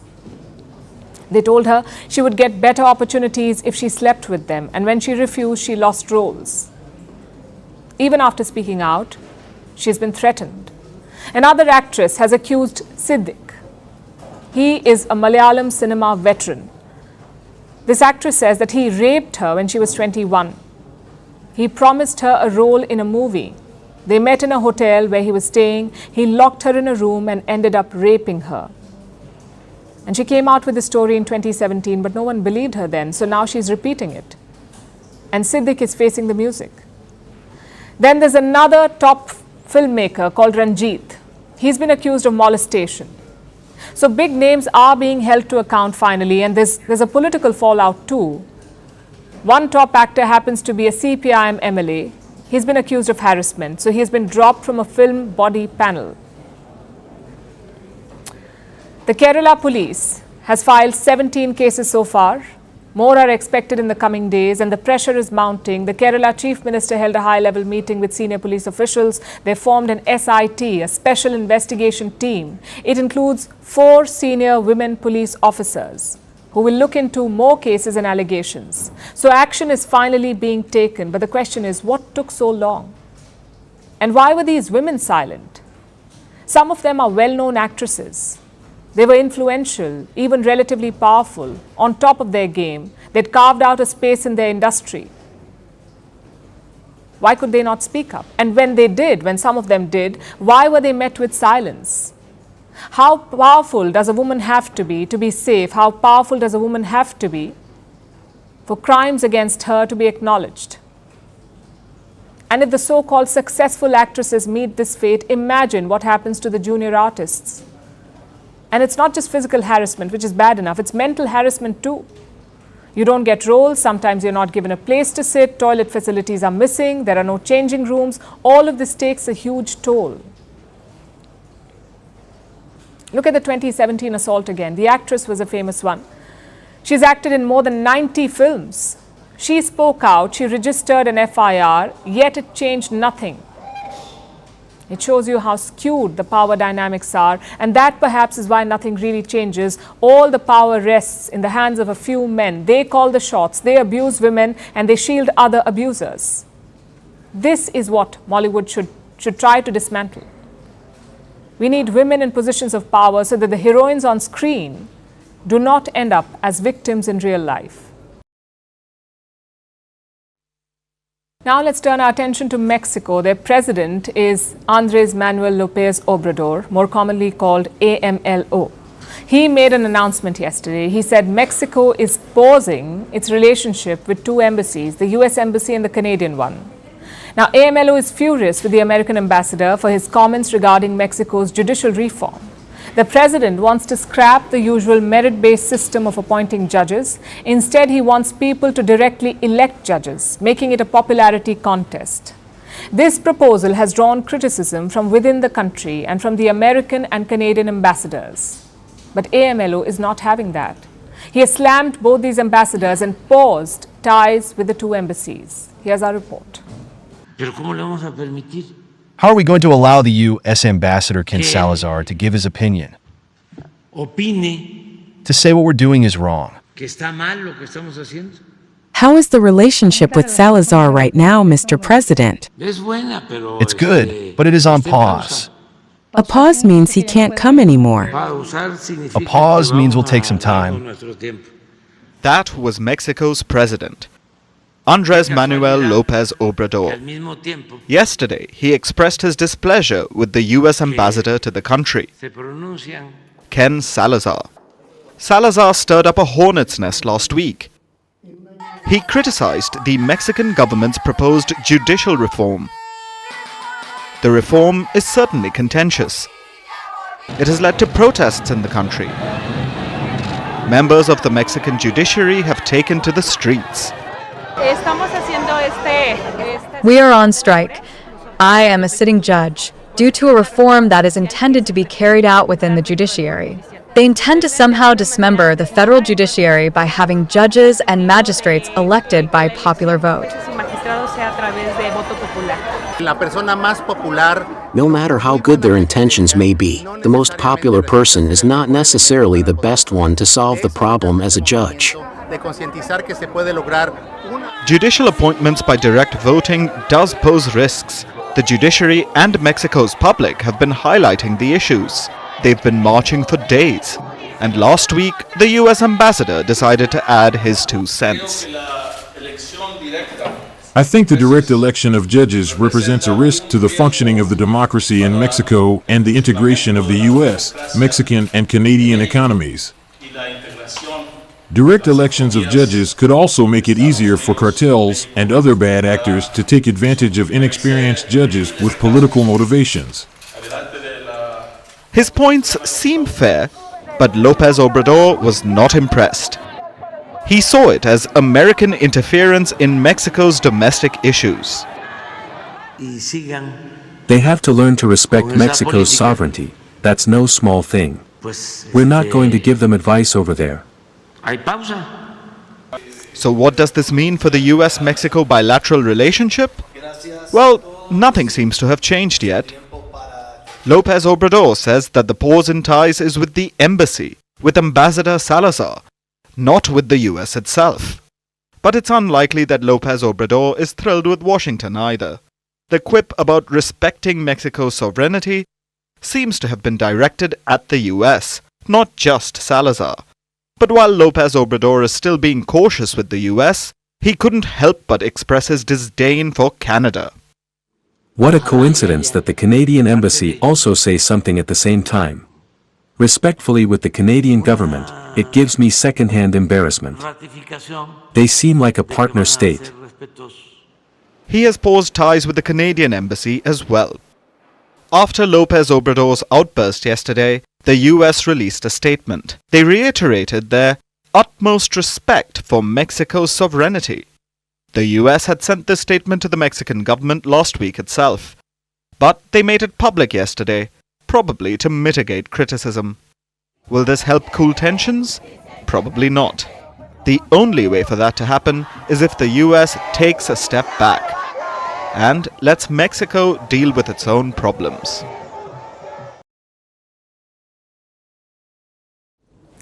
A major World Cup has just wrapped up in Saudi Arabia. Not your football or hockey World Cup, this was a gaming World Cup. That's right, a World Cup for e-sports. And before you dismiss it as a gimmick, listen to the numbers.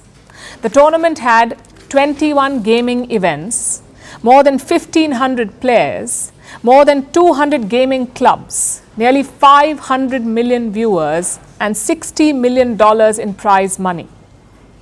Let that sink in.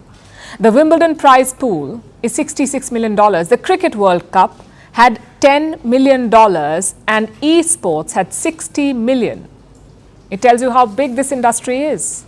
This was the first ever esports World Cup, and there are Saudi fingerprints all over it. The tournament was held in Riyadh. It was funded by the Saudi Investment Fund and it was won by a Saudi team.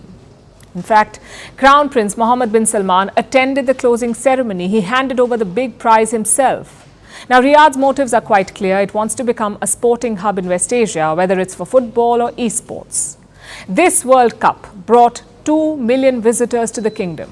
Tourist arrivals were up 29%, so it's job done for Riyadh. But tonight we're looking at the larger story. How big is the world of esports? How is it growing? And what role does India play? But before that, some basics. How exactly do you compete in these games? Don't you play against a computer? Well, not always. Games at esports events are multiplayer, meaning you play against another gamer. Now, Saudi Arabia had 21 such games like Call of Duty, FC Football, Counter-Strike, Fortnite and PUBG. If you beat your opponent, you advance to the next round, much like tennis or badminton. Gaming is among the fastest growing industries in the world, by the way. It was worth $250 billion in 2022. It is projected to reach $665 billion by the end of this decade. Around 3.2 billion people play video games, almost 1 billion play online. Of course, most of these are casual gamers. Professional gamers are still few. The industry's biggest challenge is attitude. Gaming is usually considered a pastime. You don't associate video games with skill. But that attitude is slowly changing. Even the International Olympic Committee is jumping in. They cannot include esports in the Olympics because Olympic sports require physical skills. So they're launching a separate event, an Olympic esports. The first edition will be held next year and no prizes for guessing where. In Saudi Arabia. So gamers will soon be Olympians. What explains this sudden rush for esports? Well, gaming companies are making billions of dollars. They also employ hundreds of skilled engineers and designers, plus it's a matter of prestige. Have you heard of GTA or Grand Theft Auto? It's a game series with a number of titles, all of them set in fictional American cities.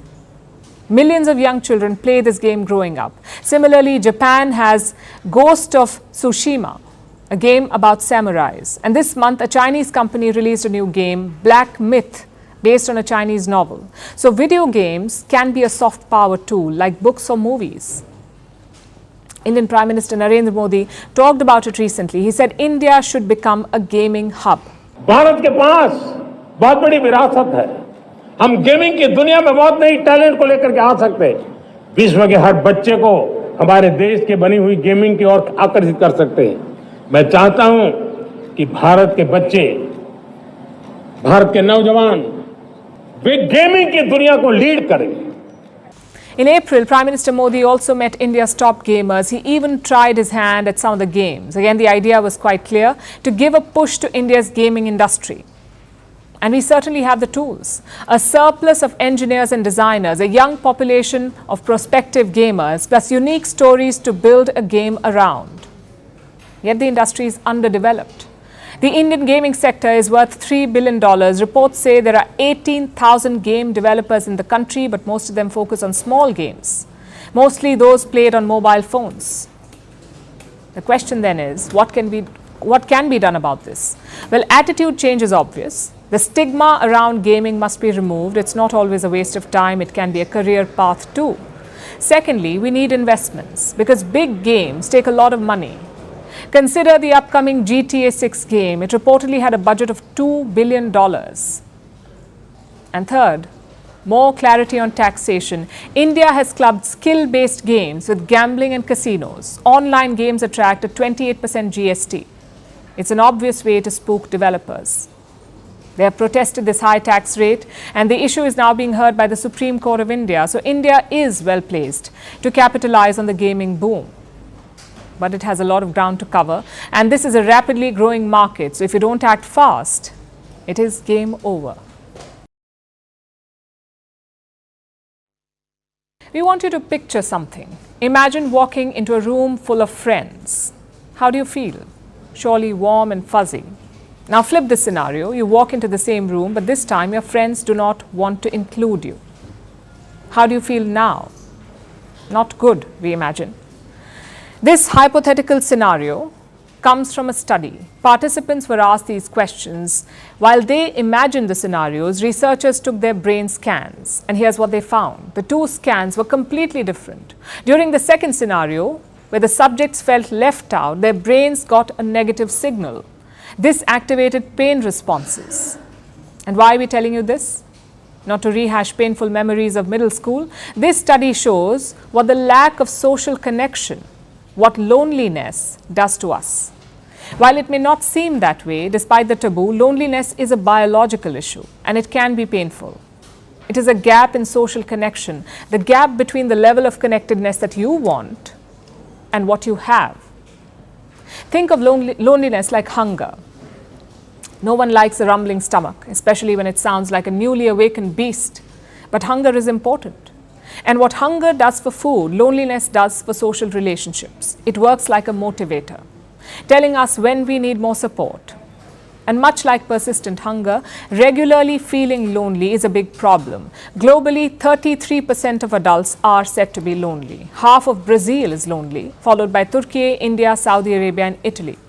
But the problem is not limited to these countries, of course. The World Health Organization calls loneliness a global public health concern.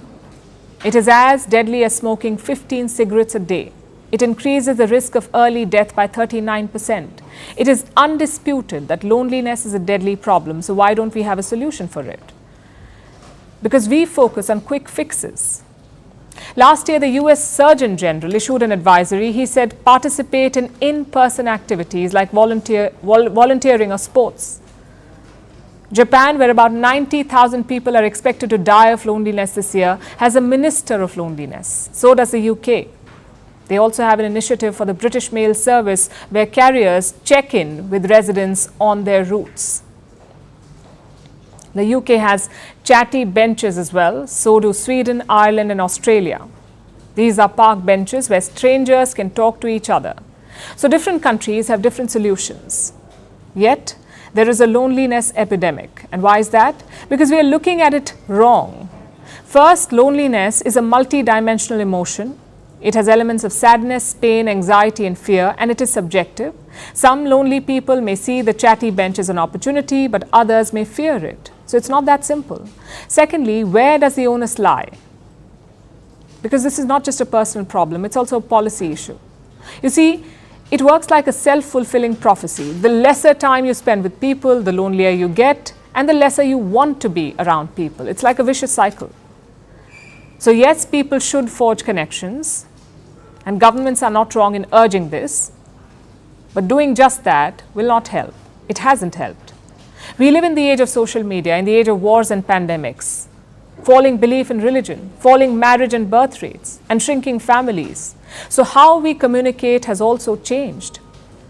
We are not all going to join a running club or talk to strangers in parks, and our children may not grow up around our parents. Social connections do not work like they used to, so all we can do is adapt. We can reach out to more people via video calls, or we can hold meetings over Zoom calls, but occasionally meet for a team lunch in person. We basically need realistic solutions, surely on a personal level, but about time our governments get with the program too.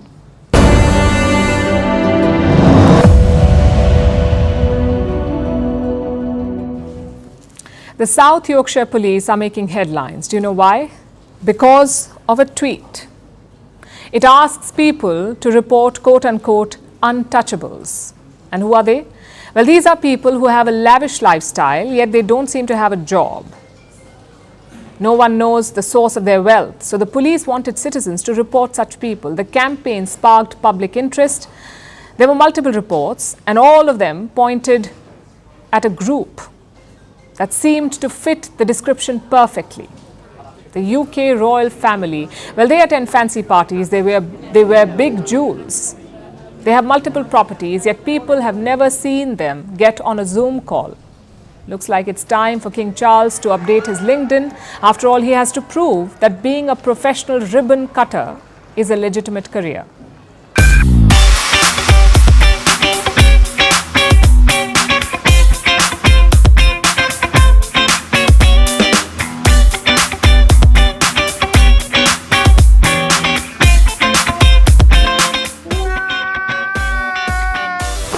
Emotional damage.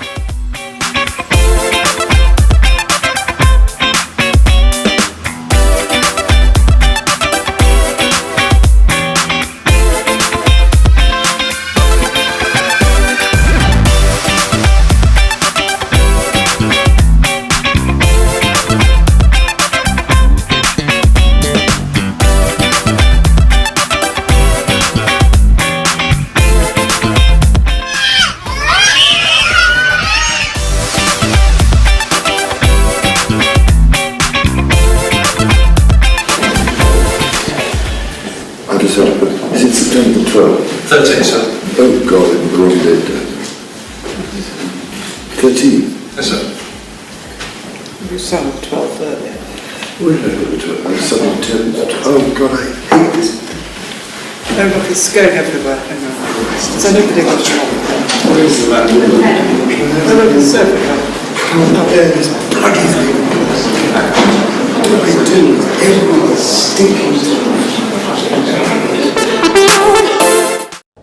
And now it's time for Vantage shots, images that tell the story. Lightning strikes Mecca's clock tower, creating a dramatic effect in Saudi Arabia. The Chinese space station reveals a spectacular view of the Earth.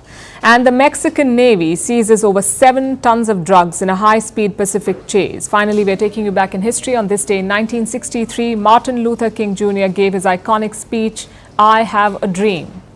He was one of the most prominent leaders of the civil rights movement in the United States. In the speech, he said he imagined a future without racism.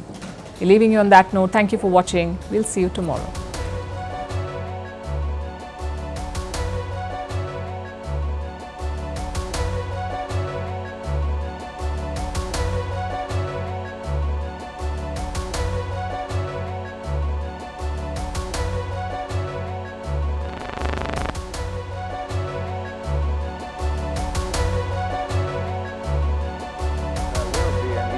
Demonstrations where there is real compliance with the 1964 bill and with the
From impeachments to inaugurations, if it's a political story, we are on the scene. The race for the White House is heating up.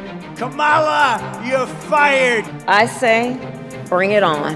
If it's breaking news, we're live with the latest coverage. From the White House, the State Department, and Capitol Hill, we know the issues, but above all, we know the players to bring you the latest in-depth analysis on all the key stories that we're covering.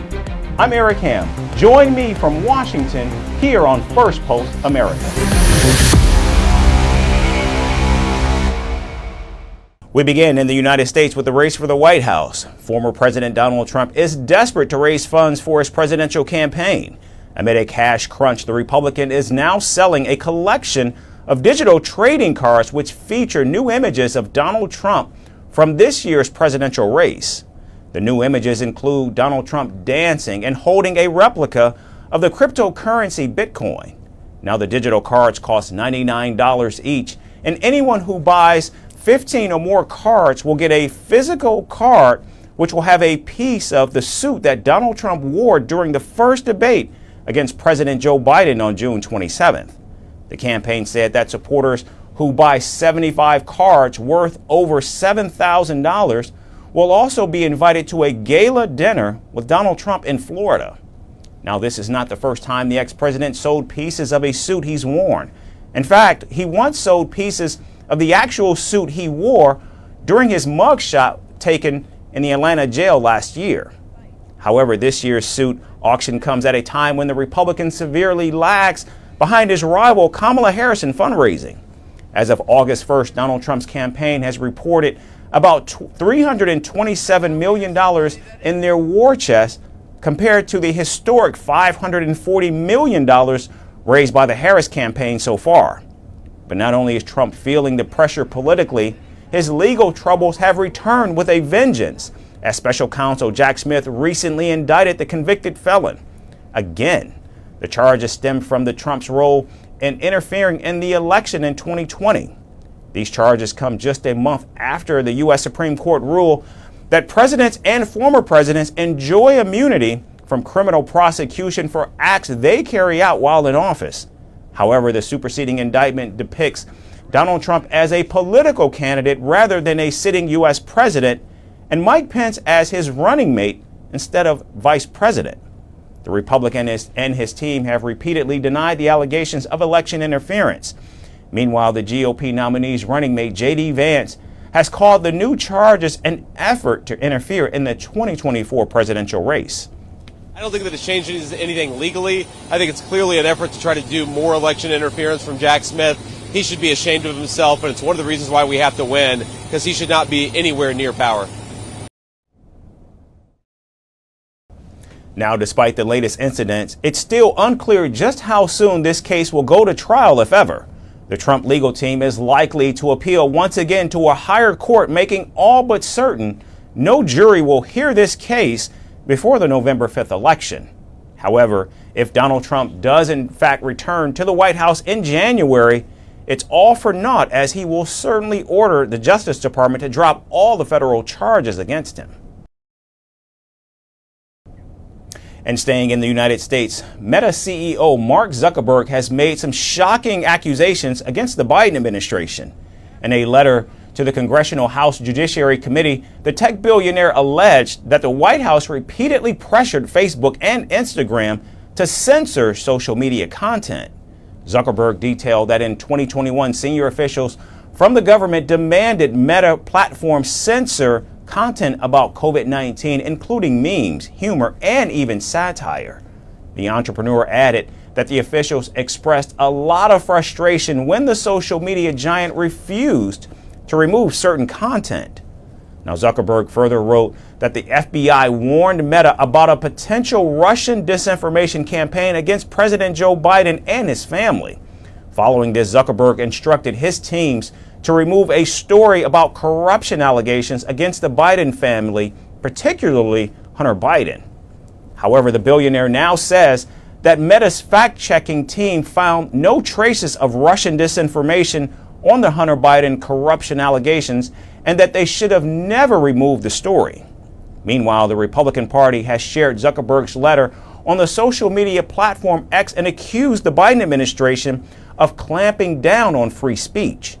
Joining the Republicans is Tesla CEO and billionaire Elon Musk, who has put aside his rivalry with Zuckerberg and sided with Meta Platforms. Now, Musk, who is also the owner of X, has called the Biden administration's attempts to censor content a violation of the First Amendment. Now, Zuckerberg has followed up on his letter and said that he regrets not being more outspoken against the Biden administration. The tech CEO has now vowed to stand up to government pressure and promote free speech online without compromising on the content that's allowed on Facebook and Instagram. These stark revelations come amid a heated political environment. Still, it remains to be seen whether the accusations by Zuckerberg will impact the elections in November. And now a high-stakes manhunt is unfolding in the Middle East. The United States and Israel have intensified their search for Yahya Sinwar, the mastermind behind the October 7th Hamas attacks. Using advanced technology and intelligence teams on the ground, the hunt focuses on Gaza's vast underground tunnel network. However, American and Israeli officials are unable to locate Sinwar, as he's reportedly disguising himself as a woman to evade capture. Our next report takes you inside the ongoing manhunt. In a high-stakes game of chase, Israel and the United States have ramped up their efforts to track down Yahya Sinwar, the elusive Hamas leader behind the deadly October 7th attack. Sinwar, now considered one of the most dangerous men in West Asia, is believed to be hiding deep within Gaza's vast network of tunnels. To find him, the United States has pulled out all the stops, deploying ground-penetrating radars to map the labyrinth below and embedding intelligence experts directly with Israeli forces. The joint US-Israeli manhunt is unprecedented in scale. A special unit has also been set up within Israel's Shin Bet intelligence service, pouring resources into finding the man who has evaded capture for months. And the stakes could not be higher. Capturing or killing Sinwar could dramatically shift the conflict, giving the Israeli Prime Minister Benjamin Netanyahu a chance to declare victory and potentially end this brutal military campaign in Gaza. But Sinwar has proven to be a master of disguise and deception. Intelligence reports suggest he has taken extraordinary measures to remain on the run, even dressing as a woman to blend in with Palestinian civilians. Communication with Sinwar has also gone dark, as he avoids all electronic devices, relying on human couriers to lead his network. But how that system works remains a mystery. The last known sighting was a near miss in February, when Israeli forces raided a bunker in Khan Yunis, just moments too late. Amid Sinwar's absence, the Israeli army released a video on Tuesday showing Qaid Farhan al-Qadi, an Israeli hostage who was rescued from a tunnel in the southern Gaza Strip. Al-Qadi, who is from the Bedouin minority, was reunited with his family in an emotional welcome. His family was seen sprinting through the hospital,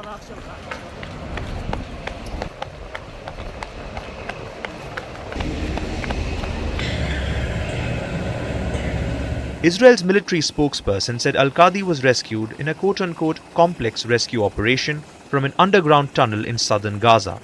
The operation was hailed by Prime Minister Benjamin Netanyahu, who said he had spoken with al-Qadi. The Israeli Prime Minister added that Israel would work tirelessly to return more than 100 hostages still in Gaza.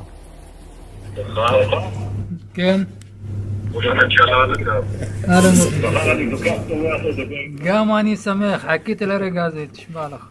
אני מודה לכם על העבודה הזאת שהגעתי למצב שאני אראות למשפחה ולהיות.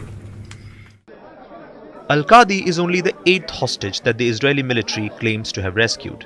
Meanwhile, ceasefire talks in Egypt have hit a deadlock, with Hamas and Israel trading accusations over the lack of progress. Key sticking points include Israel's demand to control the Philadelphia corridor, a notorious smuggling route, and stringent checks on the Netzarim corridor to prevent armed fighters from moving north. So now, with the clock ticking and stakes higher than ever, the question remains: will Sinwar's capture bring an end to this cycle of violence?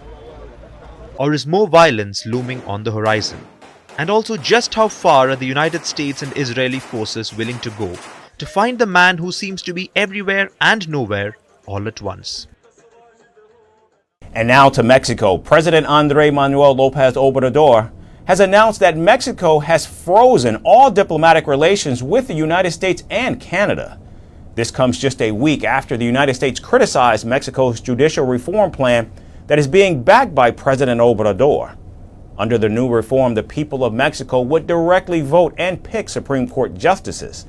Now, ambassadors from the United States and Canada to Mexico have called the planned judicial reform a major risk to democracy. Taking objection to the comments, President Obrador has accused Washington and Ottawa of domestic interference. A foreign ambassador should not comment on what is wrong or right in our country. That's not the job of an ambassador. Issues regarding Mexico concern us. Foreigners cannot come. No foreign government can come to talk about issues that only concern Mexicans. It's a basic principle of independence and sovereignty. Now, President Obrador has threatened the United States against making further statements regarding the judicial reform plan or risk fracturing bilateral trade. Both the United States and Mexico remain each other's largest trading partners. In addition, the Mexican president has warned Canada of deteriorating bilateral trade as well. What a coincidence that the Canadian also say something at the same time. Respectfully, with the Canadian government, it gives me second-hand embarrassment. They seem like a partner state. Together, they want to interfere in issues that only concern Mexicans. The relationship will continue, but hopefully, they will ratify that they will be respectful. Meanwhile, hundreds of Mexican judicial workers continue to protest against the government's court overhaul. Demonstrators have threatened to sue the Obrador administration in international tribunals if the judicial reform proposals aren't rolled back. They will eliminate our trusts, savings, and reserve funds. They will take them away from us, which obviously undermines our benefits. We will also bring legal action before international tribunals to assert our rights and defend judicial careers and independence. It's also important to note that Claudia Sheinbaum, Mexico's first woman president, who will replace Obrador on October 1st, has put her weight behind the party's judicial reform plan as well. We want to strengthen the judiciary. It is false that we want to minimize it. How much stronger can a judicial power be if the people elect the judges, ministers, and magistrates? There is nothing stronger than that because they answer to the people. Relations between Mexico and the United States have been tense for years now. The massive influx of illegal migrants coming through the southern border has seen diplomatic ties stretched to their limits. Moreover, copious amounts of fentanyl entering the United States from Mexico has only exacerbated these tensions. And now, with Mexico's neighbors to the north attacking domestic policies, one has to wonder if the three nations have reached their breaking point. Only time will tell, but as an integral trading partner, the relationship is crucial to not only the domestic economies throughout the region, but certainly the rest of the world as well. And finally, from Venezuela, journalists are facing a deadly crackdown under Nicolas Maduro's regime. With the threat of arrest looming, they've turned to groundbreaking solutions using artificial intelligence anchors to report the news. These virtual newscasters are revealing the harsh realities of Maduro's post-election repression while keeping the real reporters safely out of sight. It's a bold and risky move in a country where speaking the truth can cost one their freedom and perhaps even more. Our final report has more details. In the shadows of Venezuela, journalism has become a dangerous endeavor, where reporters are innovating to survive. Nicolas Maduro's regime is tightening its grip on power and has turned its attention to the press, arresting journalists and silencing dissent. But the truth, as they say, finds a way. In a country where being on camera can mean risking your life, Venezuelan journalists have turned to artificial intelligence to keep the news alive. Guarimberos, terroristas, fascistas. Estos son algunos de los términos. These digital stand-ins with names like La Chama and El Paña, which mean bestie and buddy in English, are now the faces of the news. They're not real, but their reports are all too genuine. Since then, these AI newsreaders began broadcasting. Bestie and Buddy have been telling the world about the increasing repression, the mass arrests, and killings of protesters, stories that Maduro's regime would prefer keeping in the dark. Carlos Eduardo Huertas, the director of Conectas, a journalism platform based in Colombia, describes this as a necessary evolution. Being on camera is no longer sensible, he says, and the AI avatars have become shields, protecting the identities of about 100 journalists involved in the project, named Operación Retweet or Operation Retweet. The danger, on the other hand, is real. 9 journalists are currently behind bars, with charges ranging from terrorism to inciting violence. The political chill in Venezuela is palpable. Even the social media accounts have gone silent, and basic communication tools like WhatsApp are no longer safe. But Operation Retweet's collective investigations continue to unveil the truth despite the regime's attempts to rewrite the narrative. Ha violado todas las leyes de Venezuela, y en Venezuela hay ley. Elon Musk has violated all Venezuelan laws, and in Venezuela there is a law and we are going to enforce it. That is why I have signed a bill with the proposal made by Conatel, the National Telecommunications Commission, which has decided to remove the social network X, formerly known as Twitter, for 10 days from circulation in Venezuela so that they can present their documents. X out of Venezuela for 10 days.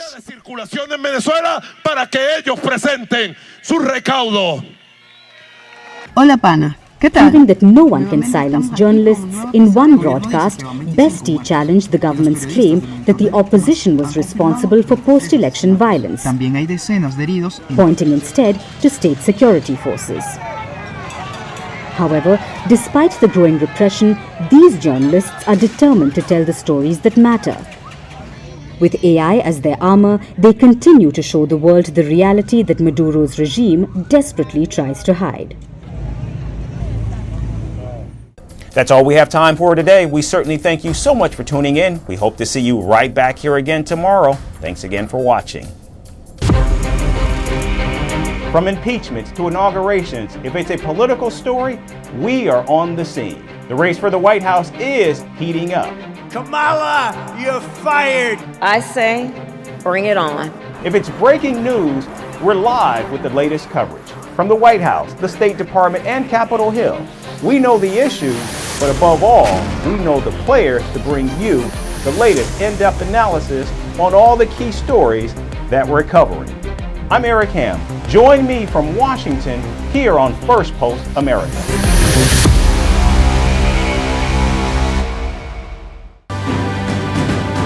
First Post reports from the world's second largest continent. Hello, I'm Alison Lagrange. A very warm welcome from Durban, South Africa. We get you the news and the newsmakers from Africa.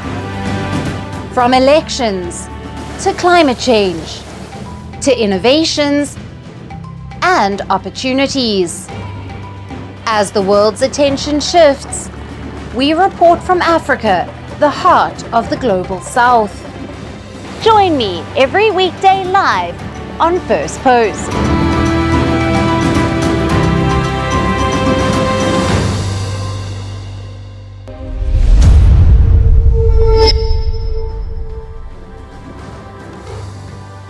Hello and welcome to First Post Africa, where we get you the top stories from the continent and from across the world. I'm Alison Lagrange, coming to you live from Durban, South Africa.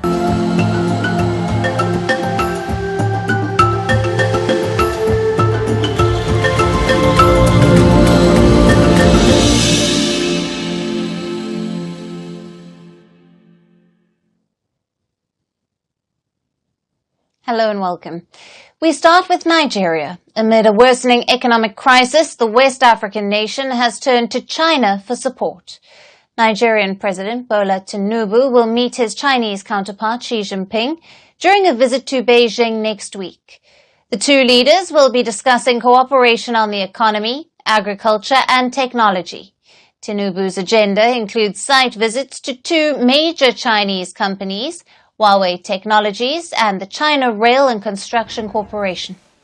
Tinubu will also meet with 10 CEOs of major Chinese companies across sectors, from oil and gas to information and communications and financial services. Tinubu, who is the chairperson of the regional bloc ECOWAS, will also be attending the China-Africa Cooperation Summit in Beijing, along with other African leaders. Now, the visit comes at a time when Nigeria is seeking investments to boost its economy, which is battling double-digit inflation, foreign currency shortages, and issues such as crude oil theft. In recent years, China has become a key source of infrastructure investment in Nigeria, with a series of projects undertaken by Chinese firms as part of the Belt and Road Scheme. In the year 2023, China was Nigeria's biggest trading partner, but China is also Nigeria's biggest bilateral lender. As per reports, Nigeria's debt obligations to China increased by almost $500 million in the second half of last year to $5.16 billion. A mounting foreign debt that has led to a rise in inflation and widespread hunger spurred a string of violent anti-government protests in Nigeria this month. Not just this, China is also seeking to increase its military presence in Nigeria by planning to establish its military industry in the country. China has already exported various weapon systems to Nigeria, including combat systems. China is also expanding footprint in the nation culturally and educationally, with an increasing number of Nigerian students in China and many Nigerians learning the Chinese language. But this meeting between the two heads of states also comes at a strained time. Just days ago, a Chinese firm had seized assets of the Nigerian federal government, owing to a legal battle with the country's Ogun states. Among the assets seized were also 3 presidential jets. The seizure is a part of the firm's attempt to retrieve its $70 million in an arbitration award against Nigeria. This is linked to a botched 2013 deal with Nigeria's Ogun state to build a free trade area in the state. Now, after the Nigerian state backed out of the deal, citing failure in execution, the Chinese firm has sought restitution. But Nigeria's presidency called the federal asset seizure illegal, emphasizing it as a state issue. Now, it is to be seen if this issue will be resolved through talks in Beijing. Now, Nigeria has traditionally been an ally of the West, with the United States being a major economic and security partner. Meanwhile, China has been expanding its influence in all of Africa, a continent that has turned into a major geopolitical battleground between China, Russia, and the West. Nigeria is trying to maintain its relationship with the West while expanding ties with China amid the severe economic turmoil. Will President Bola Tinubu be able to pull off this tough diplomatic balancing act? Now, for more on this, we have with us Confidence McHarry, Senior Geopolitics Analyst at SBM Intelligence in Lagos. Thank you for being with us. Thank you for having me once again. Right now, President Bola Tinubu will be traveling to China in early September.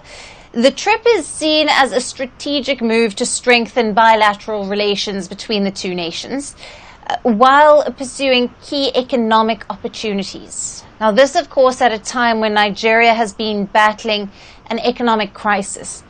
What are your expectations of Tinubu's visit to China? I think one of the first things we should be looking at is, for Nigeria's perspective, is to get more loans to finance some of the president's economic objectives. The protest, which began at the start of this month and lasted for about a week, took place because in circumstances what people considered hardship and hunger across board. And one of the reasons why these things are persistent and hardship, energy subsidies, some of them fuel, and that's petrol, some of them energy, and in terms of electricity, and it has really beaten hard into household and their spending capacity as well as purchasing capacity. So right now, people are buying a liter of fuel for about 1,300 naira. So one of the reasons the government gave for the removal of these subsidies, especially for fuel, is that it's not sustainable. So to get this done with the backing of the IMF to get palliatives across to people, the government has started a cash transfer of about $16 monthly across 3 months to the most vulnerable sections of the nation.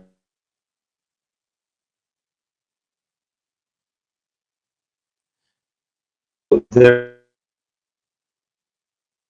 is actually a little leeway for the government to get that done, not just for this vote, which I do think is part of President Tinubu's mandate and thrust into his administration so far. So, in summary, for the Nigerian parties, we're looking to get more loans. As you said in the beginning, what Nigeria owes China is about $5.16 billion, which of course doubled towards the end of last year. I think, given the kind of borrowing spree the government has been on since it came into office, it is unlikely that it will not continue in the same spree when it gets to China. But the question is, will China want to reciprocate in terms of giving more loans to Nigeria? That's the million-dollar question.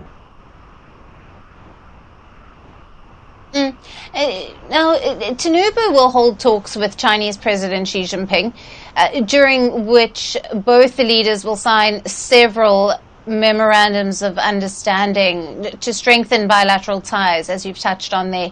Now, is this another example of Beijing vying for influence in Africa? Yeah, of course, one could look at it that way, but you have to take into account the context by which this summit is happening next month. So China's relations with the West, especially within the United States and the European Union, is not in the best of terms. For the Biden administration, it has slapped close to about 100%, if not 100% tariffs on Chinese renewable energy products. We're talking about in the context where China accounted for more than half the world's production of electric vehicles and solar panels last year.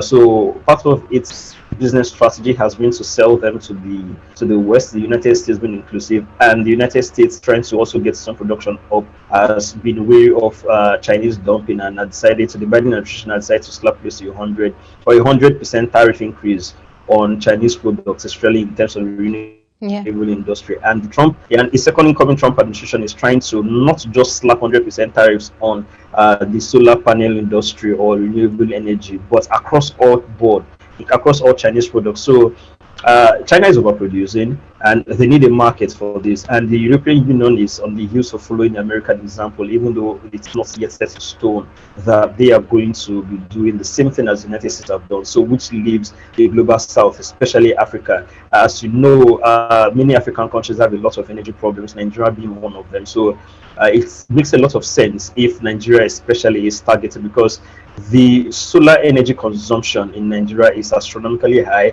Unfortunately, I cannot give you the exact figures right now, but many people are putting up the energy efficiencies by going into green and renewable energy. So in many urban areas, especially many city centers, even in Lagos, where I currently live at the moment, it is very unlikely for you to walk into a street without seeing a solar panel or two in one or two houses. So it's a huge market, and this is what is termed as the next big thing for the energy sector and the energy space in Nigeria. So one of the things that the Tinubu government will wanting to get away from this trip is how to get many of all of these solar panels in Nigeria. So it will then become how they are able to get the kind of best deals that will not form a dumping for substandard products in the country. Confidence Tinubu will also be visiting major Chinese companies like China Rail and Construction Corporation. Now, this, of course, with the aim of accelerating the completion of the segment of the Lagos to Kano rail project. Can you take us through some of the details here? All right, so for the Lagos to Kano Rail project, it has been something that's been in the works since at least 2019. So when the Niger government was in good terms with Nigeria, both governments, that's the governments of President Muhammadu Buhari as well as the government of Muhammadu Yusufu in Niger signed the agreement to be financed by the Africa Finance Corporation as well as other funders. So it has been in the works for some time. So as of middle of last year, at the start of last year, a little set of work has begun. But there are some geopolitical concerns concerning it because last year Nigeria almost launched a fateful invasion into the country, which was only stymied at the last minute. So relations between Niamey and Abuja has not really been that good, and especially under the leadership of President Bola Ahmed Tinubu. So part of what Tinubu will be looking for as he tries to get Niger, Mali and Burkina Faso back into ECOWAS is how to get that rail up and running. So I do think that one of his bargaining chip is that he is able to get a China that is trying to scale back on its funding of infrastructural projects across the world. So continue to provide funding for this thing. Right. I think it will actually be a great way to repair relations with a recalcitrant regime in Niamey that has refused all avenues and all entreaties to talk to Abuja. So I think this should be a kind of a carrot to set the relations back between Nigeria and Niger. Yeah. Right. Confidence, thank you very much for being with us on Firstpost Africa and for your valued insights there. Thank you for having me, Alison.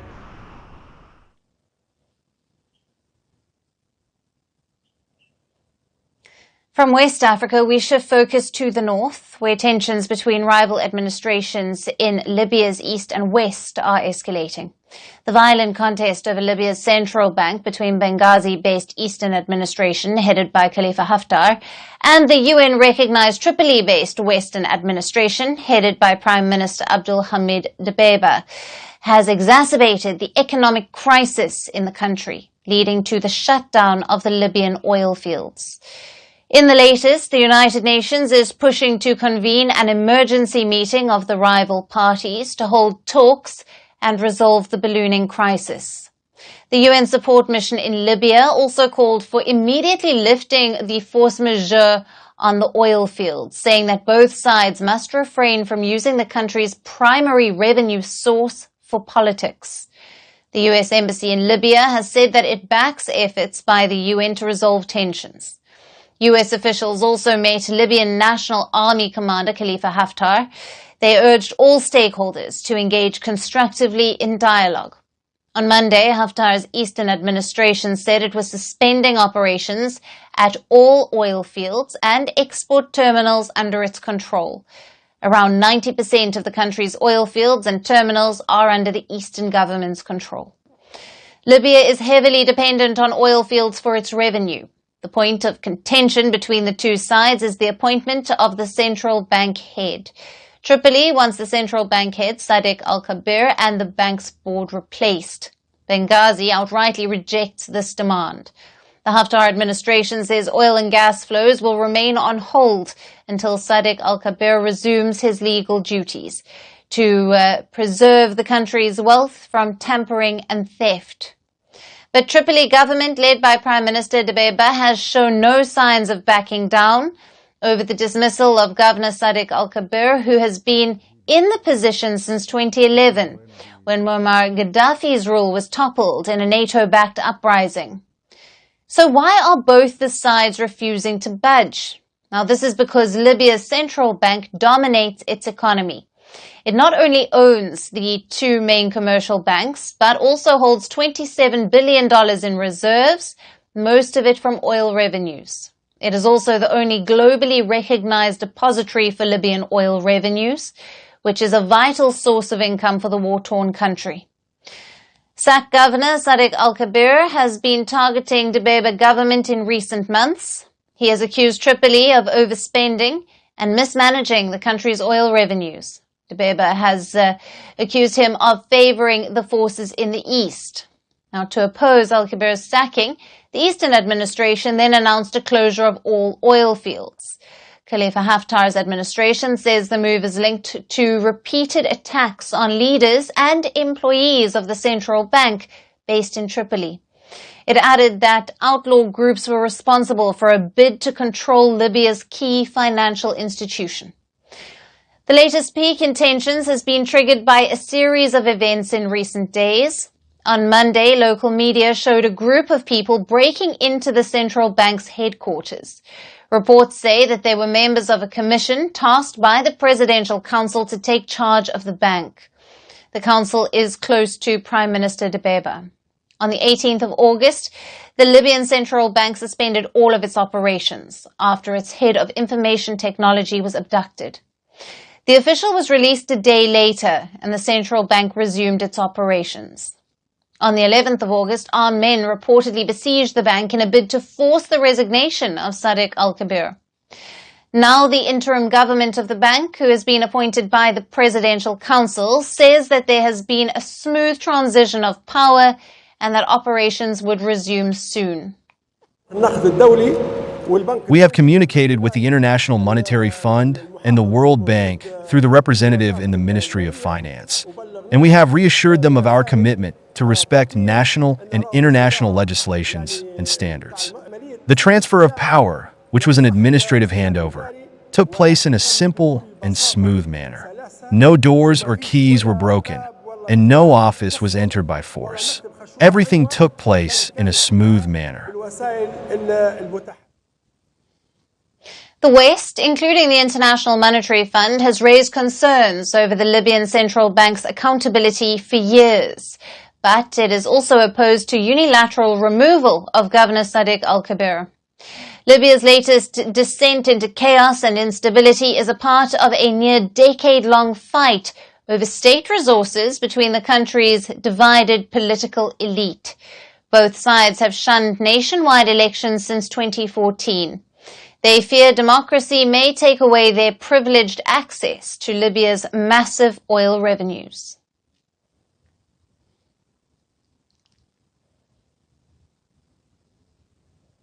Shifting focus to Namibia, facing a severe drought, the southern African country is planning to cull wild animals to feed its hungry population.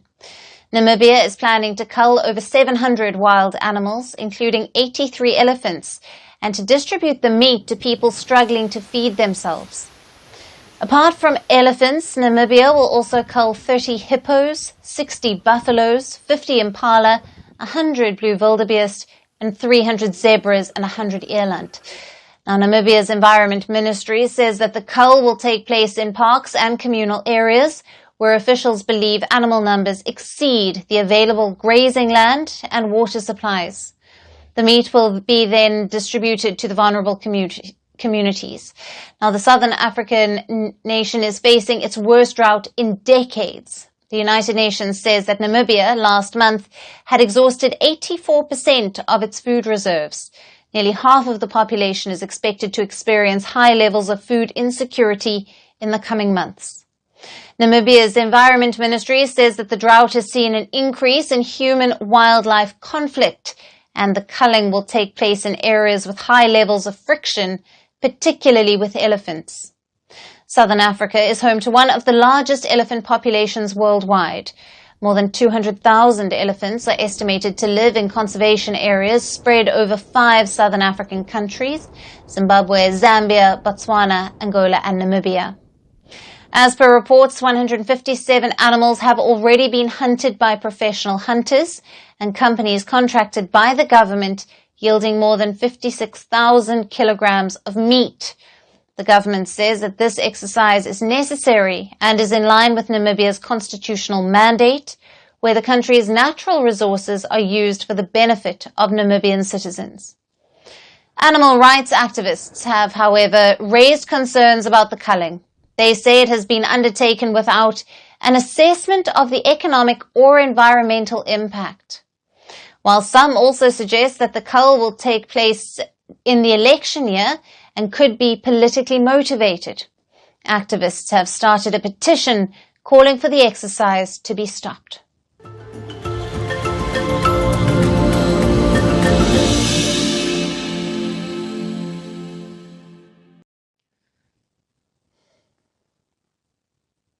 And finally, to our special segment, Resurgent Africa. Amid the coups and the crises, there are many positive stories from Africa that often get overlooked, but not on this show. Our story today is from Kenya, where robots have taken the dining scene by storm in the capital, Nairobi. They are now serving as waitstaff in a trendy new cafe that's become the city's latest sensation.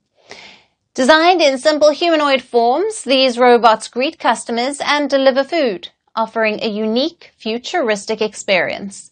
Our last report gets you all the details. Once the plot of sci-fi flicks and wild imaginations, robots have officially crash-landed into reality. People used to think that robots were gadgets that only the rich could afford, like a yacht or a private island. But, surprise, surprise, robots have now invaded every corner of the globe, from the skyscrapers of New York to the bustling streets of Nairobi. Yes, you heard that right. Robots have arrived in Kenya, and they're not just hanging out, they're waiting tables. In a twist that no one saw coming, robots are now the hottest waitstaff in town. Forget about a regular human waiter with their charming smile and questionable memory. Kenya has upped the game with robot servers. The idea of robots serving food has sent waves of excitement through the local population, hence proving that nothing says futuristic dining experience like being handed a glass of water by a machine that doesn't require tips. My first time here and being served by a robot is something that I don't know if it's happening in most hotels in Kenya. So I came here to get the experience and I can say everything is okay. Nairobi's latest sensation, a robot cafe, has become the talk of the town. Every single day, locals flock to this joint just to see a robot in action. The robots, designed in a simplistic humanoid form, come equipped with arms that double up as trays.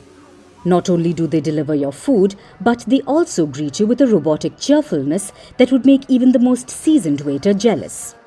This futuristic cafe is the brainchild of Mohammed Abbas, who, after a jaunt through Asia, decided that Nairobi was in desperate need of some robotic flair, inspired by the variety of robots he encountered during his travels.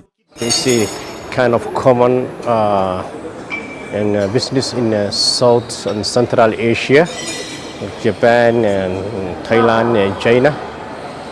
And so we try to become like part of the sophisticated technology in the world.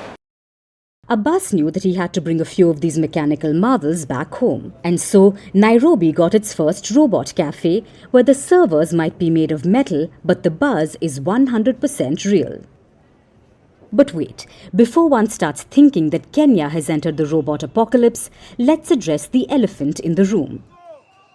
Kenya has been grappling with high unemployment rates, leading to protests and calls for the president's resignation. So the arrival of these robots might seem like the last thing the country needs. Are these robots really here to take jobs, or are they just here to add a little bit of tech pizzazz to the Kenyan dining experience?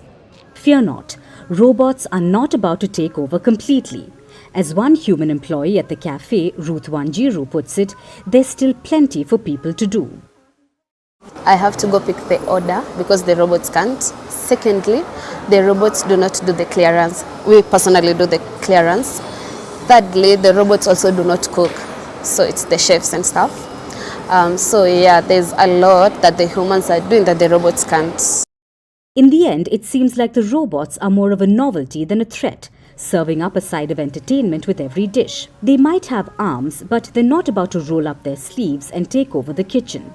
So while Nairobi gets a taste of the future, human waitstaff can breathe a little easier, knowing they won't be replaced by robots anytime soon. At least not until someone invents a robot that can master the art of small talk and handle a demanding customer with grace. Now that would be a true game changer. And that's it on the show for today. We will see you again tomorrow at the same time. Thank you for watching and goodbye.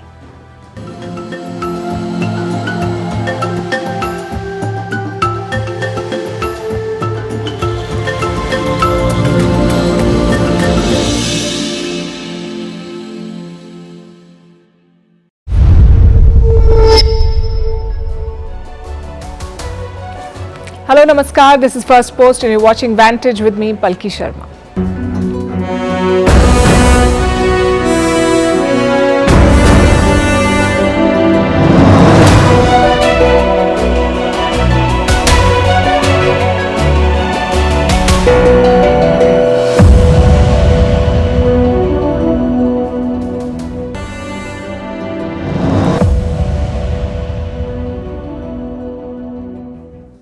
India faces a new challenge on the high seas. China is ramping up its naval operations in India's backyard. This week, an Indian Navy ship docked in Colombo.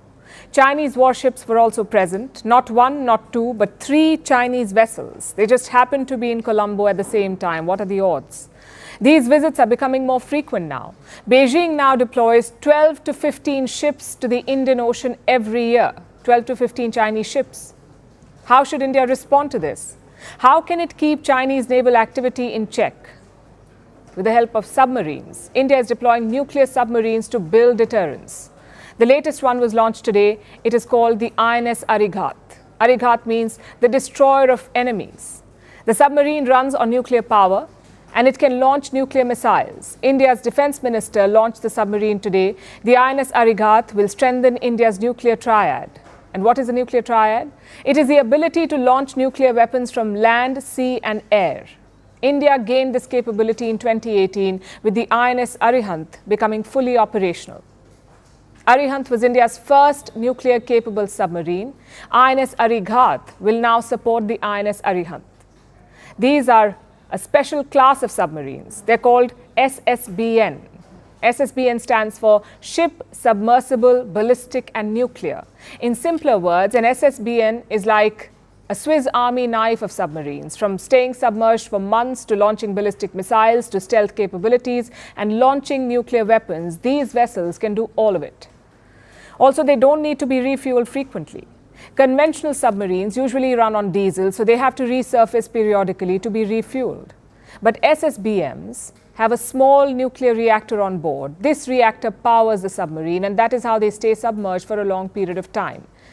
Now, why does India need such submarines? For starters, it improves our deterrence. India has a no first use policy, meaning it will never strike an enemy with nuclear weapons first. No first use. And upholding this principle requires effective deterrence. What if there's a nuclear strike and India's land and air options are impaired? What do you do then? In that scenario, submarines will ensure that India can still retaliate. Both INS Arihant and Arighat operate under the water, so they're less vulnerable to a nuclear strike. They can carry up to 4 nuclear missiles. These missiles have a range of over 3,500 kilometers. So apart from boosting deterrence, they also give India leverage on the high seas and extend India's nuclear reach far beyond its borders. But New Delhi has a more immediate concern: the Chinese Navy and its growing fleet of ships and submarines. In pure numbers, China is way ahead of India. The PLA is the largest naval force in the world. In 2020, it had more than 70 submarines, 70 submarines with China in 2020. What about India? The Indian Navy was operating less than 20 subs. Now, India is trying to bridge this gap. The plan is to acquire 24 new vessels by 2030, 24 new submarines. This will include 18 conventional and 6 nuclear-powered subs. There are also plans to beef up the SSBM fleet to have up to 4 such submarines in the near future. And this will make India the only non-permanent member of the UN Security Council to operate at such a scale. And where would these submarines be deployed? Mostly around India's immediate borders, like the Bay of Bengal, the Andaman Sea, and the northern part of the Indian Ocean. These regions are strategically significant for not just India, but China as well. Many important trade routes pass through these waters, which is why China keeps sending ships here. It wants to dominate these waters. India's new fleet of vessels will help keep China in check.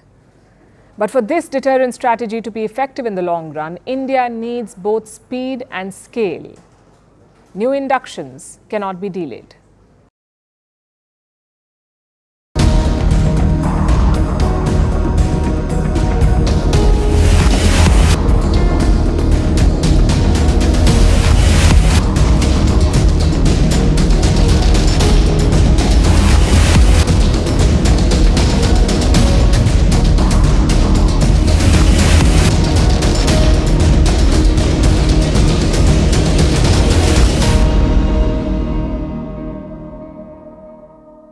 Trouble is mounting for Sheikh Hasina. She's turning into the Imran Khan of Bangladesh.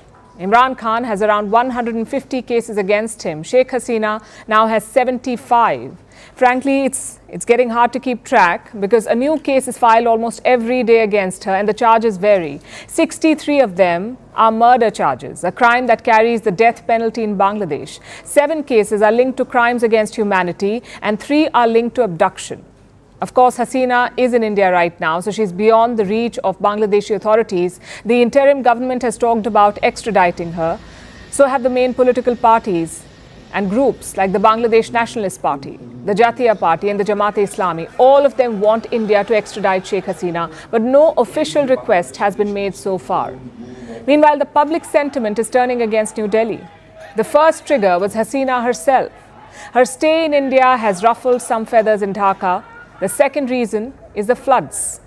Heavy rainfall battered northeast India and Bangladesh in recent days. Around 11 districts in Bangladesh were flooded. More than 1 million people were affected. Many Bangladeshis blame India for it. They say India opened a dam upstream which led to a sudden rush of water into Bangladesh. They say it was retaliation for Hasina's ouster. Now, India has rejected this claim. Multiple fact checkers have backed India's position. If anyone is to blame, it is nature or maybe climate change.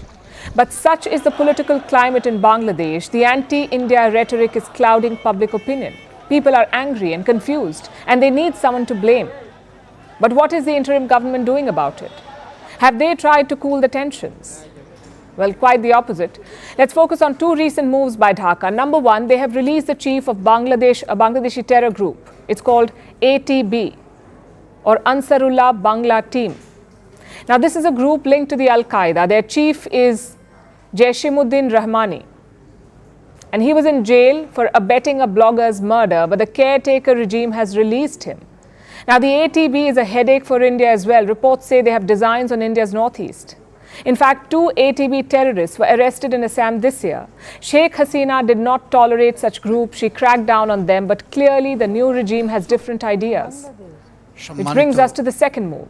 Dhaka has lifted the ban on the Jamaat-e-Islami. We've talked about this group before. The Jamaat is a radical Islamist group. They have ties to the Pakistani deep state. They also opposed Bangladesh's liberation in 1971. In fact, the Jamaat collaborated with Pakistan. They helped Islamabad slaughter Bengalis.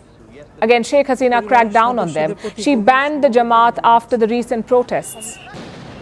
But Dhaka has lifted the ban. The strategy here is quite clear. The public sentiment is anti-India, so the interim regime is tapping into it. They're actively courting India's rivals. Just look at this report. Bangladesh is buying military supplies from Pakistan, around 40,000 rounds of ammunition and 2,900 high-intensity projectiles.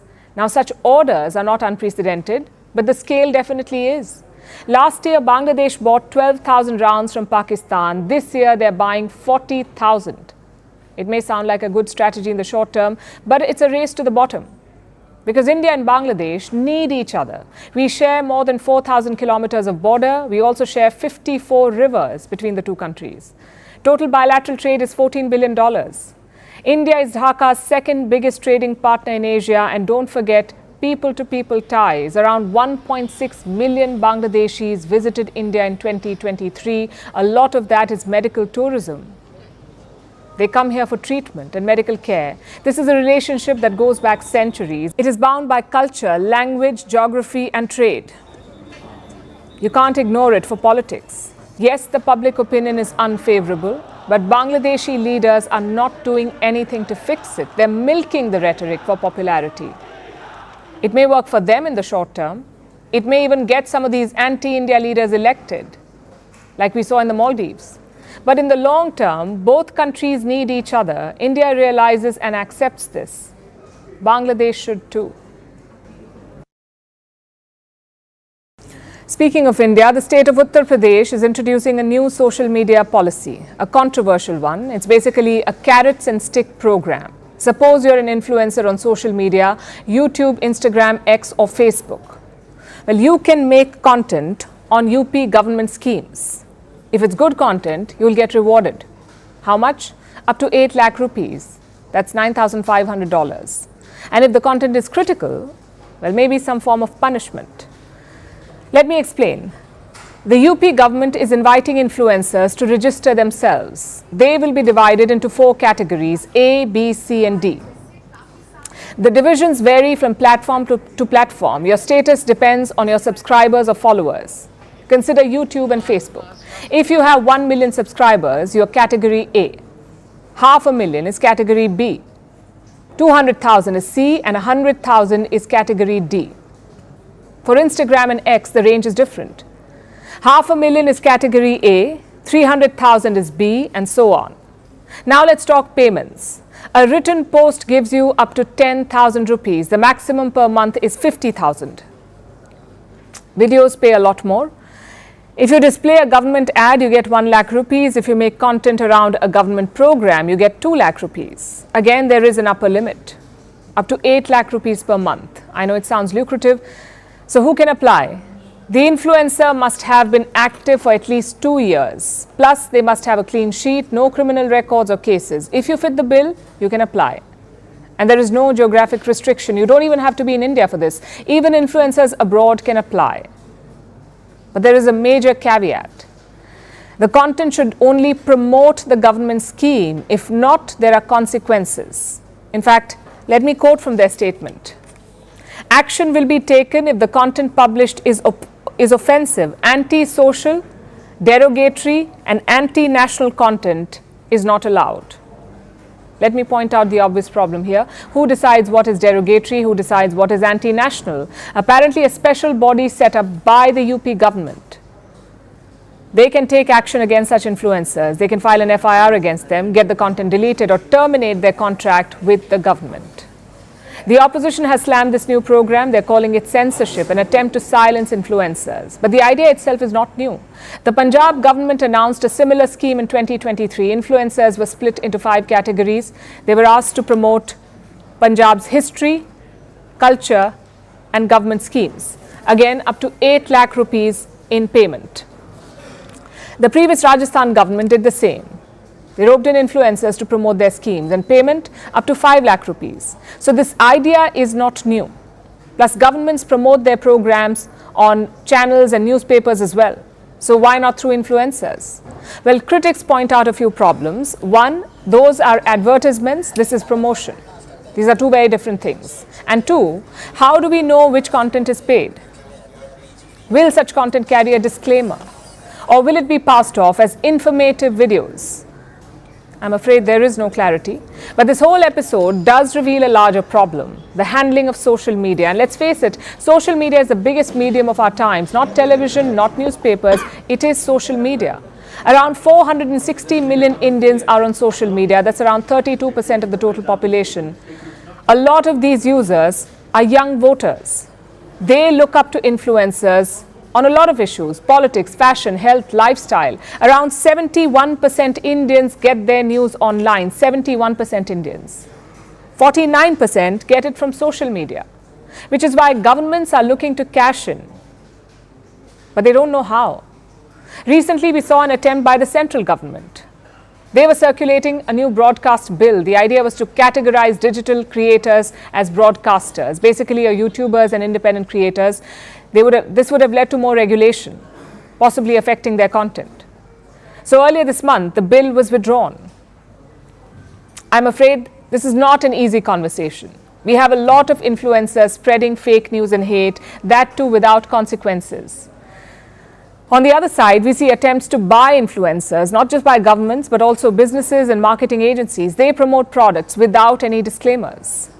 The key is to strike a balance. To do that, we need wide-ranging discussions. All stakeholders must be consulted, concerns must be addressed, and transparency and fairness should be ensured. If not, it's a slippery slope. Our next story is also about technology and the law, but this time it's from Brazil, where a feud is heating up, the feud between Elon Musk and the Brazilian Supreme Court over the social media platform X, formerly known as Twitter. Yesterday, the court issued an ultimatum. Elon Musk was given 24 hours to produce a legal representative before the court. If he doesn't send someone by 8 p.m. local time today, X will get suspended in Brazil. Ironically, the court posted the summons on X and tagged Elon Musk. So what's the reason behind this feud? Why is Brazil's Supreme Court targeting Musk and X? Well, simply put, it's about misinformation, hate speech and censorship.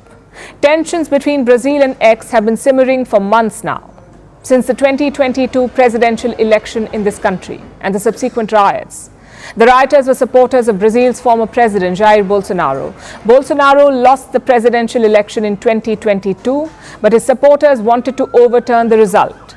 So they stormed Brazil's Congress building on 8th January 2023. The rioters failed to change the election result, and Brazil has been prosecuting them ever since. The investigations are still on, and the Supreme Court of the country is looking at restricting the reach of the people who are under investigation. So this April 2024, Brazil asked X to suspend some accounts. The accounts of people possibly involved in the riots or people fueling misinformation around the 2022 election. The court wanted their accounts restricted. But X and Musk did not comply with it. They said they had not been given the reasons for blocking those accounts. So instead, they chose to publicly call out Brazil's Supreme Court and one judge in particular, the one leading the case. Musk called him out by name in April. He said Moraes was Brazil's Darth Vader, the villain from Star Wars. Musk went a step further today, likening the judge to a mix of a Sith Lord and Voldemort from Harry Potter. But childish jibes won't do much to help Elon Musk's case. Look at what's happened since the feud began. Musk has come under investigation for the possible obstruction of justice and incitement to crime. Up until a few days ago, X was still getting account suspension orders. So Musk's name and shame strategy had failed.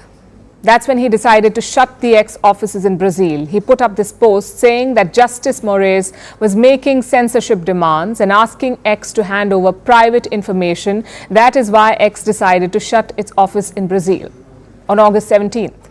However, X had said that its services would still be available in the country. But now that too is under threat. Yesterday, Brazil's Supreme Court made its latest gambit. It issued the 24-hour ultimatum. Elon Musk must send a legal representative or risk losing the Brazilian market. It's a sharp attack by the Brazilian court, threatening to hit Musk where it hurts, his wallet. Because let's face it, Brazil is not a country that X can afford to lose. It is one of the platform's biggest markets. More than 24 million Brazilians used the platform last year. 24 million people in Brazil. So it's a key nation, their fourth largest market. Losing it will hurt X's profitability, which has been shaky since Musk took over the platform in 2022. So a Brazil ban might be the death blow for X. Will the threat of a ban be enough to force his hand? Elon Musk's hand. By the looks of it, probably not.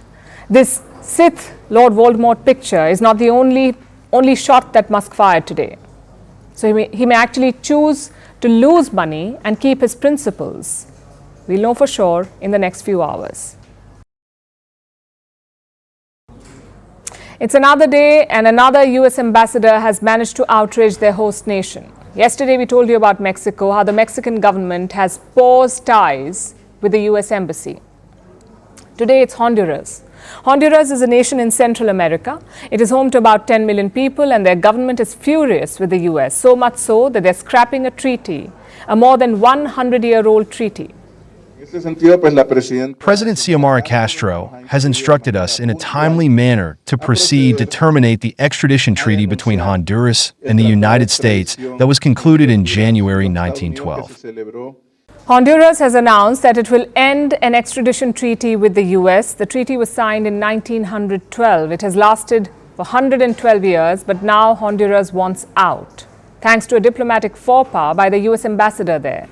Her name is Laura Dogu. She recently commented on a meeting between the Honduran defense minister and his Venezuelan counterpart, the defense ministers of Honduras and Venezuela. Now, some of you may know that the US does not like Venezuela, and that is putting it mildly. Washington loathes Nicolas Maduro, the recently re-elected Venezuelan president. Honduras, however, shares good ties with Maduro and has no objection to meeting members of his government. So the US ambassador's actions were met with outrage. Ambassador Dogu said that she was surprised that Honduran officials met with drug traffickers. Now, some context here. The US indicted Venezuela's defense minister on drug trafficking charges in 2020. As far as Washington is concerned, Venezuela helps drugs flow into the US. But for the ambassador to say what she said, Honduras took it as an insult. We have cooperated with the United States in all aspects of the fight against drug trafficking. But we consider these allusions that these government officials, who work in defense and hand with U.S. authorities, can imply that they are involved in drug trafficking, and this is unacceptable. This insult has led to them cancelling a century-old treaty. It was perhaps the last straw. Look at the Honduran president's statement. In fact, let me read out the translation. The interference and interventionism of the United States, as well as its intention to direct the politics of Honduras through its embassy and other representatives, is intolerable. They attack, ignore, and violate with impunity the principles and practices of international law, which promote respect for the sovereignty and self-determination of peoples, non-intervention, and universal peace. Enough. So Honduras is not ending the treaty because of the comment, but because the US keeps meddling in their internal affairs via the ambassador. It was the same case in Mexico. The US ambassador decided to comment on Mexico's judicial reform. This outraged the country's president. So Mexico has paused ties with the US embassy. And this is not some new phenomenon, really. American ambassadors have a history of riling up their host nations. Look at these reports from down the years. Venezuela, 2006. Syria, 2011. Ecuador, also 2011. Albania, 2021. Every single time, the US ambassador has been accused of working against the country's government, of interfering in domestic issues, sometimes supporting rebels outright. And all of it is absurd. And India is no stranger to this American outreach either. Recently, Indian Prime Minister Narendra Modi met with Russian President Vladimir Putin. The two shared a hug and they discussed peace in Ukraine. But the US ambassador in India decided to react to this. And he reacted with a threat.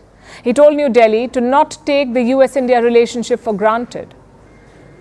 This is how American ambassadors treat allies like India. It's an unparalleled level of entitlement, making public comments about sensitive issues, whether it's high-level diplomatic meetings or a country's internal issues. American ambassadors feel an intolerable urge, perhaps, to make public comments. But that is not how diplomacy works. You can have your reservations, even share them with the relevant authorities, but why must you publicly comment on everything that tickles your fancy? Do they not teach discretion at the American State Department? This lack of tact is finally leading to some consequences in Mexico and now Honduras. But the whole world perhaps needs to start pushing back, or the US won't ever stop interfering via their ambassadors. Speaking of American blunders, let's turn to Afghanistan. Last week, the Taliban issued a new law. It is for women. They must cover their faces. They must be accompanied by male guardians. They cannot talk loudly in public. More importantly, they cannot even sing or be heard. So Afghan women must exist in silence. That's what the Taliban wants. And to be honest, we knew it would happen. This was what they did during their first stint in power. Why would this time be any different? But the women of Afghanistan are not giving up. They're singing in protest of the new laws. Our next report tells you. It was the August of 2021. The Afghan government had collapsed. The Taliban were back in power. They promised a Taliban 2.0. 3 years later, there is no Taliban 2.0. It's the same old Taliban, and in fact, it seems worse than the first one. Last week, the Taliban published a new set of laws. It was the new Vice and Virtue laws. It came from their supreme leader, Hibatullah Akhundzada. There are a host of new laws, but they're all for women. Women must completely cover their bodies. This includes their face. They must wear thick clothing at all times. The Taliban says this is to avoid leading men into temptation. And that's just the beginning. Women must also remain completely silent. They can't speak in public. They can't read out loud. They can't sing, even from the inside of their house. Why? Because their voices can be instruments of vice. They can't directly look at men, especially if they're not related by blood or marriage. They can't be out in public alone. They must be accompanied by a male guardian. If women or girls don't comply with these laws, they will be punished. And what's the punishment? It's what the Taliban deems fit. We want to live as living beings, live as noble creatures, not to live as a captive in one corner of the house, not to be held in the cage of house and our husbands go and beg for food. We never want a day like this. This is the face of Taliban 2.0. They promised equality in their first press conference. Yet 3 years later, girls are out of schools. Women can't go to colleges. According to the UNESCO, 1.4 million girls are not getting any education. That puts the future of an entire generation in jeopardy. And the list goes on. Women can't step out without veils. They can't sing, they can't speak, they can't travel alone, they can't walk in public parks. Beauty salons are banned. 3 years ago, a woman in Afghanistan could technically decide to run for president. Now, she may not even be able to decide when to go and buy groceries. Now, I'm not saying that 3 years ago it was perfect. It was not perfect. But it wasn't this. This makes the new diktat more than just a decree. It's an assault, an attack on the very essence of what it means to be human. They are seeking to erase half of Afghanistan's population by rendering them invisible and voiceless. But the women of Afghanistan are not giving up. They are singing in defiance.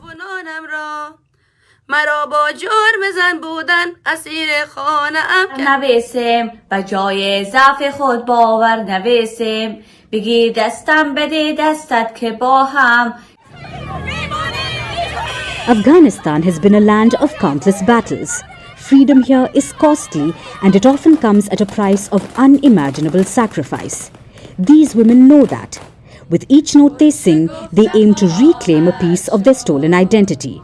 Under Taliban rule, it's a dangerous exercise. They know their voices could be their undoing. Yet they still do it. Because silence is a death far worse than any the Taliban could impose.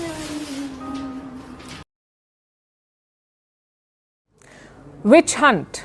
It's a word we've all heard. Today it means a campaign against someone who does not conform. Someone being persecuted with little or no evidence. But where did the word come from? Well, it's from medieval Europe. It refers to a historical persecution of people, those accused of witchcraft. Most of them were women.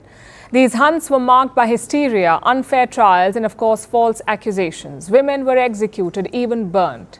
Now, modern society may not burn women at the stake, but it's found other ways. Take the Malayalam film industry, for example. It's also called Mollywood. For years, powerful men here have abused women.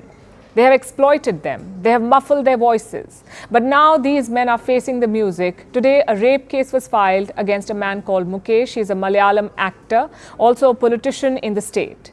He is the CPIM MLA from Kollam. He's been accused of rape by an actress. She says she was threatened after she complained. And that has forced her to relocate to the neighboring state of Tamil Nadu. She's gone to Chennai. Of course, Mukesh has denied the reports. He says it's all politically motivated. But he's not the only one here. Many top actors are now being implicated. Take Dileep, for example. We told you about him yesterday. In 2017, he paid a group of men to assault a top actress. He wanted her silenced. And that led to an uproar across the state. It led to the formation of the Hema committee. So Dileep was the center of it all. He was the prime accused in the case. Yet look at what local media reports say. Dileep was the kingpin of Mollywood's power group. We've talked about this group before. It consists of 10 to 15 men. They call the shots in the industry. And turns out that Dileep was the one who headed it. He controlled film organizations. He controlled distribution. He got actors replaced. He even got a few banned from the industry. So Dileep was truly powerful. For example, look at the AMMA. That's the Association of Malayalam Movie Artists. It's a top industry body. The Leap used to be a part of it. He was expelled after the 2017 assault, but just a year later he was reinstated. And the AMMA defended the move. Imagine that, a top body defending a sexual assault accused. Their executive committee was dissolved. The entire team stepped down, including President Mohan Lal. But critics say this is escapism. And leading that charge, the criticism, is the WCC. The Women in Cinema Collective, WCC. After the 2017 assault, women in Mollywood were appalled, and some of them came together and formed this group called the WCC, and they really made a difference. In 2017, they submitted a petition to the Kerala Chief Minister. They demanded an inquiry into the assault. They kept pushing for it. In the end, the government relented, and that is when they formed a 3-member committee led by Justice Hema, the Hema Committee. And this is what led to the Hema Committee report. It exposed the exploitation in Mollywood. It led to the current Me Too movement. So the WCC deserves all the credit, but it hasn't been an easy journey for them. They have faced many witch hunts. I'll give you an example. In 2018, the AMMA staged a skit. It included top stars like Mohan Lal and Mammootty. It was a cringe fest. Misogynistic jokes, dancing girls, women as arm candies, it had all of it. This skit was a real dig at the WCC. It ridiculed their so-called sudden rebellion. Now, this is an industry known for progressive cinema, for themes that empower women. Yet their top actors and directors are staging a skit just to hit out at a women's collective. And that's not all. The WCC and its members have faced intense trolling. Fans of male stars have abused them. They've been ridiculed. Many of these women lost out on roles. Some faced legal battles. Some had to leave the industry altogether. The modern witch hunt does not need a mob with torches. It has the court of public opinion, and for years it was against the WCC. Yet they persevered, and it's because of them that the rotten Mollywood stands exposed today. While we must praise these women, it's also time to ask the men some questions. The AMMA may have stepped down, but they still have questions to answer. Why did they protect the abusers? Why did they ridicule female actors? Why did they lash out at the WCC? Mollywood needs these answers if it aims to right its many wrongs.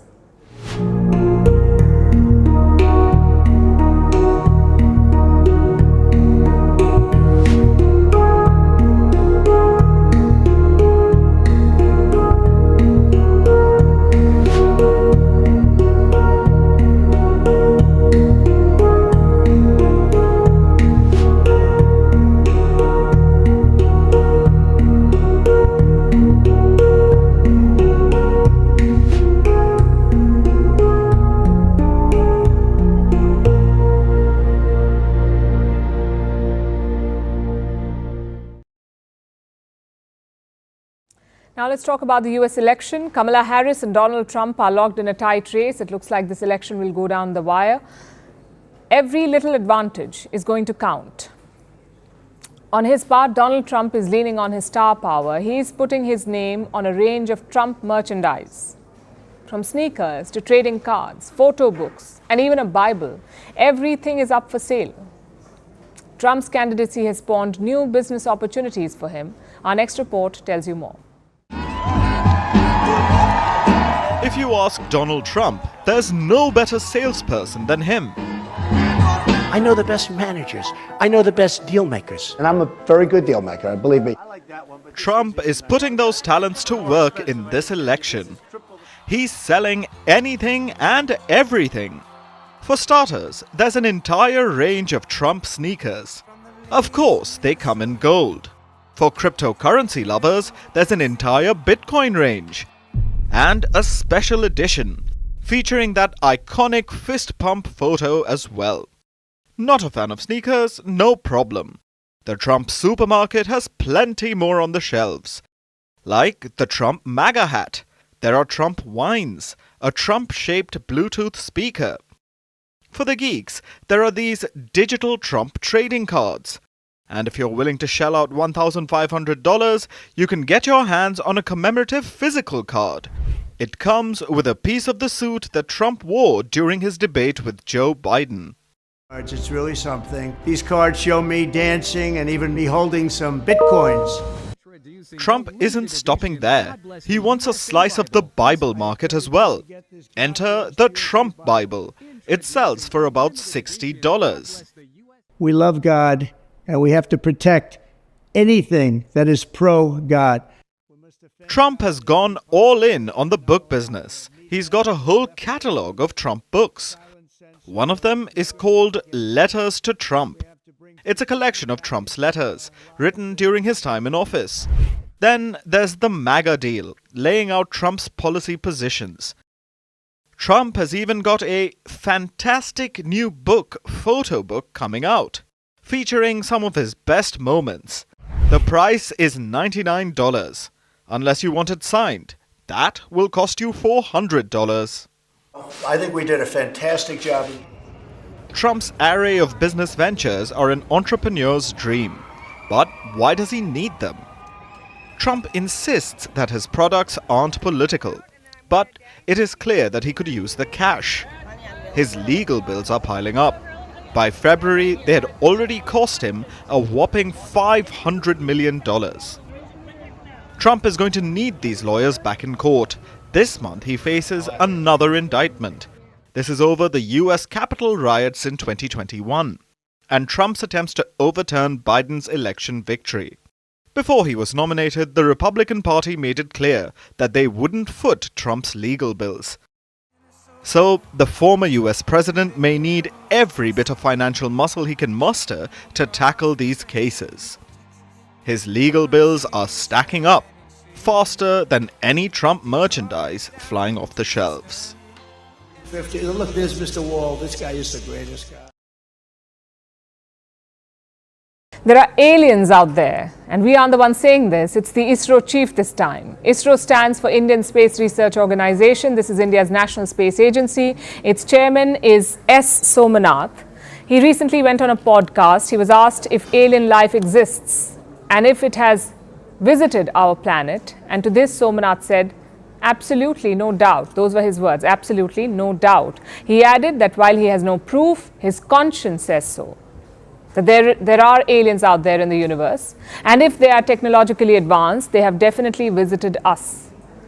Now, this, of course, is all conjecture, but coming from the ISRO chief, it is making headlines. However, Somanath is not the only one who believes this. Just last year, a former Pentagon official made similar claims. He went on record. He said that aliens have visited Earth. He also blamed the US government for keeping this a secret. He said that the US stores crashed UFOs and dead aliens. And this was an explosive accusation, but it was quashed by the Pentagon this year.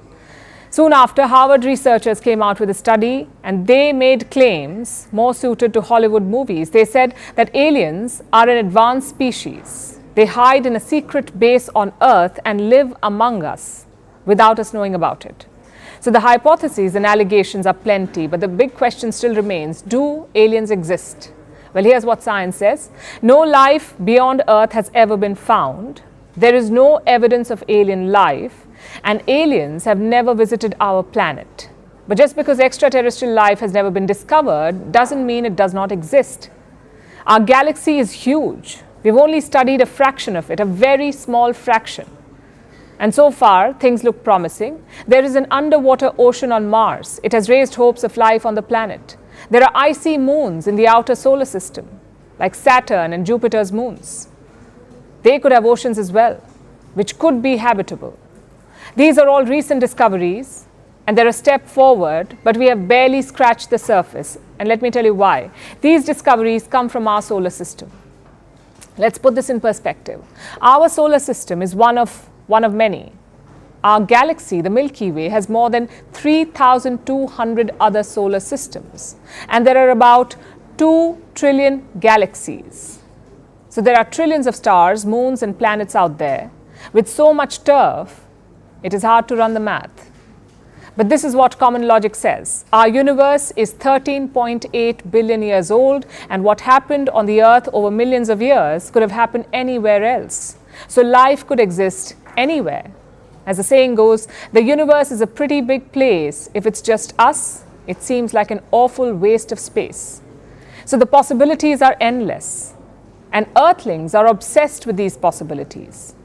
We have made movies, written books, curated memes and dressed up as aliens for school plays. Our pilots say they've seen otherworldly things. Our governments have established new departments for aliens. They've held hearings about fake alien mummies. And when things get boring, we get into nomenclature. We've revamped UFOs as UAPs, unidentified anomalous phenomena. So whether aliens exist or not, at this point, the alien mania is more a cultural obsession than an astrological one. It keeps us hopeful. We continue to gaze at the heavens, looking for 10 feet tall, green, walking, talking beings. Because who knows, maybe someday our fascination will bear fruit. After all, the absence of evidence is not the evidence of absence. We don't know about aliens, but us humans, we love to eat ice cream. An average person will eat about 3 kilos of ice cream this year. Now, most of us stick to the basics, but some ice cream fiends love challenging their taste buds, like in Hungary, where experimental flavors are all the rage. We're talking about cabbage stew, paprika chicken, and scrambled eggs. These are ice cream flavors.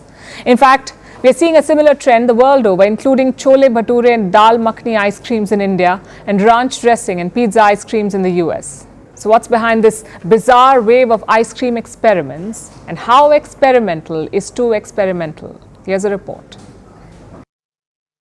Take a scoop of this: potato pancake ice cream, beer flavored ice cream, scrambled eggs, tomato soup, and even cabbage stew ice cream. Would you like a taste of that? Yes, we didn't think so. But if you ask this question in Hungary, the answer will most likely be a resounding yes. Because in Hungary, bizarre ice creams have become an overnight hit, mostly thanks to this man, Robert Reinhardt. He has been experimenting with ice creams, challenging people's taste buds and blowing their minds. As I started experimenting with meal-based ice creams, I then realized that you could get really good flavors out of it. This is not a joke category. This may seem absurd, but there's quite the consumer base for these strange flavors. People are queuing up for paprika chicken and fried cheese ice creams, and there's a lot of buzz on social media. For me, the tomato soup, the dill sheep cheese, and the fried cheese tasted the best.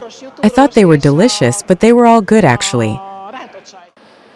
While some people on social media are not enthused, many ice cream fiends are loving the surprising flavors, though they agree the flavors do take some getting used to. My tongue is used to it being sweet when I eat ice cream, and this is salty. It's a very strange feeling. This is a peanut corn puff ice cream, so I thought I'd try it because I love peanut corn puff and it is super tasty in ice cream too. At first it was a little strange, but it tastes the same. But experimental ice creams are not limited to Hungary. Have you heard of Van Leeuwen ice cream? It's a fan favorite for gourmet ice creams. In the US, they are slipping in some shock flavors like Hidden Valley Ranch, pizza, and even mac and cheese. Basically, you'll get milk and sugar, but also onion and garlic. It's quite the mix. These combinations are going viral in India as well. But not just as flavors, here popular dishes are often cut up and mixed with ice cream. And voila, we have chole bhature and dal makhni ice creams. If you think this is disgusting, there's also Maggi ice cream, because human imagination really knows no bounds. But if this bugs you, know that people also eat actual bugs in their ice cream. In some parts of Germany, cricket ice cream is a popular choice. Yes, it's exactly what it sounds like, cricket-flavored scoops with real dried crickets on top. When it comes to ice creams, experimentation seems to be the flavor of the season. But the burning question is, how much is too much?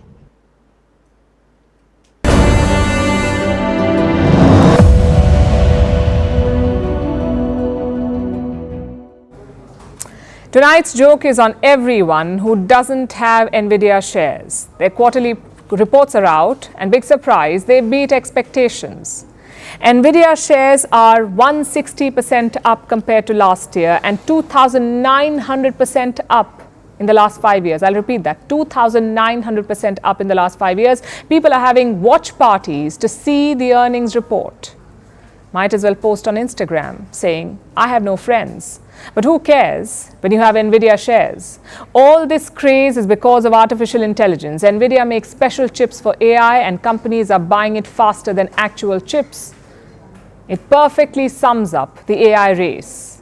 No one understands it well, but they know it's important. The internet is flooded with jokes about Nvidia's performance. Some are wishing each other happy Nvidia earnings day. I'm guessing these are the same people who hang out with ChatGPT.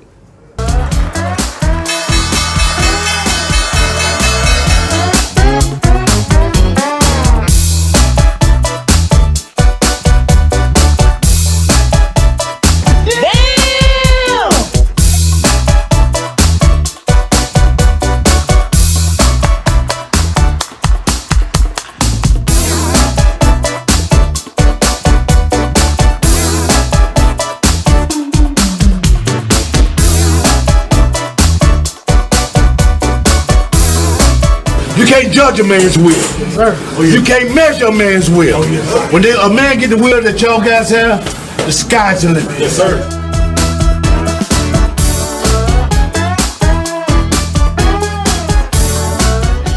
Yeah, boy. You know I'm mobbing with the DR. And now it's time for Vantage Shots, images that tell the story. 4,000 athletes parade in Paris after a colourful ceremony kickstarts the 2024 Paralympics. Hundreds of thousands of dead fish blanket a Greek tourist port after flooding. And SpaceX's Falcon 9 was grounded after a failed landing attempt. Finally, we are taking you back in history on this day in 2005. Hurricane Katrina struck the US Gulf Coast. It led to floods that submerged the city of New Orleans. Katrina was one of the worst storms in US history. It killed more than 1,400 people and caused damages worth $200 billion. We're leaving you on that note. Thank you for watching. We'll see you tomorrow.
From impeachments to inaugurations, if it's a political story, we are on the scene. The race for the White House is heating up. Kamala, you're fired. I say, bring it on. If it's breaking news, we're live with the latest coverage. From the White House, the State Department, and Capitol Hill, we know the issues, but above all, we know the players to bring you the latest in-depth analysis on all the key stories that we're covering.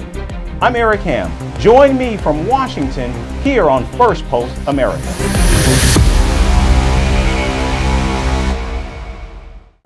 We begin in the Middle East. Amid an ongoing war in Gaza, Israel has now deployed hundreds of troops, tanks, and infantry fighting vehicles in the West Bank. The military operation has resulted in the deaths of at least 10 Palestinians, leaving several wounded. Israel also conducted airstrikes in the West Bank, calling it part of a counterterrorism operation. The Israeli offensive began late yesterday as tanks and bulldozers rolled into the West Bank. Israeli forces were seen actively operating in 4 cities in the northern West Bank, including Jenin, Tulkarm, Tubas, and Nablus. Prime Minister Benjamin Netanyahu's office described the military raid as a preemptive operation to safeguard Israel from any future attacks. IDF forces began this counter-terrorism operation in Jenin and Tulkarm. We are targeting armed terrorists from the air and the ground, dismantling explosives planted under the road and confiscating large quantities of weapons. Now, in Jenin, 3 armed terrorists who posed a threat to our forces were eliminated in an aerial strike. In Jenin and Tulkarm, our forces eliminated 2 more armed terrorists. We apprehended wanted suspects. We located and confiscated weapons, M16s, ammunition, and additional military equipment.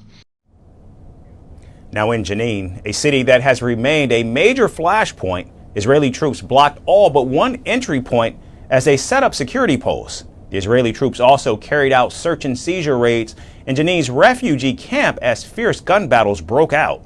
And the Palestinian Health Ministry said explosions could be heard all throughout the night.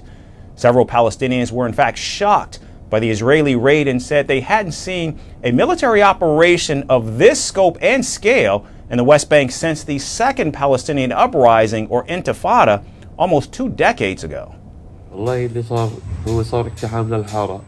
What happened? There was a raid to the neighborhood by surprise. Before they raided, there were some young men near my house and they asked me for water to drink. I went to bring them a bottle of water. When I opened the door to give it to them, in seconds, very fast, we felt like something came down on us from the sky and there was an explosion. I was unaware of what is going on.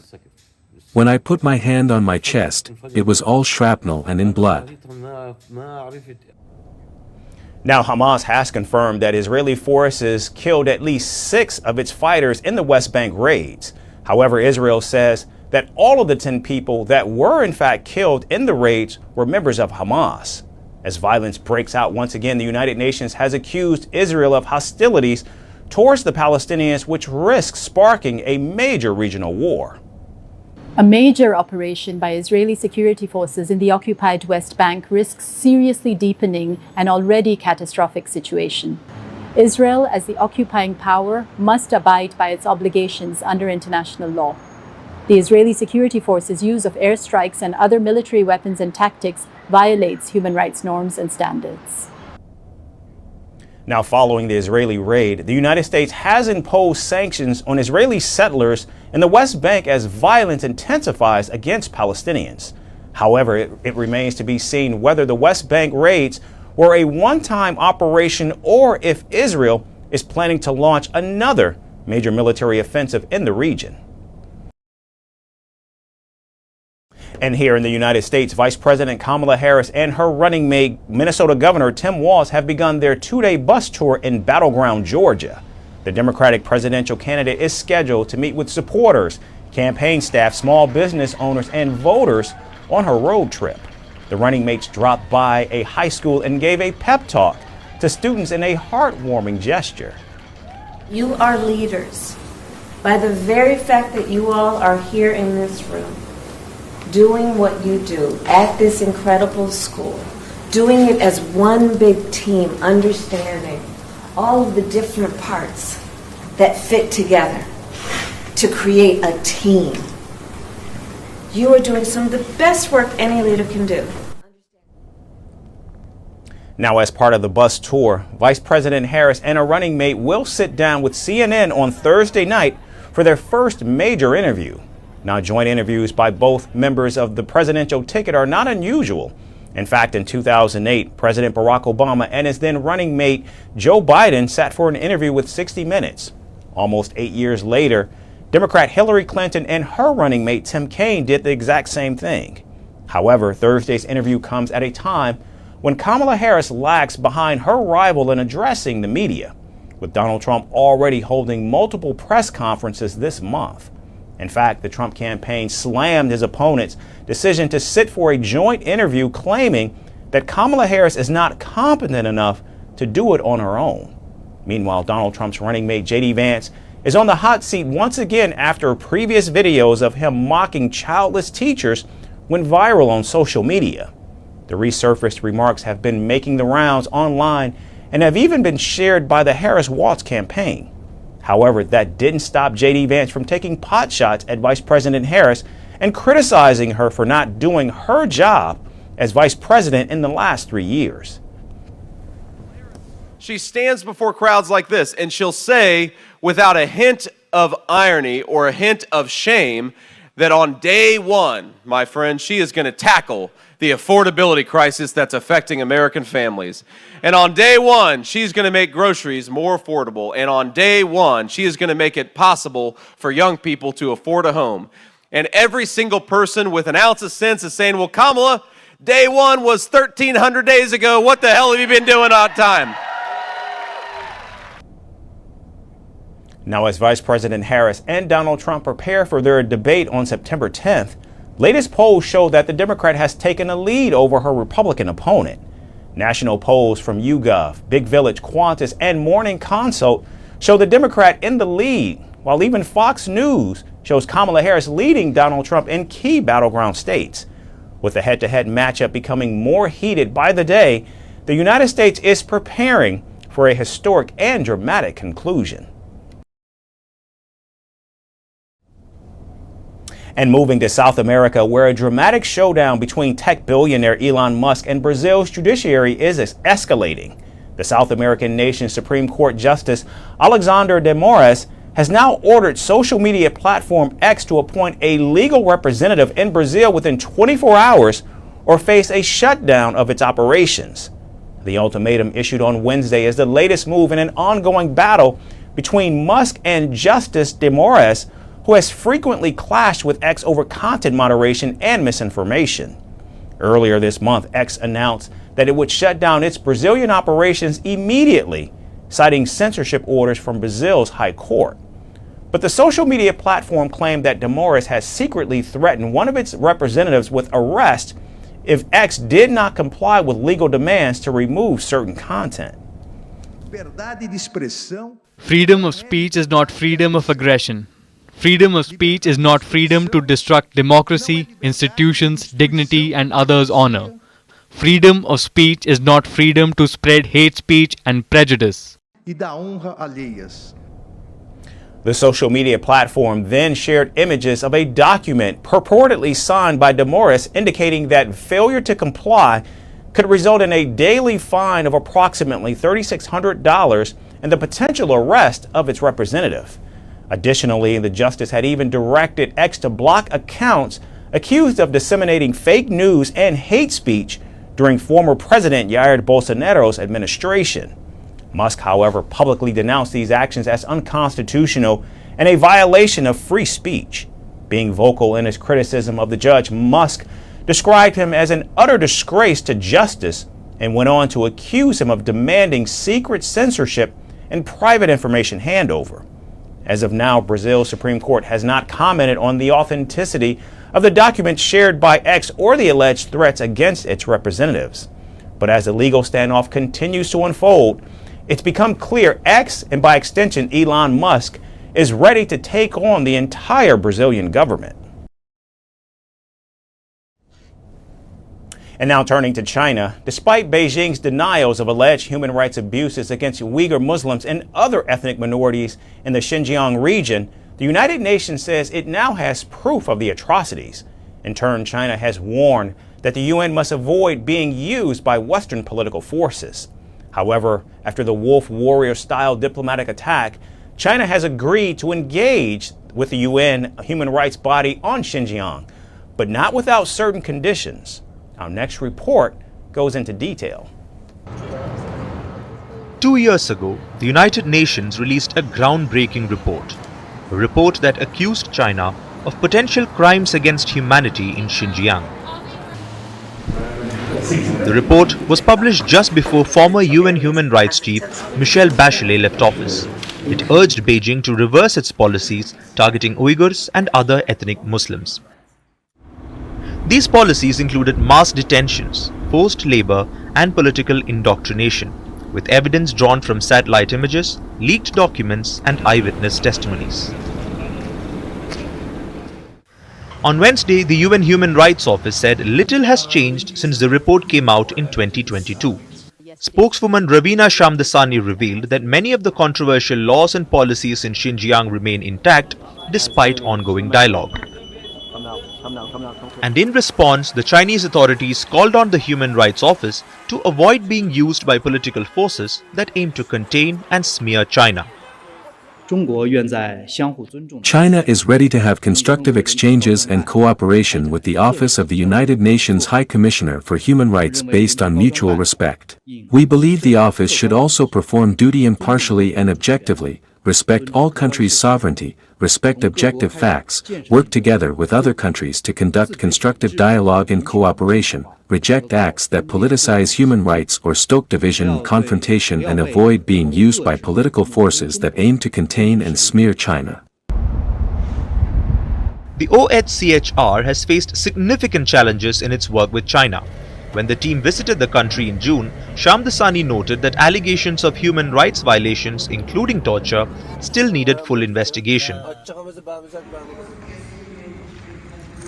In the face of international scrutiny, China has consistently denied these accusations. Yet the United States and the European Union have taken action by introducing laws to combat the import of goods made with forced labor from Xinjiang.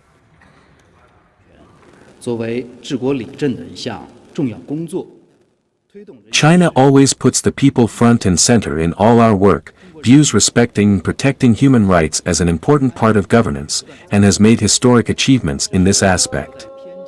The Chinese people now enjoy a growing sense of fulfillment, happiness, and security. This is a simple fact that anyone without bias can see. People of all ethnic groups in China are equal and their legitimate rights and interests are fully protected. Xinjiang today enjoys social stability and economic growth, and the people there live a happy life. It is at its best in history, where people of all ethnic groups are working together for a better life. Despite this, the EU's imports of products made in Xinjiang surged by over 217% in the beginning of this year compared to the previous year, highlighting the complexities of enforcing such bans. While the total value of these shipments was calculated at around $312 million, it represented a huge increase of $98 million from last year. China's cooperation with island countries in various fields, including police affairs and law enforcement, is normal cooperation between sovereign countries in line with international law and practice. It doesn't target third parties, nor should it be subject to other parties. And not just Chinese goods. Sanctions have also been imposed on Chinese officials linked to abuses in Xinjiang. Uyghur activists, while appreciative of the UN's continued pressure, remain frustrated by China's lack of compliance with OHCHR recommendations. Rehan Asad, an Uyghur human rights lawyer whose brother spent 3 years in solitary confinement in Xinjiang, expressed disappointment at the limited progress. As the international community watches closely, the struggle for human rights in Xinjiang continues, with no clear end in sight. And our last story is about the future of men. The Y chromosome, responsible for determining the male sex in humans, is slowly disappearing due to evolutionary changes. Over millions of years, it's lost most of its genes, leaving only a handful of functional ones. The degeneration has scientists wondering if the Y chromosome might eventually vanish, leaving the future of men hanging by a genetic thread. Our Our final report explains this growing anomaly. For ages, men and women have been the dynamic duo, the bread and butter, the yin and yang of society, essential cogs in the grand machine of human existence. But it looks like men might just be disappearing from the equation altogether. And no, this isn't some wild dystopian sci-fi plot twist. It's all down to those little genetic building blocks called chromosomes. Let's rewind for those who might have snoozed through their biology class. Humans have chromosomes that determine their biological sex. Women have a pair of X chromosomes, while men get an X and a Y chromosome. Now a new study is waving a red flag, suggesting that the Y chromosome is disappearing at a rapid rate. It's degenerating, and at this rate, it might just poof out of existence someday altogether. So what's causing the Y chromosome to pack its bags? Well, it's evolution. Over the last 166 million years, the Y chromosome has lost about 1,600 genes. This is at a rate of nearly 10 genes per million years. But now it's down to an estimated measly number of 55 to 56. And only 27 of those are actually pulling their weight of what makes a man a man. While men have long enjoyed the perks of patriarchy, their genes are not quite as lucky. The X and Y chromosomes were once the same size, a perfect genetic pair. But because men only have one of each, there's no backup plan when things go south. No genetic recombination to fix what's broken. Thus, the damaged gene mutations remain in their bodies. As a result, Y chromosomal genes have been quietly getting wiped out, leaving women's two sturdy X chromosomes smugly intact. So does this mean we're heading towards a manless future? Yes, but not so fast. Before women start drafting goodbye texts to the male species, there's a glimmer of hope. A recent study published in the Proceedings of the National Academy of Sciences in the United States found that the spiny rat, a critter native to Japan, managed to evolve a brand new male-determining gene after its Y chromosome called it quits. This evolutionary sleight of hand could mean that mammals, including humans, might develop alternative sex-determining mechanisms if the Y chromosome disappears. So, while the Y chromosome's future might seem as shaky as a Jenga tower, evolution does have a knack for throwing them some building blocks. The disappearing Y chromosome might just make way for a new gene to step up and save the day for men, ensuring that they don't vanish from the face of the earth anytime soon. But who knows? Maybe it's time to start appreciating those little Ys while we still can. That's our show for today. We certainly thank you so much for tuning in. We hope to see you right back here again tomorrow. Thanks again for watching. From impeachments to inaugurations, if it's a political story, we are on the scene. The race for the White House is heating up. Kamala, you're fired. I say, bring it on. If it's breaking news, we're live with the latest coverage. From the White House, the State Department, and Capitol Hill. We know the issues, but above all, we know the players to bring you the latest in-depth analysis on all the key stories that we're covering. I'm Eric Ham. Join me from Washington here on Firstpost America.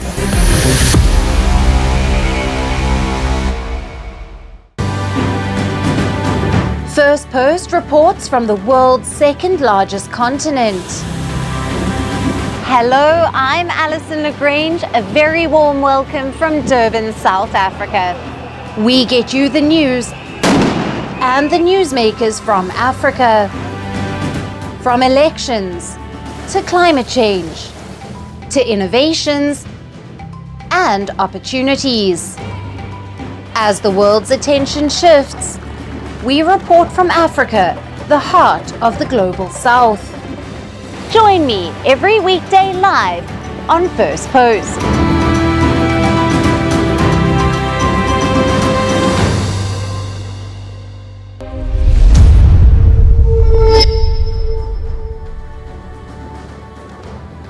Hello and welcome to Firstpost Africa, where we get you the top stories from the continent and from across the world. I'm Alison Lagrange, coming to you live from Durban, South Africa.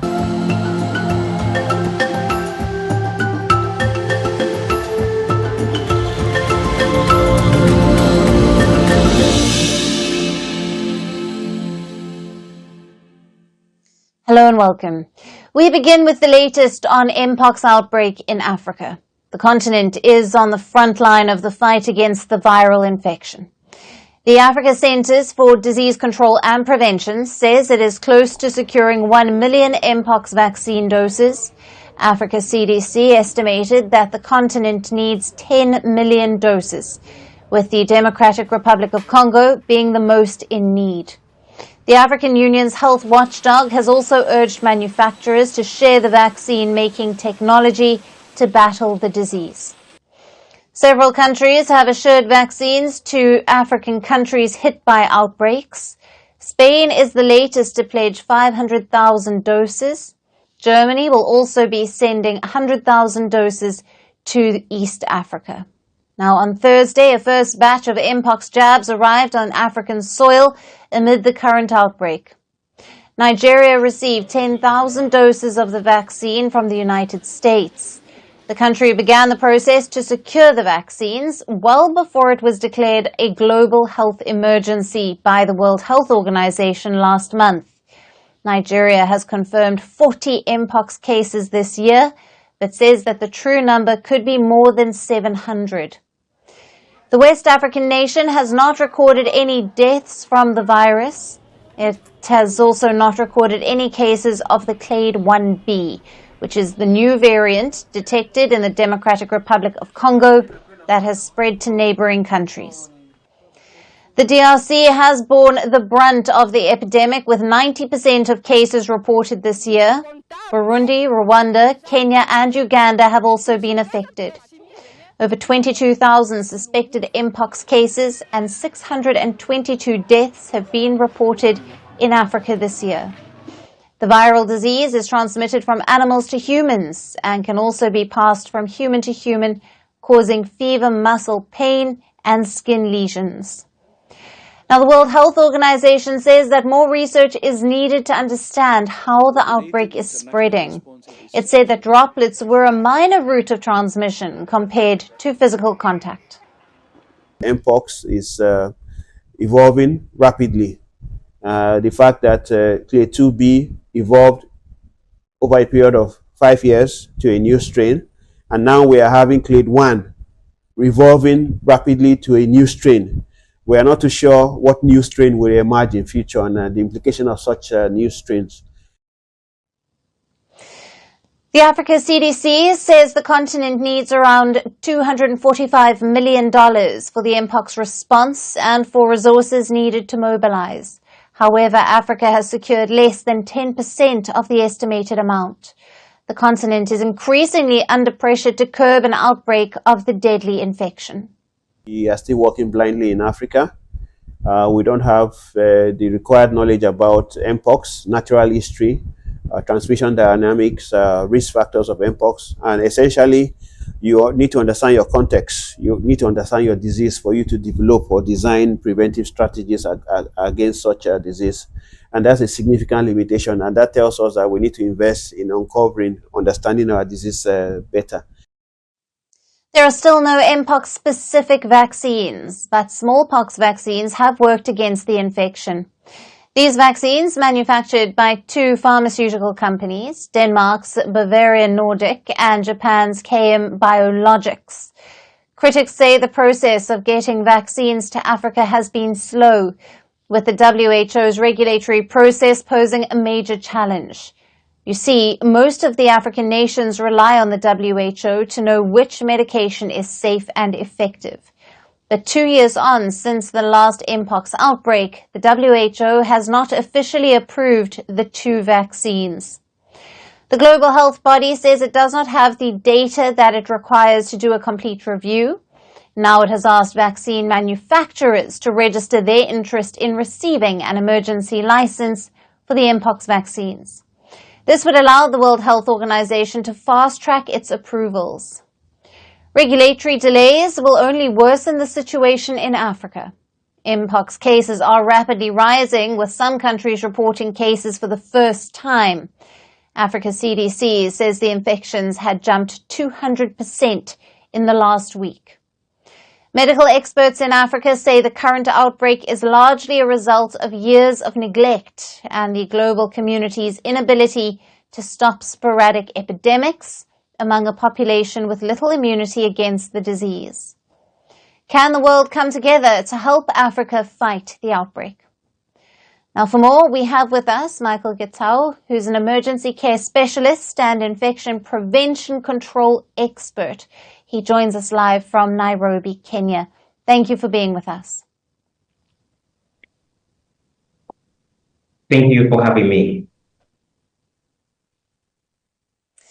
Now, how effective have the current public health measures and vaccination campaigns been in controlling the spread of Mpox? And what are the concerns surrounding the Mpox strain that seems to be mutating fast? Thank you very much for the question. Just like any other emerging disease, and more so these outbreaks, some points they find us that we are not well prepared, and not only in Africa, even globally. So there's those key strategies that any government or any institution ought to put across or to have them ready. And some of the key strategies, one is for having the early detection, and this is detecting early by testing, and also you diagnose, because again, there is a very big misconception that these symptoms, because some patients are asymptomatic and others they could exhibit a few symptoms. So the early detection is key. That is one of the key strategies. And now, meaning you also strategize where you increase the facilities for testing. Then should you get now a case that is now a suspected case. And more, if I give a reference with the Kenya, is that we have had more than 250 patient suspected cases. Now, these, remember, they have not already been confirmed. So that means it's from the entry point at the border post. So when they are picked from there, this is now where they are isolated. Then there is a testing. After now we get to test these patients, there's a confirmed case. Now the next procedure is a contact tracing, because again, if we don't trace these who are already infected, that goes back to the community. And that means there's a transmissibility level increases. And as you increase, that means even there is going to be resistance. And more so, even where we're discussing now, we have inadequacy of vaccine. Then finally, then the other strategy is to have the post-exposure vaccines. And now this is where the elephant in the room is, because as you have mentioned previously, that we do not have enough vaccine yet. So there's a lot that has been requested, a lot of vaccines that's been requested, because if you look in population-wise in the whole of Africa, we are more than 1.5 billion. So we require a lot to vaccinate and overcome these. So those are some of the key strategies. Absolutely, that, Michael. Yes, I could talk of. Yeah, we'll get back to the availability of vaccines. But first, what are the potential economic and social impacts of the Mpox outbreak on the affected regions? And what steps can be taken to mitigate the effects? Okay, another good question. So I'll start off with the social impact. One of the social impact is the case of the public health strain, because now, as medical facilities, or including the healthcare providers, perhaps we don't have proper trainings, and mostly the limited resources settings that we perhaps know you're finding that the team that is already trained to avert or address these patients, then again, it gets strained, because again, we don't have many people who are trained. That would be the one. The other point is social impact is a social stigma. I've had some patients who get infected, that they are getting isolated because of just the presentation of the disease. It's really a big problem. And the other thing you're looking at with that isolation, there is a lot of mental health or the mental well-being for both healthcare providers or the community health providers, and including the patient themselves, so because of the isolation. The other effect we find also can be affected is the school, so the education, because some point we don't have enough medical facilities for isolation. So you find some countries, they're using schools as isolation sections or places. That means then the schools will be closed, and that is affecting the education side. That's pretty much in a nutshell. I'll talk of I'll look into the social aspect. As a point of the economic impact is the healthcare cost. So you do realize we don't have a specific treatment. So you are treating this patient in respect as they showcase the symptoms. So there is a little burden into the healthcare cost, because you remember, again, we still have other diseases that are still ongoing. The other thing, you're looking at the workforce and the workforce productivity, because again, we look at the training. How many people are trained to respond to the infectious diseases, more so like in the case of Mpox? Do they have the right PPEs on how to address this? If the patient cannot come to the hospital, do they have the capability to go and evacuate them from homes and bring them to the medical facilities? Another thing is we have realized, we learned even with the COVID, is the tourism and trade. Because right now there is a lot of screening, even the border posts. So any entry, there is a limited, there's an incident that you do not have to do unnecessary travel unless it is absolute. So that also affects now trade, and again, some countries benefit more with the tourism. And finally, you're looking at the case of the supply chain as well. So if you close the airline, definitely we're not going to be able to be moving the drugs, and especially the case of the vaccines. Then perhaps the final on a mitigation measure. Yes, Michael, on that, let me just interrupt you. Right, on the vaccines, countries like Japan, as an example, and Germany and the US, as well as Spain, all sending vaccines to Africa, or promising to send vaccines. How can international cooperation and support be improved to better address and prevent future Mpox outbreaks, and especially in resource-limited settings? In international collaboration, I'm looking at the sharing of resources. Perhaps the research, one of the key things you're looking at, the research and development. We may not have enough, or to cater as a resource part or the expert in research and development. Now we could have that as an exchange programs. The other thing is the data sharing and the surveillance of those diseases, which means we ought to be sharing international organization where we can share with the African continent these diseases, and then also then be able to track it. The other thing you're looking at is coming up with the policies and advocacy. And this is just to help globally, because this is not just an African problem, it is a global problem.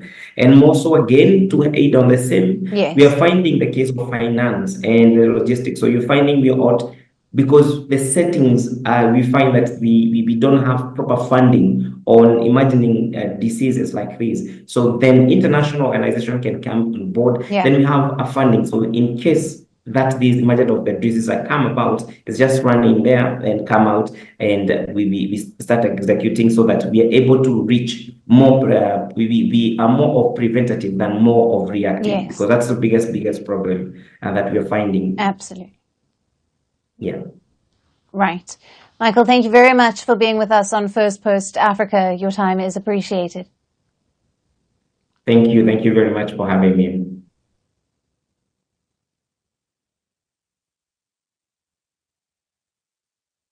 Shifting focus to South Africa, pressure is building on President Cyril Ramaphosa to sack the Justice Minister. South Africa's Justice Minister, Thembi Simelane, is under scrutiny for a graft scandal linked to what is known as the country's Great Bank Heist. Now, President Ramaphosa has asked the minister to explain the graft allegations linking her to a $130 million bank scandal that has triggered calls for her to step down. South African media reports suggest Simelane allegedly received an improper loan of over $28,000 while she was serving as the mayor of Polokwane the capital city of the northeastern Limpopo province, between 2014 and 2021. Reports linked to the payment to a fraud scandal at the now defunct VBS Mutual Bank. The bank collapsed in 2018 after the South African Reserve Bank had found evidence of wide-scale looting, fraud and corruption. The bank's owners were accused of bribing local officials in some of South Africa's poorest and most dysfunctional municipalities, persuading them to divert their budgets into VBS's coffers in return for cash and gifts. Many customers who were mainly poor rural depositors and pensioners lost their savings in the scandal. President Ramaphosa has requested a detailed report and a briefing from the minister on the matter. Several political parties have called for Simelane to resign and a swift probe into the allegations. This includes the leftist opposition party, the Economic Freedom Fighters, and concerns are also raised by the ruling coalition member, Democratic Alliance, or the DA. 51-year-old Thembi Simelane was appointed in June after the African National Congress, the ANC, was forced to form a government of national unity with the DA and other smaller parties.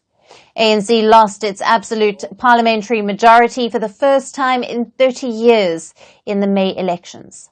A major reason seen behind the sharp drop in support for the ANC is its failure to address corruption.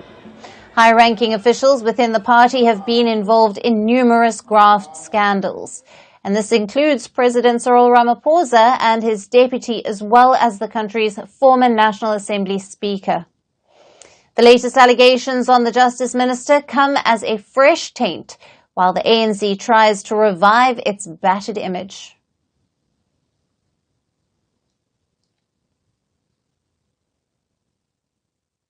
And shifting focus to Ethiopia now. Ethiopian Airlines, which is Africa's largest carrier, has been forced to lease planes after delayed deliveries by the aerospace firm Boeing.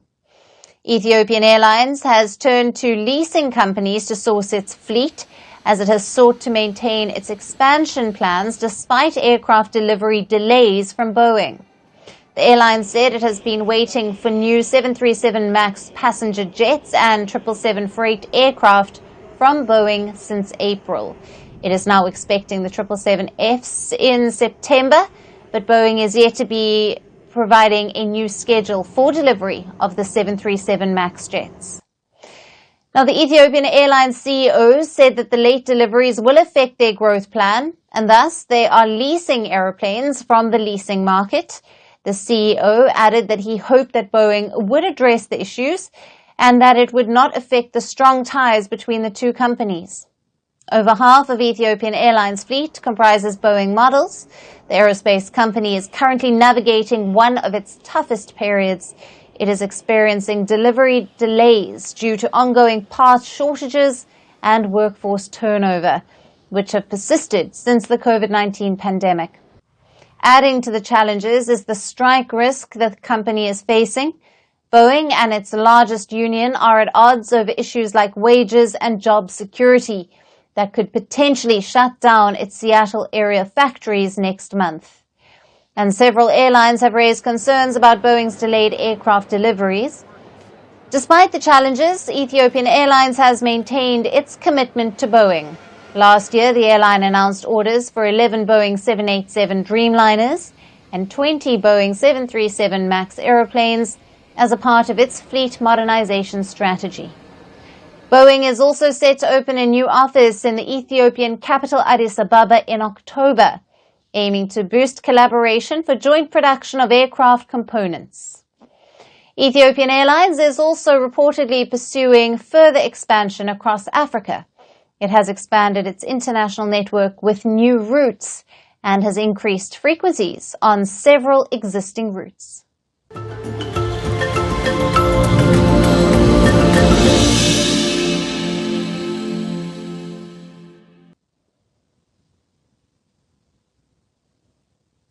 And finally, to our special segment, Resurgent Africa. Amid the coups and the crises, there are many positive stories from Africa that often get overlooked, but not on this show. Our story today is from Sudan. The 16-month-long war between the army and the paramilitary RSF has destroyed several houses, but it has failed to dash the hopes of millions of Sudanese who are ready to rebuild their homes and their livelihoods. Many displaced people in North Sudan have turned to traditional materials like clay and mud to build their new homes while they wait for peace to return to their homeland. Our next report tells you more about it. They say home is where the peace is. Home is not a place, but a feeling of belongingness, love and hope. The people of Sudan are proving this notion. More than a year of brutal civil war in the nation has destroyed houses and shattered buildings. But it hasn't shattered the will and the optimism of the millions of people who are ready to build everything from scratch. 16 months of brutal fighting between the army and the paramilitary RSF has displaced over 10 million people. The crisis has been labelled as one of the world's worst. The United Nations says Sudan is at a breaking point. But the Sudanese people are ready to put it all together. Displaced people in North Sudan are building new homes. Unsure of when they would be able to return to their life before, they are looking for a fresh start. It's a bit traditional with no modern material available. So people have turned to clay, mud and palm fronds to build new houses. But for now, these materials have emerged as saviors, providing them better conditions and an escape from the bloody war. We use these specific materials in construction to save time, but also because of the war edition conditions and situation we are living in. We built the house in the traditional way with clay and palm fronds. The war displaced Mohammed Abd al-Hamid from Khartoum, and he hopes every day for the situation in his country to improve and for him to return to the capital. But until then, he is assembling a new life brick by brick. Every day we say there is hope for the situation to improve and for us to return to Khartoum, but the situation still looks the same. I decided to build here on a plot of land that I own. I started building with local raw materials such as clay and bricks. Thank God, I built the house, but the roof still remains. Step by step, I will build the roof and move to the new house. The traditional materials that people are using are easily accessible. Besides, some people are also skilled in construction work. The materials used are easy to obtain. They're all from the local market and are not imported. Clay is available and the animals are available here. And construction workers here have experience in this method because they inherited it from their ancestors. Almost 20% of the Sudanese population has fled homes amid the war. There is a huge shortage of food and water, creating famine-like conditions. Efforts to bring a truce have failed so far. US-led peace talks have concluded in Geneva with no deal. Sudan's army chief has ruled out participation in the peace talks as he accuses the RSF of continued attacks on civilian areas. Most people here do not understand the reason behind the war and why it broke out. The reasons for the war are very weak and maybe illogical. But in any case, we are simple people and have nothing to do with the war.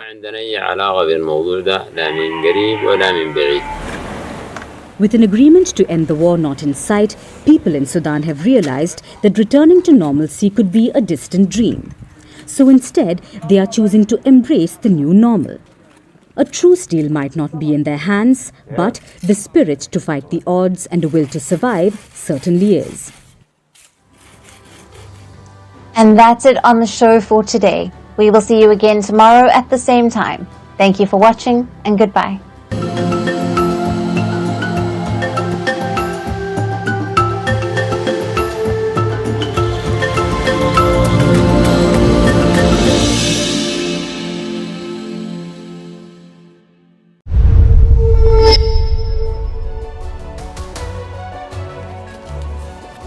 Hello, Namaskar. This is Firstpost and you're watching Vantage with me, Palki Sharma.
India's GDP numbers are out and there is good news and bad news. First, the good news. India remains the fastest growing major economy in the world. The GDP grew at 6.7% in the first quarter of this financial year. That's April, May and June. That is the first quarter.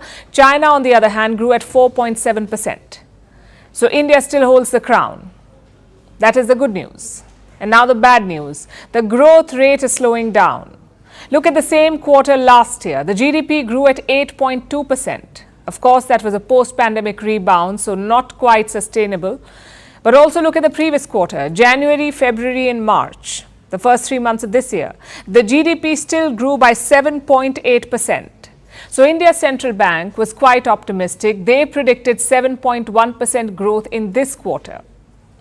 But the actual rate was 6.7%. That's 4 points below the RBI's prediction. It's the slowest growth rate in 5 quarters. So what went wrong here? Most experts point to a couple of reasons. Number one, reduced government spending. We had a general election in the last quarter. So public spending was muted. You don't splurge in the middle of voting. That's one reason. Reason number two, private consumption was low. Most businesses reported a drop in footfall and they attributed it to the heat wave. Fewer people in stores equals less spending. Less spending equals slower growth. Which brings us to the final reason, a slowdown in agriculture. This sector grew 3.7% in the first quarter of last year. But it grew just 2% this year. Again, blame the weather for this. Most of North India reported intense heat waves. Chances are that reduced the output. But it's not all gloomy. We had a lot of rain in the second quarter, so the hope is that farming will pick up again. As for the other sectors, things are looking quite good. Manufacturing grew by 7% last quarter. Last year it was just 5%, this time 7%. Construction sector expanded by 8.6%. And services grew by 7.1%. So the trajectory should be good. Ratings agency Moody's has upgraded India's outlook. They're expecting India to grow by 7.2% this year. Their previous prediction was 6.8%.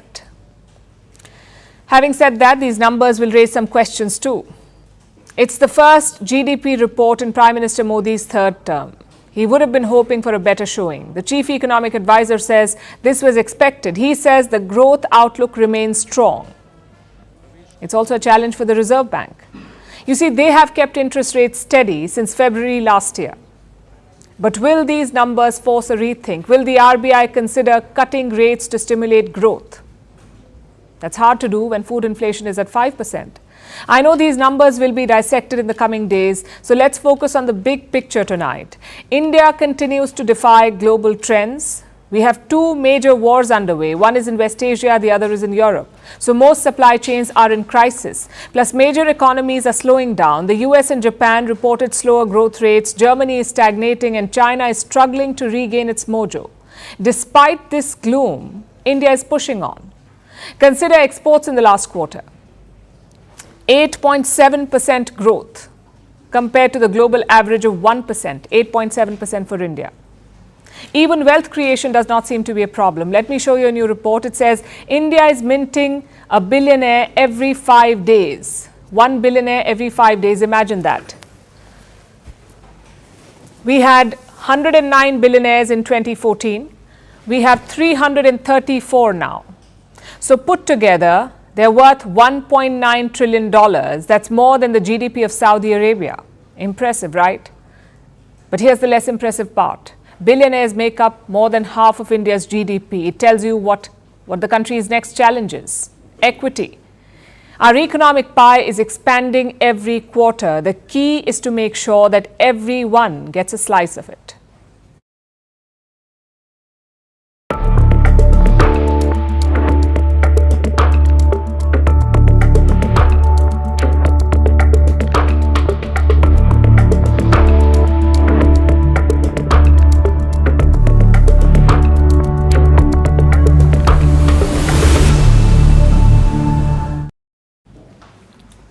So India's economy is doing well. We can't say the same for China though. Fresh projections are out. China had set a growth target of 5% this year. There's a high chance that they'll miss that target. China's economy has been in a bad shape for years now. And Xi Jinping is finally facing some heat over it. Reports say there is a rebellion against the Chinese president. And that too from within the Communist Party. Two influential camps are angry with Xi Jinping. There was a showdown in July. It happened during the third plenum. It's one of the most important meetings of the Communist Party. We told you about it on the show. This third plenum happens every 5 years.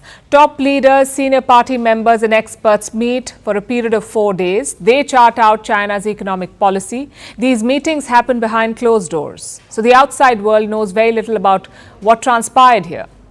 Also, reports of dissent are extremely rare in China, which is what makes these claims quite significant. But what is it that triggered this dissent? Apparently a propaganda piece on Xi Jinping.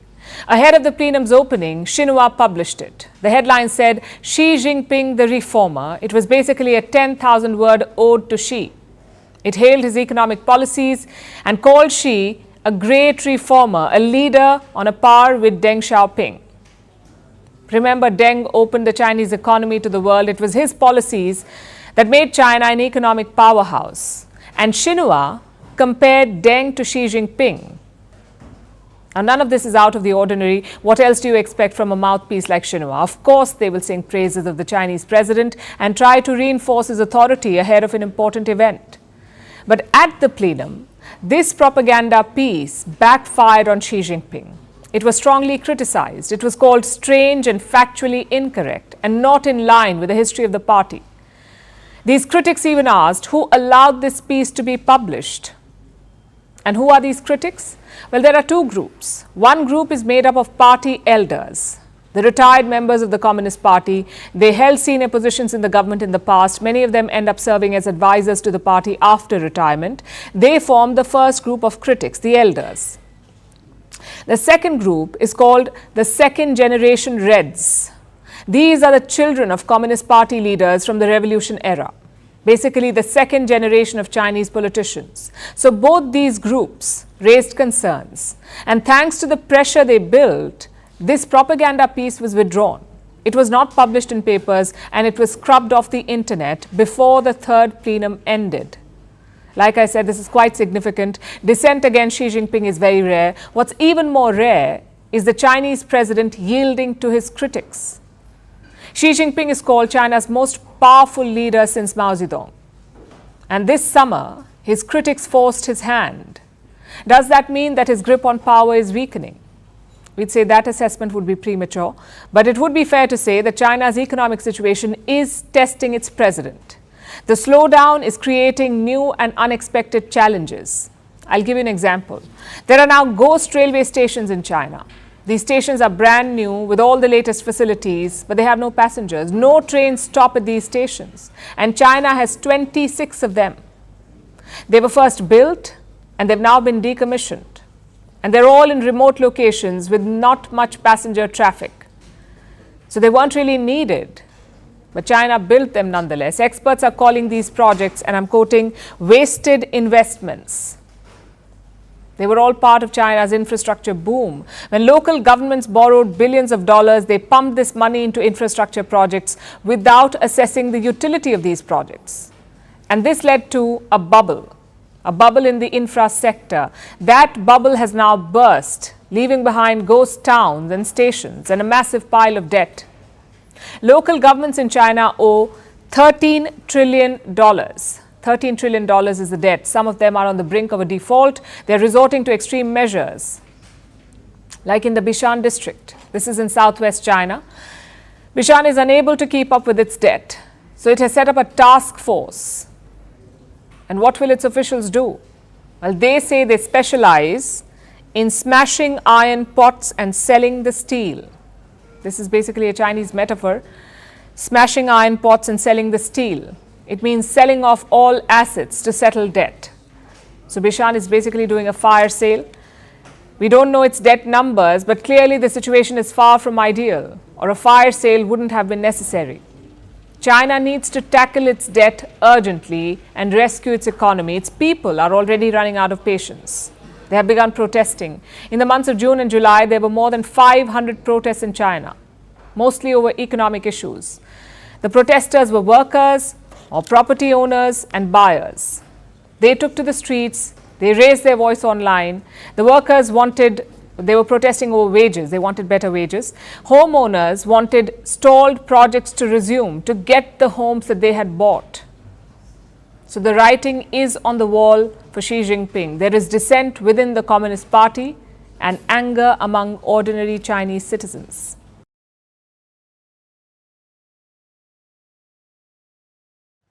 Back to India now. We've discussed India's economic policy. Now let's look at foreign policy. Prime Minister Modi has repeatedly said neighborhood first, whether it's Sri Lanka or Bangladesh or Nepal. Neighborhood first. But that policy has a clear exception, Pakistan, and with good reason. No country has hurt India like Pakistan has. The relationship had a predictable trajectory. India reaches out in good faith. Some sort of progress is made, but Pakistan's army spoils everything. And since 2019, even that has ended. India revoked Jammu and Kashmir's special status. In response, Pakistan lashed out. They recalled their High Commissioner from India. So tonight, we're looking at where this relationship stands and what does the future hold. Foreign Minister S. Jaishankar spoke about it today. He says the era of uninterrupted talks is over. Let me say this. I think the era of uninterrupted dialogue with Pakistan is over. Actions have consequences. And insofar as Jammu and Kashmir is concerned, I think 370 is done. What exactly does that mean? The minister did not elaborate on the statement, but maybe he's saying, don't expect India to reach out again. We've been double-crossed multiple times, so no more outreaches. And you can't really blame him. Pakistan continues to fuel terrorism in Jammu and Kashmir. Earlier, their focus was Kashmir. Now it is Jammu. Dozens of terror attacks have been reported since 2021. Jammu now makes up 40% of army casualties. Which brings us to the current equation. Both sides have clear demands. India wants Pakistan to stop supporting terrorism. Pakistan wants India to restore Kashmir's special status. Do you see the problem here? India's demand is legitimate. If you have the political will, it is doable, stopping terrorism. But Pakistan's demand is not. Jammu and Kashmir is a domestic issue for India. It is Indian land, it's an internal matter. So how can you dictate domestic policy to another country? Minister Jaishankar made India's position clear today. Article 370 is done. This is the law that gave the special status to Jammu and Kashmir. India scrapped it 5 years ago. There is no going back to it. And Pakistan blames this move for downgrading ties. They have no High Commissioner in India. India has no High Commissioner in Pakistan. There are no bilateral visits, no formal bilateral trade, and no discussions. It's a frosty deadlock. The only breakthrough came in 2021. That is when India and Pakistan renewed a ceasefire deal, and surprisingly, it has done well. The line of control is more stable than it used to be. But the question is, what is the next step? Well, any relationship needs a push. It's a question of who will make that push. And India has no reason to. We gain nothing by reaching out at the moment. But on the other side, it's very different. Pakistan's economy is going through a major crisis. They could use the trade and investments from India. And we are seeing indications of that. In the month of March, Pakistan's foreign minister made an important statement. He said Islamabad would consider resuming trade. But India rejected that possibility. Jaishankar said trade and terror cannot go hand in hand. So the status quo is pretty clear. Pakistan needs India more than India needs Pakistan. Perhaps India is content to continue at the current level of relationship. Maybe yes, maybe no. What I do want to say is we are not passive, and whether events take a positive or a negative direction, either way we will react to it. New Delhi has almost dismissed Islamabad as a failed state, an inconsequential neighbor. There's just one problem though. The rest of the world may not share that opinion. The Americans are selling weapons to Pakistan again. Gulf states are investing billions of dollars into Pakistan. Even Russia is selling fuel and gas. So in the short run, Pakistan may not be a threat. But with global support, you never know.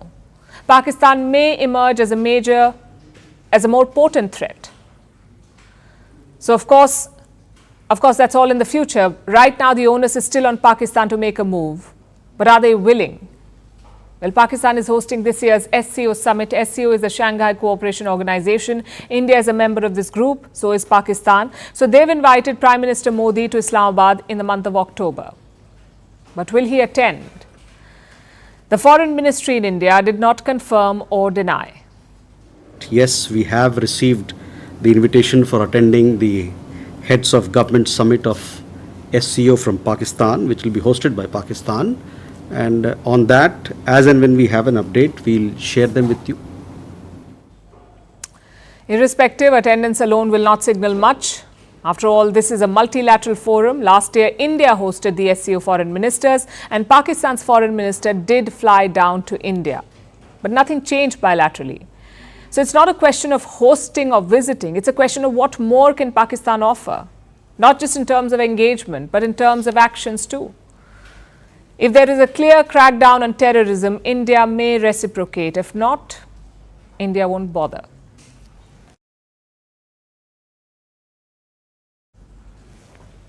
It was the morning of July 21st. Kamala Harris was busy flipping pancakes. That's when she got a call. It was Joe Biden. He was dropping out of the presidential race, and that day changed her life.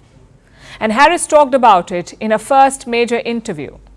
The chat was just 27 minutes long, yet she's getting a lot of flack for it. Why? Because of her many flip-flops.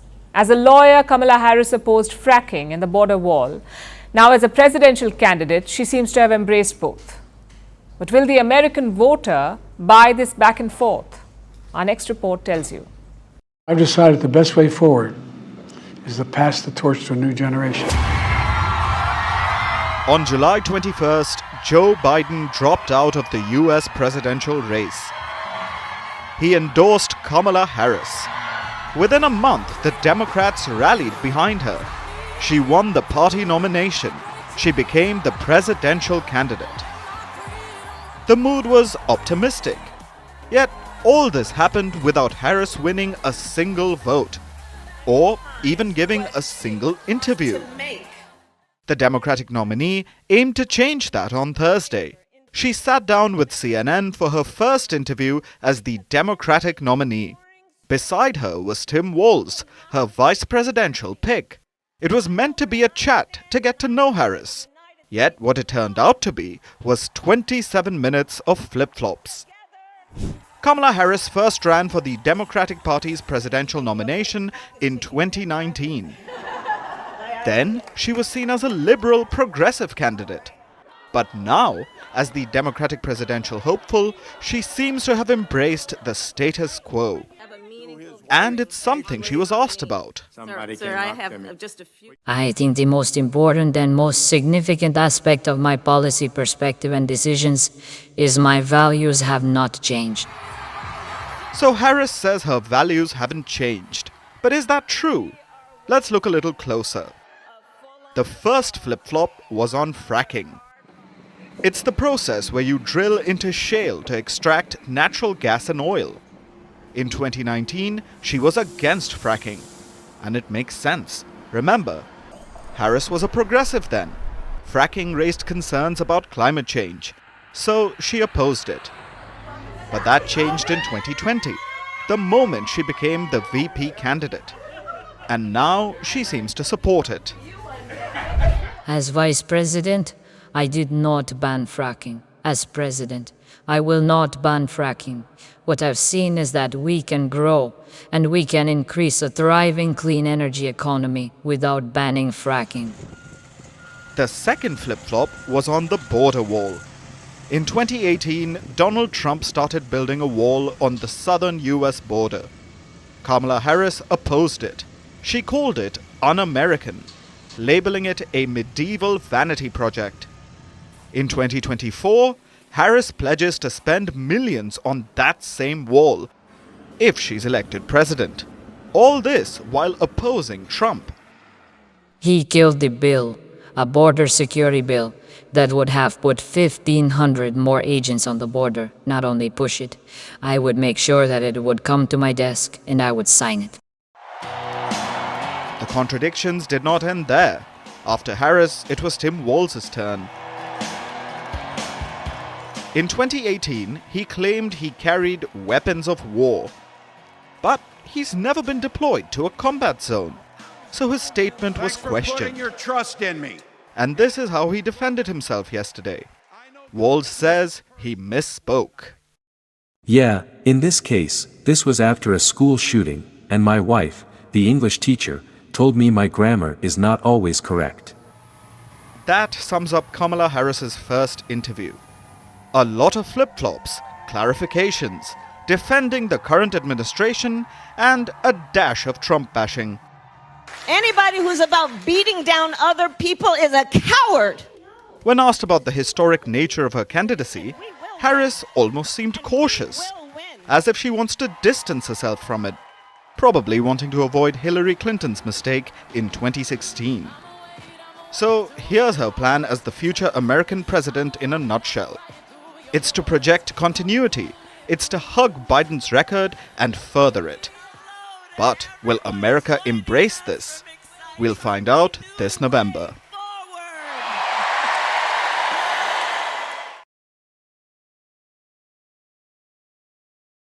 Our next story is about Africa and a battle taking place over the continent, a shadowy battle for influence. Now, as most of you know, Africa suffered under European colonization. It was known as the Scramble for Africa. The continent was carved up by Western powers and mercilessly exploited. Even today, the scars of that colonization are very visible. But before the old wounds could fully heal, a new scramble has already begun. The key players are Russia, China, and the US. They're not looking to colonize Africa this time. What they are doing is expanding their influence by offering economic assistance. It's an old trick. Come in with promises of aid and then stick around for the resources. The entire African continent has seen this before, but they clearly haven't learned from history. This week, the US sealed 2 deals in 2 different corners of the continent. Tanzania in the east and Ghana in the west. Let's start by looking at Tanzania. It is in East Africa. The largest city there is Dar es Salaam. It is home to the nation's largest port. In fact, it is Africa's 4th largest port on the Indian Ocean side, making it extremely important for trade. And the US wants to take advantage of this, so it has offered to pay $250 million to develop a railway line through Tanzania. Now, $250 million is no joke. So why is the US being so generous? 2 reasons. First, it will help American trade via the Lobito corridor. Lobito is a port city on the other side of Africa in Angola. The US is developing a port there too and creating a rail corridor that begins there. This railway line will pass through 4 African nations: Angola, the Democratic Republic of Congo, Zambia, and then finally Tanzania. The corridor will cut through the entire African continent, connecting the Atlantic and the Indian Oceans. And that's not all. It will also link ports with mines. The ports of Lobito and Dar es Salaam with mines in the DRC and Zambia. Now, when you join the dots, what do you see? A grand plan to exploit Africa's mineral wealth. This is America's plan. And Tanzania was the last part of the puzzle, hence the $250 million investment. This is the first reason. The second reason is the scramble for influence in Africa. And here the US is competing with China. China already has a strong presence in the region. It has multiple mines in Zambia. It is also investing in railway stations and renovations. So the US is basically playing catch up. And with this latest move, Washington will be hoping to one-up Beijing. How will China respond? Well, it already has. You see, for years, China was pouring money all over Africa, approving loans worth over $10 billion every year. But those loans dried up. They were on the decline since 2016. But recently, that trend has changed. A new study is out. It says last year, China increased its lending to Africa. It is definitely wary about losing influence. Meanwhile, the US is doubling down on its Africa plans. I mentioned their second victory in Ghana. Look at this press release from the US State Department. It announces a landmark commercial agreement with Ghana for a small nuclear reactor project. Now, Ghana has been trying to get a nuclear reactor for a while now, and it has been weighing up offers from 5 countries: China, South Korea, France, Russia, and the US. Companies from these 5 countries were bidding for the contract. Now, it seems the American company has won. The agreement was signed yesterday. This is a major win for the US. It has been lagging behind in the African nuclear race. It's been losing out to Russia in a number of countries. At one point, Moscow looked unbeatable in Africa, but now Washington has pulled off an upset. Russia and China won't take this lying down, though. Beijing is already handing out more loans. Moscow may take similar actions. The only thing we can say for sure is that the new scramble for Africa is on.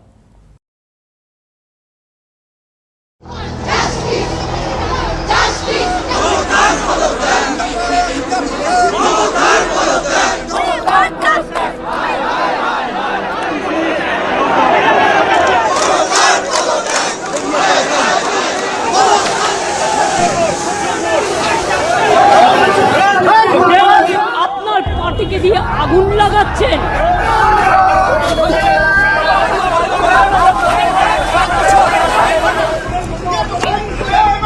আজকের বাংলা বন্ধ, আজকের বাংলা বন্ধ।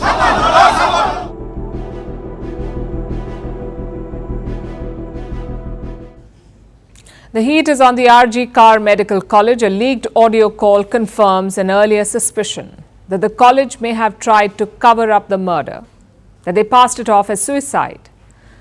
There were 3 calls in total. All of them were allegedly made to the victim's father. By whom? An assistant superintendent at the hospital. In the first call, the father was informed that his daughter was in hospital. No further details. In the second call, he was told that she was critical.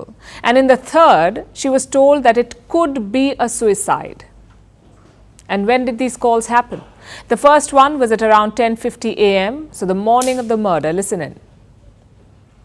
মেয়েকে আমরা এমার্জেন্সিতে নিয়ে এসেছি, আপনারা আসুন, এসে যোগাযোগ করুন। ওনার অবস্থা খুবই খারাপ, আপনি যতটা তাড়াতাড়ি পারবেন চলে আসুন। উনি সুসাইড করেছেন হয়তো, বা কিছু মারা গেছেন। পুলিশ রয়েছে, আমরা হসপিটালে সবার সামনেই রয়েছি, ফোন করছি, আপনারা যতটা তাড়াতাড়ি পারবেন চলে আসুন। Now, just to be clear, we cannot confirm the authenticity of these clips. The father himself is not sure. He doesn't know where these clips came from. And what about the Kolkata police? Well, they say we never described the death as a suicide.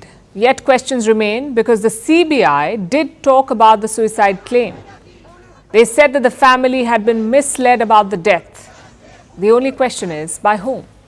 This audio suggests it was the college. Meanwhile, the political blame game is gathering speed. Chief Minister Mamata Banerjee has written to Prime Minister Modi. This is her second letter in 2 weeks. She is asking the central government to introduce tougher laws. That's what Mamata Banerjee wants. The centre should introduce tougher laws. Her position is that the centre is not serious about rape. Of course, New Delhi has rejected this. A union minister had replied to Mamata Banerjee's first letter. She posed some tough questions to the West Bengal chief minister, like why are 11 fast-track courts yet to be set up in the state? Why is there a backlog of 48 1,000 rape and POCSO cases. The Chief Minister did try to defend her record, but let's face it, this is all for political mileage. Mamata Banerjee plans to introduce a new bill on Monday, an anti-rape bill. It mandates capital punishment for rape. Look at how one official described it. Every culprit of rape, if found guilty, will be hanged. Now, this is a serious discussion because the jury is still out on death penalty for rapes. One group says it's necessary, that such a punishment will deter rapes. The other group says it is counterproductive. You see, a lot of rapists are convicted based on the survivor's testimony. So attackers may not stop at rape. They may murder the victims to destroy evidence. So my point here is simple. We are talking about a very complicated issue. It needs systemic solutions, solutions that start at home, continue in school, get enforced at the workplace, and are protected by the law. What we don't need is political grandstanding. Unfortunately, it's happening on both sides. The ruling TMC party held a protest rally today. So did the opposition BJP. BJP leaders marched to the State Women's Commission office. They tried to lock the gates in a symbolic protest.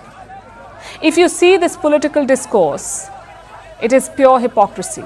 Rapes happen in every single Indian state. If you rule that state, you remain silent. If it happens elsewhere, you discover your voice. The same thing is happening here. The TMC is asking, what about the rapes in Uttar Pradesh or in Haryana or in Rajasthan, which is a fair question. But why are you raising it now? Because there has been a rape and murder in your own state. I'm afraid this politics must change. Parties need to realize that women's safety is a national issue, not a political football, not a topic for blame game. It is a national issue. Unless that happens, we won't see meaningful change.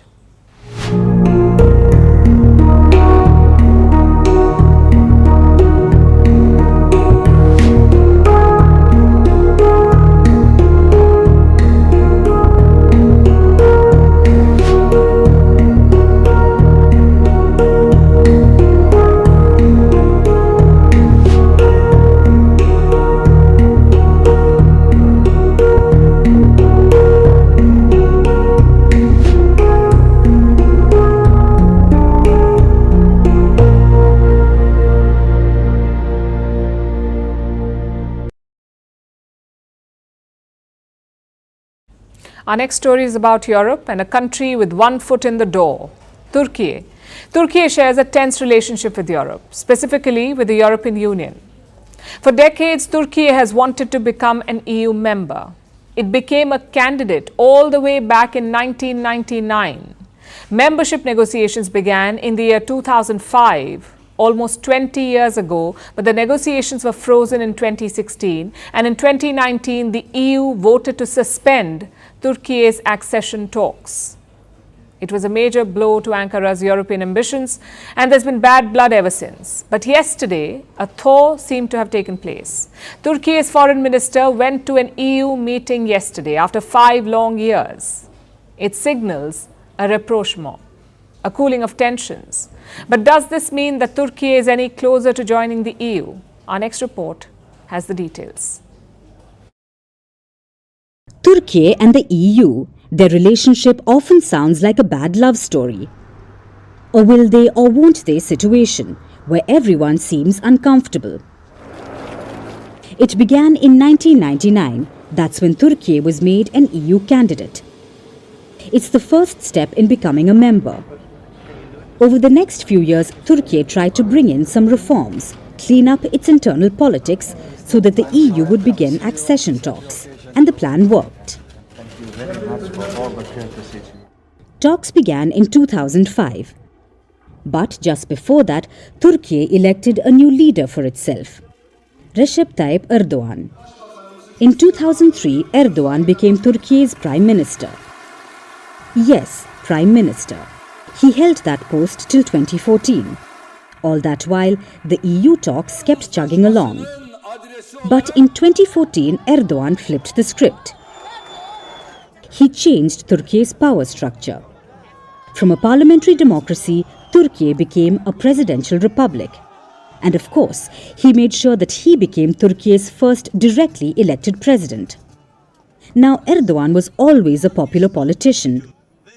He did keep winning elections over the years, but the 2014 flip was a watershed moment. Erdogan seemed to believe he was some sort of Ottoman Sultan reincarnated.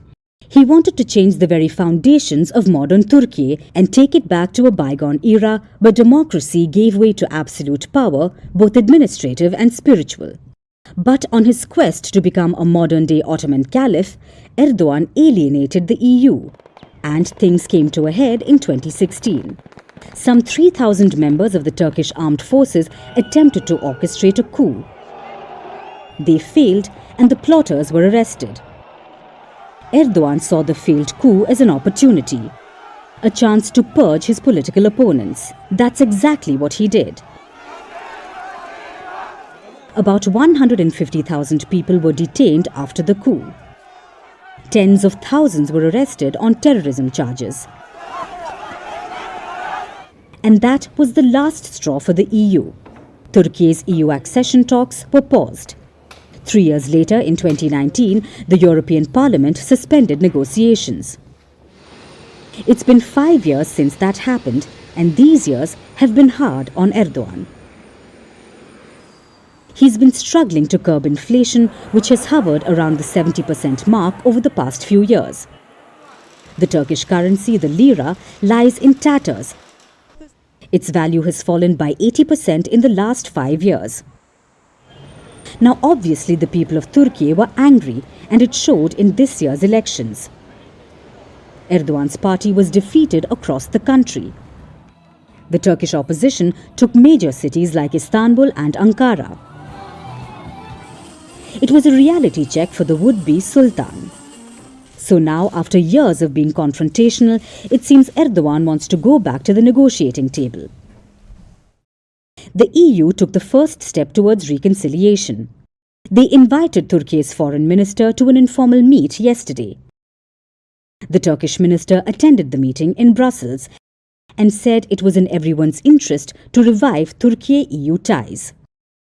While this doesn't mean that the EU will restart accession talks this instant, it's a step towards bringing Turkey back into the fold. But for that to actually happen, Erdogan will have to keep his autocratic tendencies in check.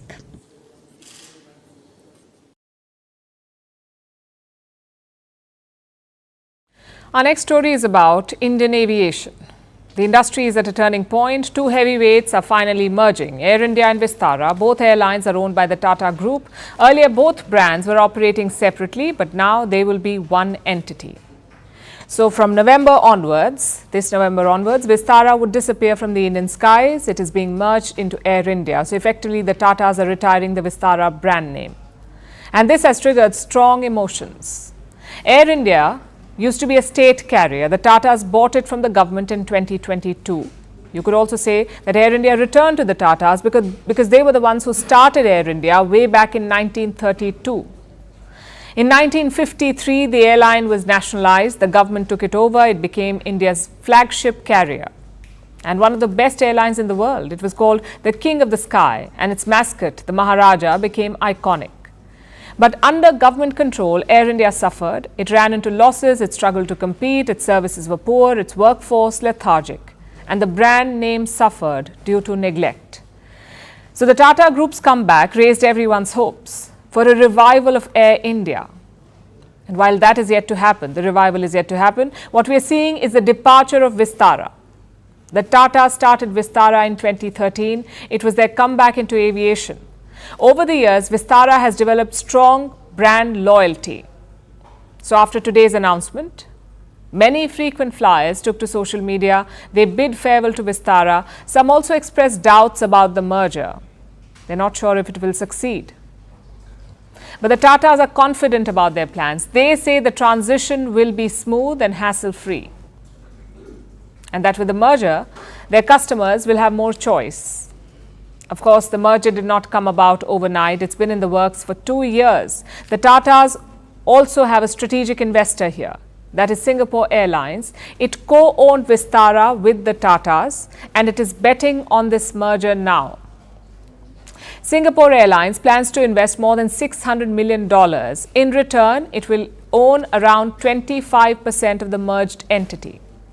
And with this, Singapore Airlines will be the only foreign airline with a direct stake in an Indian carrier. So on paper, the new Air India, in fact, is ticking a lot of boxes, this new merged entity. And yet this merger has not been smooth sailing. In the month of May, there was a strike. More than 100 crew members called in sick at the time. Suddenly, Air India had to delay or cancel a lot of flights. At least 175 flights were affected. The strike led to chaos across airports. Hundreds of passengers were hit. But why did the employees go on strike?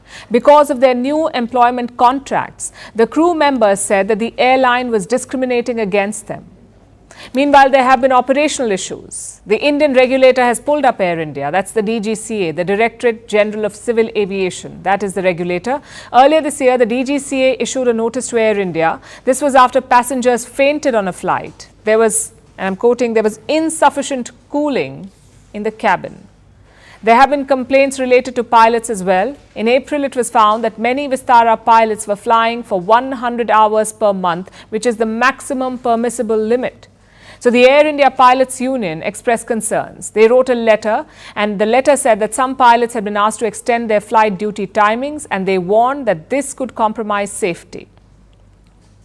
So this merger is testing Air India on a lot of fronts. To make matters worse, the market is quite challenging. India remains the world's fastest growing aviation market, but Indian airlines are running in losses. Take a look at this report. This year, Indian airlines are projected to lose big money, anywhere between $400 and $600 million. This is despite the growing demand and the rising ticket prices, because the cost of operating an airline still remains quite high. So Air India may face some more turbulence in the near future. The merger is a bold move. In the past, such initiatives have not had much success. There is a long list of failed mergers: Jet Airways and Air Sahara, Kingfisher Airlines and Air Deccan. Even Indian Airlines and Air India, none of these mergers ended well. Either carriers went bust or they ran into financial difficulties.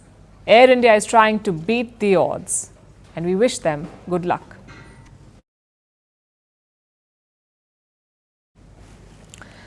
Our next story is about productivity. A modern boss has found a new way to enhance it. Do you know what's his magic solution? Shackling workers to their desks. It may sound dystopian, but that's what an Australian mining boss wants, and he's not alone. Across the globe, bosses are chastising employees for leaving a minute early. Companies are monitoring productivity using AI. CEOs want employees to work every single minute. But here's a thought for them. Maybe the secret to unlocking productivity is not forcing people to stay in the building. Our next report tells you why.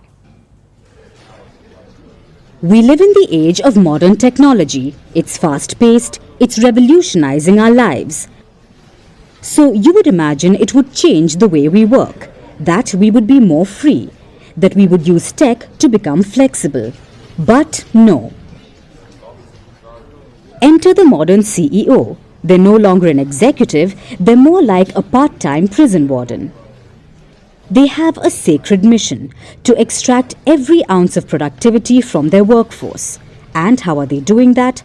By holding workers captive. At least that's what Chris Ellison wants. He's the managing director of Mineral Resources. According to him, employees going out to buy a cup of coffee is bleeding the company.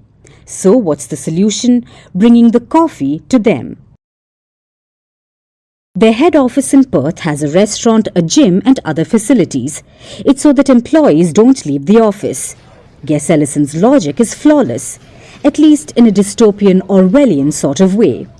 If workers aren't allowed to leave the building, then surely they'll work more. Clearly, the only path to productivity is to deprive workers of any leisure or autonomy. But Ellison is not alone. China has long mastered this productivity race. In their offices, employees are monitored by AI. The moment someone slacks or dozes off or even slouches in their chair, the camera monitoring you turns red, reminding you that the omnipresent AI overlord doesn't approve. Forget Orwell, this is where AI surveillance meets Machiavellian managerial oversight. And that's not all. Here's a viral Reddit thread. It shows a boss reprimanding an employee for leaving 1 minute early. He says, "Don't make it a habit." Well, as a rational human being, you may ask, what could 60 seconds possibly change? But looks like for managers, it's in this 1 minute that the company loses all its money. It's all part of the modern workplace fantasy. Turn your workers into worker bees, and productivity will magically skyrocket. But here's a wild concept that companies or bosses don't seem to understand. That productivity isn't a quantifiable entity. It can't be bottled or measured or even optimized by trapping employees at their desks. Turns out, you can't strip away people's autonomy and turn them into efficient workers. What a shocker, right? So here's a lesson. Before you start constructing office fortresses or installing Orwellian AI systems, take a moment and consider this. It may sound like a radical idea, but let's start with allowing your workers a little freedom and trust. That could be the real key to unlocking their potential.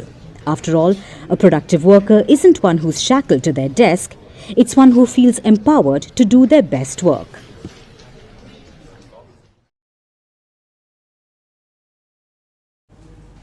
Before we welcome the weekend, are you up for some introspection? We'll take that as a yes, and we have a question for you. What makes you you? Your intelligence, your creativity, your anger, your kindness. What raw ingredients make up your personality, or anyone's for that matter? For more than a century, scientists have been trying to answer this question. They've studied everything from physiology to genes to circumstances to understand what makes a personality. But something seemed to be missing. So over the past decade, they've added one more item to this list: stories, first-person accounts, the life stories that people tell themselves about who they are. Now, you may think stories are, well, just stories, but they do matter. And studies prove this. Stories change how we think about ourselves, how we behave. They help us adapt, grow, and change our lives. Our narratives. Now, the stories we're talking about are not rants or gossip-laden tales. Researchers have a name for this kind of storytelling. It is called life review. And this is a systematic process of reflecting on one's past. It could be done in writing or through conversations. Think of it like writing a screenplay. We visualize the setting, the characters, the scenes, and it matters how we visualize them, what we include and what we don't. Research says that this affects how we feel about our lives. For instance, if we try to remember the good things in a bad experience, it can improve well-being. This won't work every time. Every incident does not have to be meaningful. But most things that seem boring or hard can just be plot points. Studies show that this can reduce depression. It can increase life satisfaction.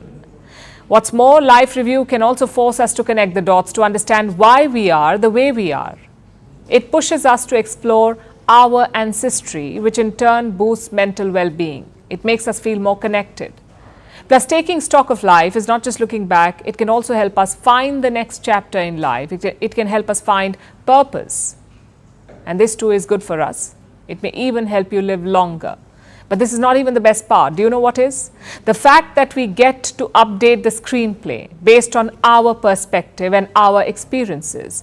Each stage of life comes with different challenges, which is obvious to most of us, but studies prove this too. So things that seemed important before, things that turned our lives upside down, may not seem as important now, like your exams or breakups. And a life review can help us accept these changes better. Researchers say it is valuable for people at all ages because it helps all of us. It helps us to reflect. In fact, the impulse to document our lives is as old as time. The human brain loves building narratives. Fun fact, that's how we remember facts better, when they are in a story and not in a list. So whether it's a life review, or a digital diary, or social media, storytelling has ancient roots. Only now we know that this narrative is important.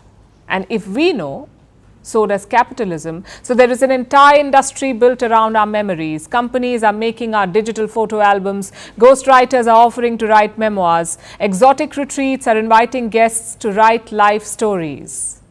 Sounds like a heavy-duty vacation, but at the end of the day, it doesn't matter how we do it. What matters is that we reflect on our lives to understand ourselves.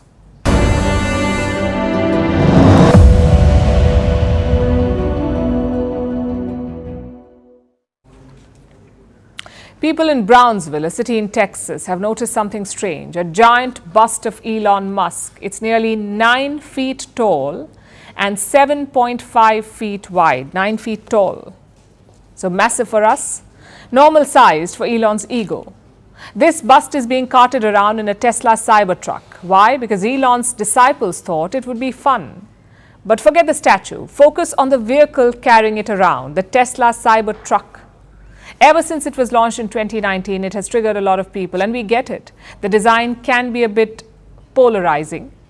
For some, it's futuristic. For others, it's a tinfoil box. The Cybertruck has inspired plenty of memes and jokes. Take a look.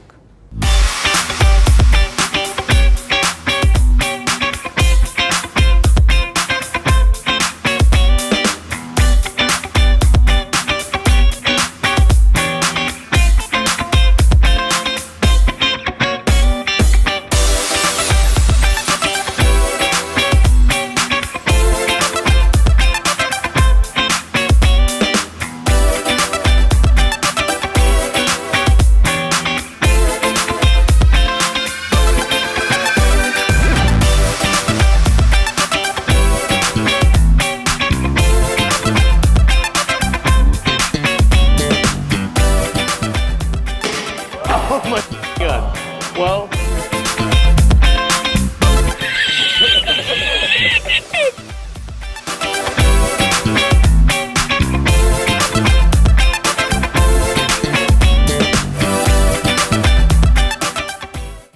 Now it's time for Vantage Shots, images that tell the story. Yemen's Houthis storm a Greek oil tanker before blowing it up with explosives. In India's Vadodara, a 15-foot-long crocodile ventures into a locality due to rising floodwaters. And the Taipei Zoo celebrates the 20th birthday of a female giant panda. Finally, we are taking you back in history. On this day in 1918, Soviet leader Vladimir Lenin was shot. He was speaking at a factory in Moscow when a woman shot him twice. Lenin was severely wounded, but he ended up surviving the attack. We're leaving you on that note. Thank you for watching. Have a great weekend.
From impeachments to inaugurations, if it's a political story, we are on the scene. The race for the White House is heating up. Kamala, you're fired. I say, bring it on. If it's breaking news, we're live with the latest coverage. From the White House, the State Department, and Capitol Hill, we know the issues, but above all, we know the players to bring you the latest in-depth analysis on all the key stories that we're covering. I'm Eric Ham. Join me from Washington here on Firstpost America.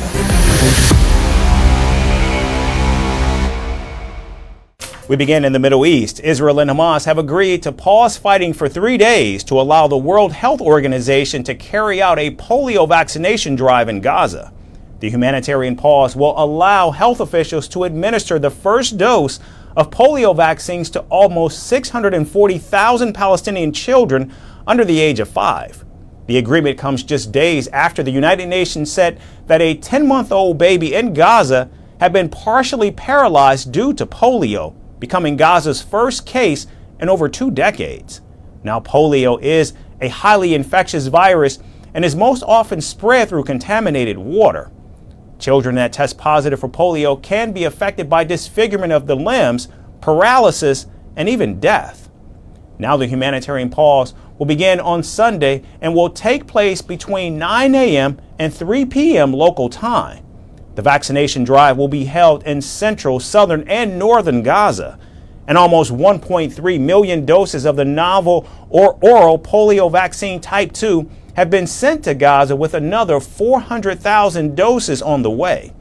The World Health Organization said its officials aim to achieve almost 90% vaccination in the Gaza Strip during the 3-day ceasefire.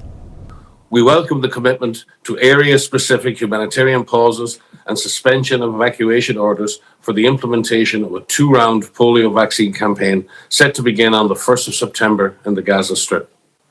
During each round of the campaign, the Palestinian Ministry of Health, in collaboration with WHO, UNICEF, UNRWA, and other partners, will provide 2 drops of WHO pre-qualified novel oral polio vaccine type 2, NOPV2, to more than 640,000 children under 10 years of age. Meanwhile, Israeli Prime Minister Benjamin Netanyahu has clarified that the 3-day humanitarian pause is not a complete ceasefire. Israel's military added it will oversee the vaccination drive and will keep its troops deployed across Gaza in large numbers. Israel's allies, including the United States and the United Kingdom, have welcomed the polio vaccination drive. Now it remains to be seen whether Washington will use the 3-day humanitarian pause as a way to convince Israel and Hamas to a pathway to a longer ceasefire. And here in the United States, Vice President Kamala Harris, along with her running mate, Governor Tim Walz, gave their first joint interview to CNN last night. Talking about her first day in the White House, Vice President Harris said she would strengthen America's middle class by increasing the child tax credit and curtailing price gouging on everyday goods. The Democratic candidate also said she would increase access to affordable housing, which remains a pressing concern among young voters. Vice President Harris also spoke highly of President Joe Biden and said she had no regrets serving under the commander-in-chief. However, the CNN anchor did zero in on the reversal made by Kamala Harris regarding her approach to fracking and migration. As a presidential candidate in 2019, Kamala Harris had opposed fracking, a stance she changed after joining the Biden campaign. Now, during her interview, the Democratic candidate said she will not ban fracking if elected president. Now, fracking is the method of extracting natural gas from the earth, which does have an impact on climate change. However, it does employ thousands across at least 30 states, including in some of the key battleground states like Pennsylvania, Ohio, and North Carolina. Kamala Harris also made a U-turn on immigration when she once advocated for the border to be decriminalized. Now, during the interview, the Democrat said she supports the enforcement of laws against illegal immigration. And when asked about her potential cabinet, Harris said she would appoint a Republican to her team if she wins, though she did not hint at whom she had in mind. And speaking on Gaza, Kamala Harris said she was working for a ceasefire deal but would not move away from President Biden's policy on standing with Israel. Meanwhile, Tim Walz addressed comments about being in a combat zone as he apologized for misspeaking back in 2018 about being in a war. Now, Thursday's interview comes as early voting begins in some states in September. In fact, a new Reuters Ipsos poll post-interview shows Kamala Harris and a clear lead against her Republican rival. With the interview now in the books, Vice President Harris and her team are preparing for the September 10 showdown against Donald Trump in Philadelphia. And moving to Canada, scores of international students and tourists are protesting the recent changes to the country's latest immigration policy. Just yesterday, the Canadian government announced that temporary residents who hold a visitor visa will no longer be allowed to apply for a work permit. Earlier this week, the Trudeau government also reduced the number of foreign workers allowed under the low-wage stream. Now, this crackdown on work permits for visitors is a U-turn on a policy that was launched in August of 2020 to make up for Canada's labor shortage. Since then, Ottawa has issued almost 5 million visitor visas and over 600,000 work visas, with India sending the most immigrants, amounting to nearly 19% of new arrivals. With the new changes, these visitors can no longer apply for a work permit. However, there are still some exceptions. Applicants holding a valid study or work visa are eligible for opportunities and jobs in Canada. Additionally, any applicant's spouse or parents who hold a valid study or work permit visa will automatically qualify. Immigrants who are waiting for their permanent residence card are also eligible to apply for a work permit. Meanwhile, anyone claiming refugee protection or has been recognized as a refugee can apply to work in Canada. And lastly, if an applicant is a trader, investor, or a professional under the Canada-United States-Mexico agreement, they too will be allowed to apply for the work permit. So as Canada continues to recalibrate its immigration policies, the impact on nearly 1 million temporary residents, foreign workers, and international students will be closely watched. Vladimir Putin is scheduled to visit Mongolia next week. This visit marks Putin's first trip to a member state of the International Criminal Court since a warrant was issued against him over suspected war crimes in Ukraine. According to the ICC's founding treaty, member states are obligated to detain suspects for whom an arrest warrant has been issued if they enter their territory. So, will Mongolia uphold this obligation and detain Putin, or will he be allowed to thwart the ICC's arrest warrant? Here's our report with more. Russian President Vladimir Putin is set to make a controversial trip to Mongolia. This visit is notable because Mongolia is a member of the International Criminal Court that issued an arrest warrant for the Russian president in March 2023. The ICC accused Putin of war crimes, specifically the unlawful deportation of children from Ukraine, where Russia has been engaged in a conflict for over 2.5 years. And this trip marks Putin's first visit to an ICC member state since the warrant was issued. The core of the allegation is that Ukrainian children have been deported or unlawfully transferred from parts of Ukraine into the Russian Federation unlawfully. The investigations have clearly showed that the allegations we put forward, the evidence we put forward are sound and have withstood judicial scrutiny at this stage of the proceedings. The ICC mandate is clear. Member states are required to arrest any individual who has an outstanding warrant from the court. However, to make that arrest, the ICC lacks an enforcement mechanism. This has led to several high-profile failures in the past. Taking for instance, when Sudanese President Omar al-Bashir visited South Africa in 2015, even though the ICC issued an arrest warrant against him, South Africa did not detain al-Bashir, sparking international outrage and condemnation from human rights groups. Regarding the Russian leader's arrest, the Kremlin has repeatedly stated that it does not recognize the jurisdiction of the ICC. Instead, they've emphasized the purpose of this trip, which is to participate in ceremonies commemorating the 85th anniversary of the victory of the Soviet and Mongolian forces over Japan in the Battle of Khalkhin Gol. The Kremlin even added that the Russian president is also expected to hold talks with the Mongolian president and other top officials.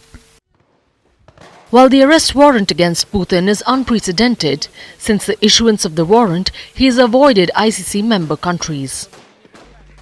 Last year, he skipped the BRICS summit in South Africa, which is another ICC member. During the summit, South Africa lobbied Moscow to avoid the awkward position of potentially having to arrest Putin, leading to a mutual agreement that he would not attend in person. Instead, he participated virtually using the platform to criticize the West.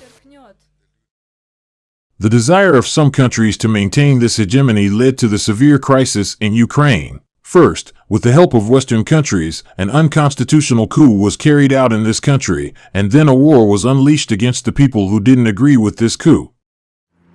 Russia's stance on the ICC remains firm, but now as Putin prepares to travel to Mongolia, questions loom. Will the Russian leader face an arrest, or does he have other assurances? And finally, from Australia, a billionaire, Chris Ellison, stirred controversy when he declared his desire to hold his employees captive all day long. He expressed his distaste for coffee breaks and called them a costly distraction.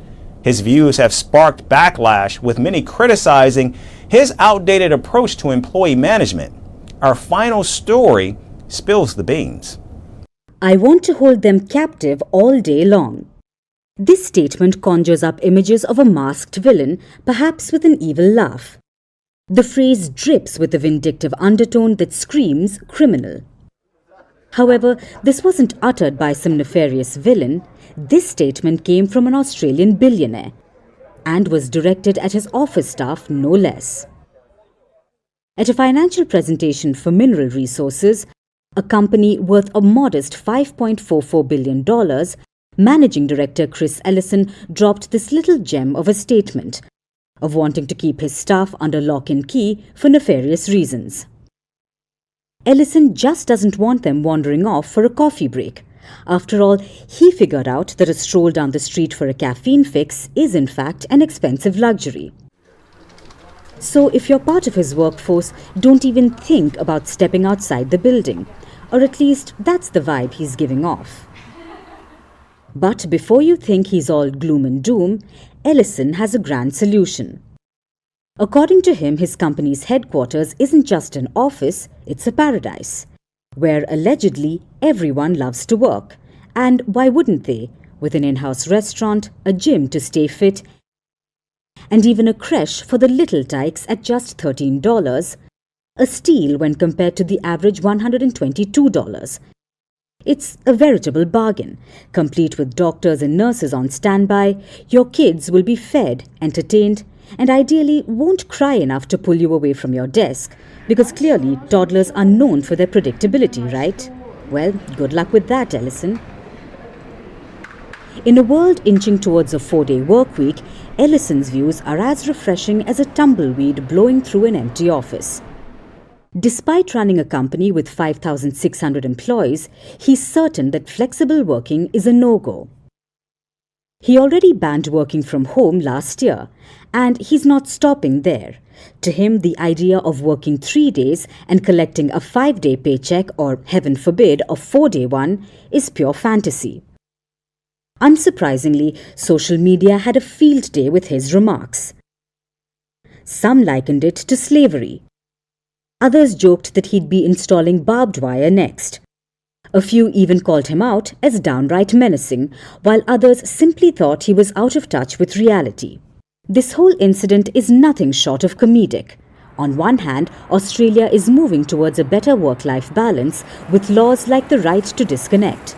On the other, you have Chris Ellison, who has a problem with his employees stepping out of work for some coffee. Ellison is a masterclass in delusion, if there ever was one.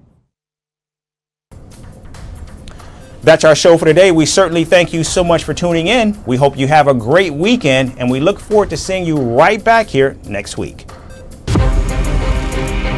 From impeachments to inaugurations, if it's a political story, we are on the scene. The race for the White House is heating up. Kamala, you're fired. I say, bring it on. If it's breaking news, we're live with the latest coverage. from the White House, the State Department, and Capitol Hill. We know the issues, but above all, we know the players to bring you the latest in-depth analysis on all the key stories that we're covering. I'm Eric Ham. Join me from Washington here on First Post America.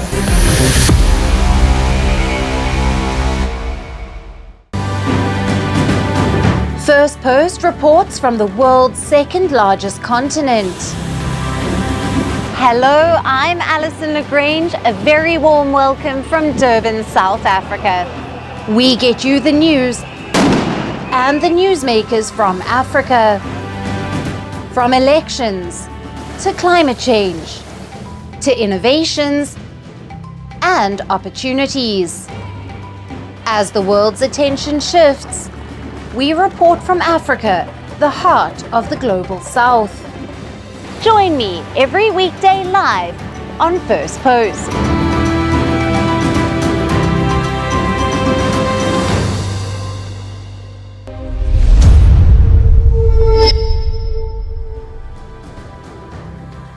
Hello and a very warm welcome to First Post Africa, where we get you the top stories from the continent and from across the world. I'm Alison LaGrange, coming to you live from Durban, South Africa.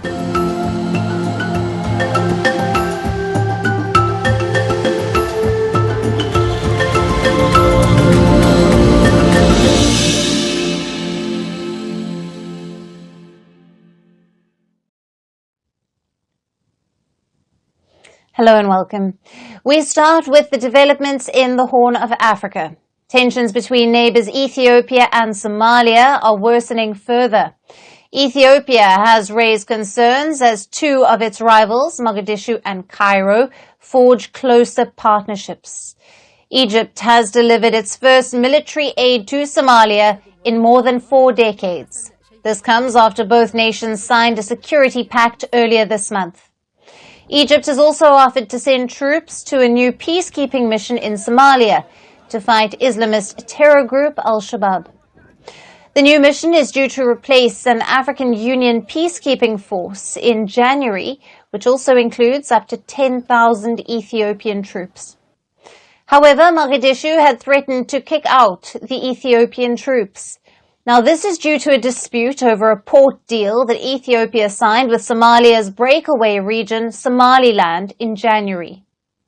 Under the deal, Ethiopia would gain access to Somaliland's port, and in return, it agreed to become the first nation to recognize Somaliland as an independent nation. Somalia called this deal as an attack on its sovereignty.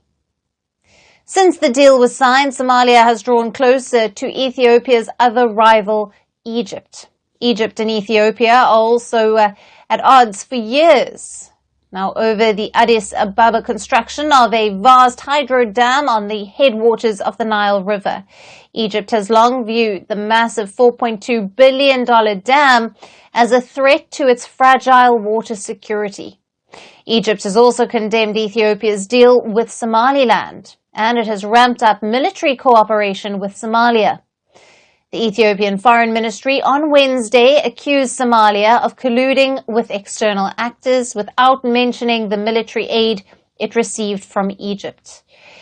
Ethiopia warned that a new African Union-led mission for Somalia could worsen tensions in the volatile East Africa.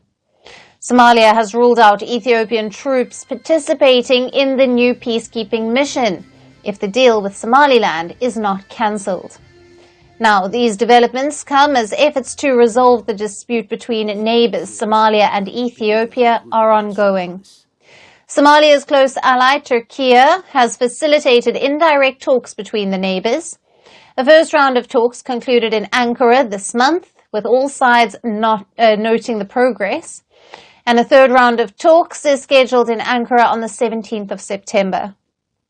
Will the East African neighbors be able to resolve their tensions? Now, for more on this, we have with us Yusuf Bilal, who is an expert on the Horn of Africa. He is joining us live from Istanbul, Turkey. Thank you for being with us. Thank you. Now, what are the strategic motivations behind Egypt's decision to send military aid to Somalia after more than 4 decades? Well, the Egyptian decision comes as a result of a bilateral defense agreement between Egypt and Somalia that was negotiated and signed at the request of Somalia following the signing of the Memorandum of Understanding between Ethiopia and the de facto state Somaliland that is not recognized by any government within the international community. So this Memorandum of Understanding that gives Ethiopia access to the sea. We have to keep in mind that Ethiopia, since the independence of Eritrea and in 1991, became a landlocked country. It has some commercial access through the port of Djibouti, but what Ethiopia has been seeking is to have a kind of sovereign use of the coast, which on the Red Sea or the Indian Ocean, that would give Ethiopia a kind of military use and naval use of the coast, which it didn't have at the moment with commercial access to Djibouti. So we have to understand and keep in mind this first as the motivation for why Ethiopia was signed that first agreement with Somaliland, with the promise of recognizing Somaliland as an independent state in exchange of Ethiopia's access to more than 20 kilometers of coastal land and with a quasi-sovereign use of that access to the sea. And it is in reaction to that, Somalia signed two military agreements, one with Egypt and the other with Turkey. And it is part of this bilateral agreement that Egypt is sending those troops. Now, Egypt obviously has his intention with Ethiopia for at least the last 10 years over the issue of the building and the filling of the Ethiopian the Grand Renaissance Dam. And given that tension over the use of Nile waters, this is a way for Egypt, on the one hand, to respond to the request of Somalia, because at the end of the day, Somalia is an independent state, is a sovereign state. If it has a military deal with Egypt, it is in a position to make that request on a bilateral basis. And for Egypt, obviously, there are strategic considerations related to putting more pressure, obviously, on the Ethiopian government regarding a number of strategic issues, and the most important being the use of the Nile water. Right. And Yusuf, what are the potential implications for regional stability and security in the Horn of Africa following this military aid from Egypt to Somalia? Well, there are at least three major implications and risks given the current tensions between the three countries. First, there is a common regional threat. It is a transnational threat, which is the threat of Al-Shabaab, which is like the equivalent of Taliban in Afghanistan at the time for 20 years. So there is a serious risk within the region, and particularly the countries that have a border with Somalia, meaning including Ethiopia, Kenya, and other countries in the region like Uganda, like Djibouti, and so on, Eritrea, and so on, that can face cross-border operations against their territory by Al-Shabaab. So the current tensions do not serve regional cooperation against this threat. The second issue is that we have is that Ethiopia may react, and it has one card in its tool within hand, which is how it will use the Grand Ethiopian Renaissance Dam, because then it may also react to the Egyptian position in that regard. The other aspect is if Ethiopia, if there is, given that Ethiopia has a very important presence, it's the most important military presence in Somalia in fighting Al-Shabaab, if Ethiopia reacts also to that by a unilateral withdrawal of its troops, it may weaken also the fight against Al-Shabaab. And overall, what we have is increased militarization of the region, and this is not boding well for the next few weeks, given all the already tense situation in Sudan, with the civil war in Sudan, with the tensions in South Sudan. So you add to it also what is happening in the Red Sea with the war in Gaza. All this mix is a kind of macrocosm of the current military and security upheavals that the world is living today. In the region. Right. And Yusuf, just finally, how is the international community, particularly the African Union and neighboring countries that you've mentioned, responding to Egypt's military support to Somalia? Well, the African Union now, the main issue, what is at stake is the mandate of the new peacekeeping mission, because the current African peacekeeping mission, or more precisely a kind of peace enforcing mission, which is robust, which is in a position to conduct offensive operations against Al-Shabaab, its mandate is ending this December, in 3 months' time. So, and at the moment, the mandate of the new peacekeeping mission that will replace ATMIS, the current mission based in Somalia, to which Ethiopia is part, is being negotiated, and the key question here, if there is an opportunity to de-escalate the tensions, is to have a discussion and cautious mandate, new mandate of the new mission.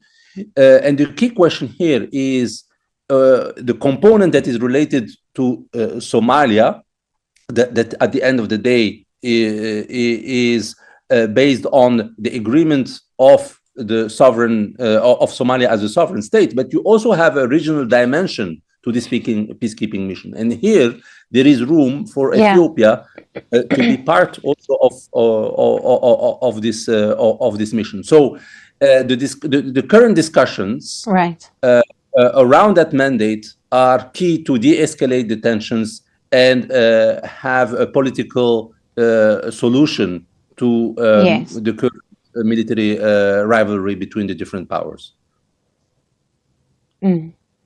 Yusuf, thank you very much. We'll leave it there. Thanks for being with us on Firstpost Africa. You're welcome.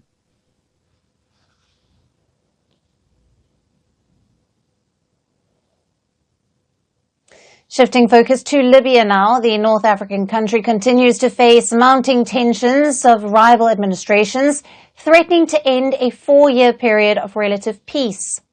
The crisis over the control of Central Bank of Libya between the Benghazi-based Eastern administration headed by Khalifa Haftar and the Tripoli-based Western administration headed by Prime Minister Abdul Hamid Dbeiba threatens a new bout of instability in the country that is a major oil producer. Now, in the latest, Libya's oil output has fallen more than half amid the ongoing dispute. Production of about 700,000 barrels a day was offline, and exports were halted at several ports. Libya's National Oil Corporation, which controls the country's oil resources, said that the average output stood at around 590,000 barrels on Wednesday. Libya pumped about 1.18 million barrels per day in July. It says that total losses in the past 3 days after the Haftar-led administration announced the closure of oil fields was at about $120 million. Haftar's administration, that controls nearly 90% of Libya's oil fields, has vowed to keep oil production shut off until the UN-recognized Presidency Council and the Tripoli-based government in the West reinstate veteran Central Bank Governor Sadiq Al-Kabir. Libyan Presidency Council, headed by Mohammed Al-Menfi, dismissed Al-Kabir on the 18th of August. Now, this move was rejected by the Eastern-based House of Representatives Parliament and Khalifa Haftar's force called the Libyan National Army. The violent contest between the sides on the central bank chief has exacerbated the economic crisis in the country. The interim governor of the bank, who has been appointed by the Presidential Council, says the situation will be under control in the coming days. We stand by the citizens regarding everything. Let me be clear and honest with you. I feel sorry that a minor disagreement leads to closing organizations, shutting them down, and stopping salaries for the people. Unfortunately, I don't want to dwell on the subject, but we have taken steps to correct the situation, and hopefully, within the next 2 or 3 days, everything will be in our hands and under control. I want to reassure the Libyan citizens on this matter. However, this reassurance has not been enough for citizens who have been troubled due to cash shortages. Enough, give us our salaries and fix our country. The youth are lost. Many have turned to drugs because of you. You steal our money and live luxuriously abroad while we study in the worst schools, where even the bathrooms are non-existent. Elderly women are sick. Sadiq, Al-Kabir, leave. I swear to God, when you look at the current situation in the country, they've shut down the central bank and left people in a terrible state.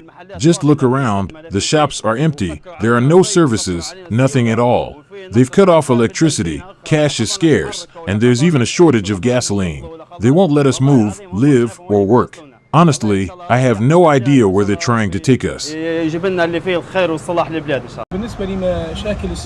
Regarding the liquidity issues and the struggles citizens face due to cash shortages and disruptions in banking procedures and services, honestly the problems began with the decision to impose a 27% tax hike by Sadiq Al-Kabir. There was no need for this, and as a result, we saw a rise in prices, a cash shortage, and the public suffer. Even the use of cards has become limited.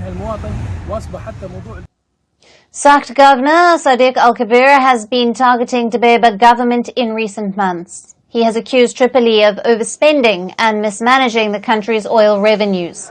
The Dbeiba government accuses him of favoring the forces in the east. Now, Libya's central bank dominates its economy. It not only owns the 2 main commercial banks, but also holds $27 billion in reserves, most of it from oil revenues. It is also the only globally recognized depository for Libyan oil revenues, which is a vital source of income for the war-torn country. The United Nations and the United States are pushing to convene an emergency meeting of the rival parties. The UN support mission in Libya has called both sides to hold talks and for reopening Libya's oil fields immediately. The UN says both sides must refrain from using the country's primary revenue source for politics.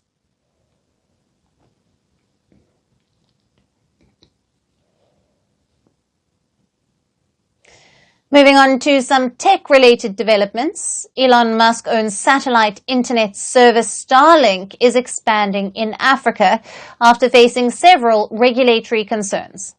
The American tech giant services have been launched in Botswana and Ghana. Now, in Botswana, the launch comes 3 months after the firm secured its operating license from the Communications Regulatory Authority in the African nation.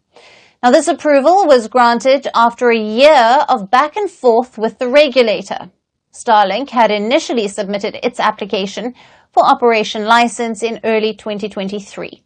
However, the Botswana regulator rejected the application in February of 2024, citing missing information.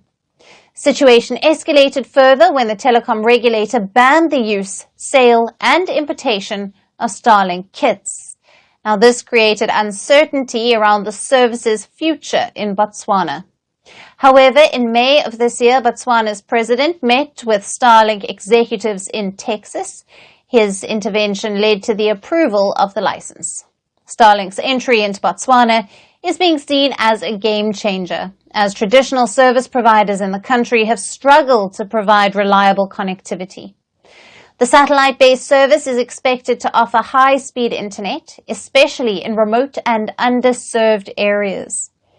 Now, Starlink services also launched in Ghana, where it is seen as a milestone. It is expected to connect more Ghanaians to the global digital landscape and to provide the country with a robust digital infrastructure that supports socio-economic growth and innovation. In Kenya, the American satellite internet provider has introduced a rental option for its internet hardware. The services were launched in the East African nation in July last year.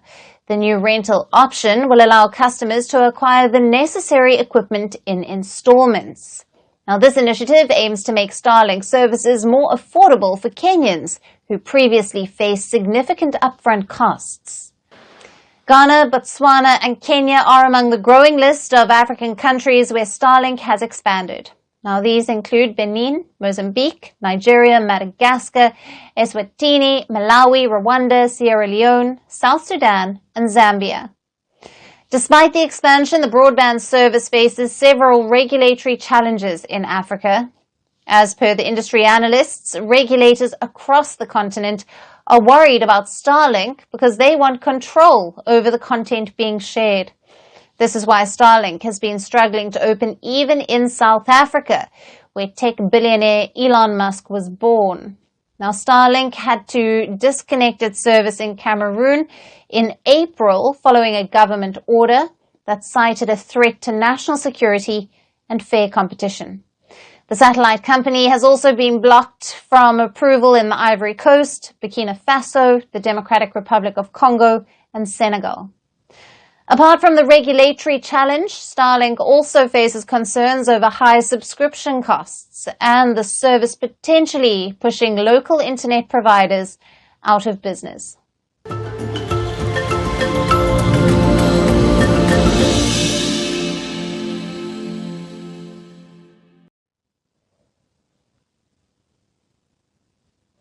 And finally, to our special segment, Resurgent Africa. Amid the coups and the crises, there are many positive stories from Africa that often get overlooked, but not on this show. Our story today is from Senegal.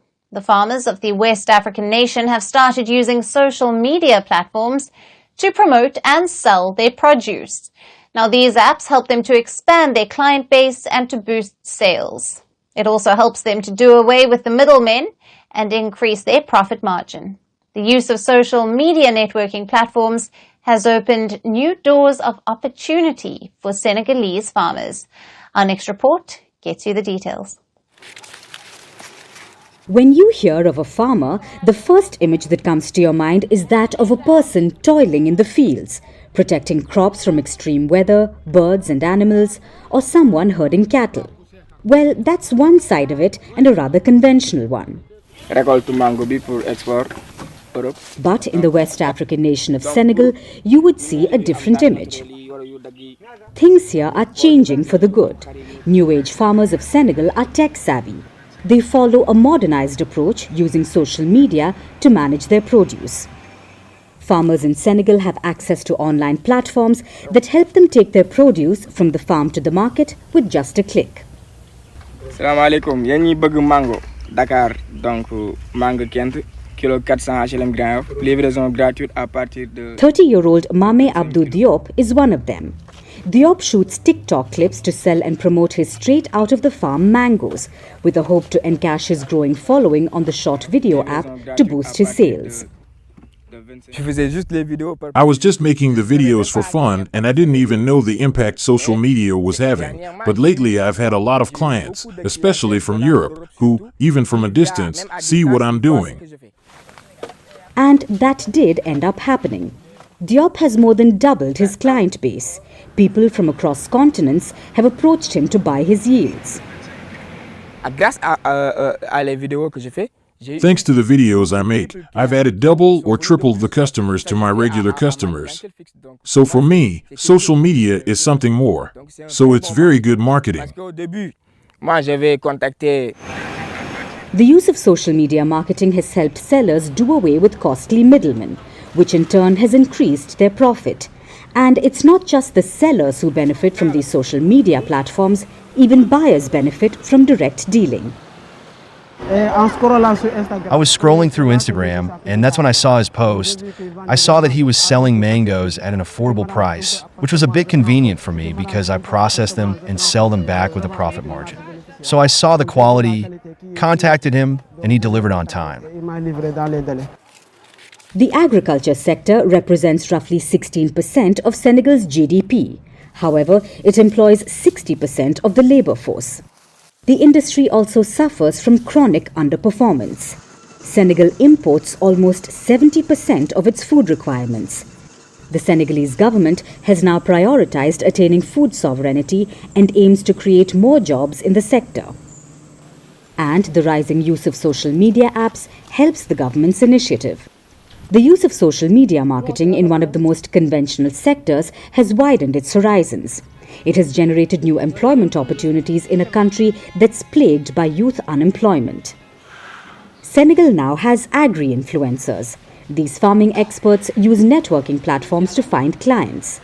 They help them in areas of land development, commercial production, and fruit tree planting. I consider myself an agri-influencer, yes. I consider myself as such since I publish activities all the time, and it's only agricultural activities on plant production. When I'm out and about, I take my phone with me. I take photos, I take videos, selfies, maybe snap, and then I publish them on social networks to show my activities. Sometimes I do Instagram boosts, and that's how people contact me for field visits to follow up on their orchard or farm. The social media fever is not restricted to just Senegal, though. Farmers from other African countries, including the Ivory Coast, Burkina Faso, Gambia, and Mali, now have access to information and clients across borders. And their creativity has opened new doors of opportunities. And that's a wrap on this edition of Firstpost Africa. Thank you for watching. We will see you again at the same time on Monday. Have a great weekend and goodbye.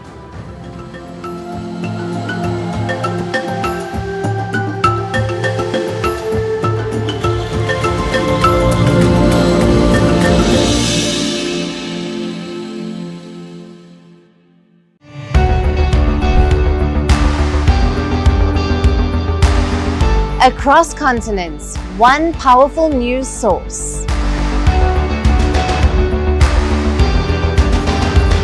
Bringing you diverse perspectives on the issues that matter.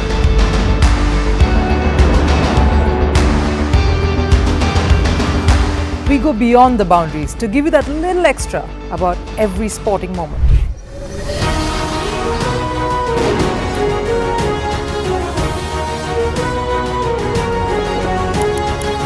So thank you for making Firstpost 5 million strong. We're counting on your support, and you can trust us to bring you the news unfiltered and unvarnished.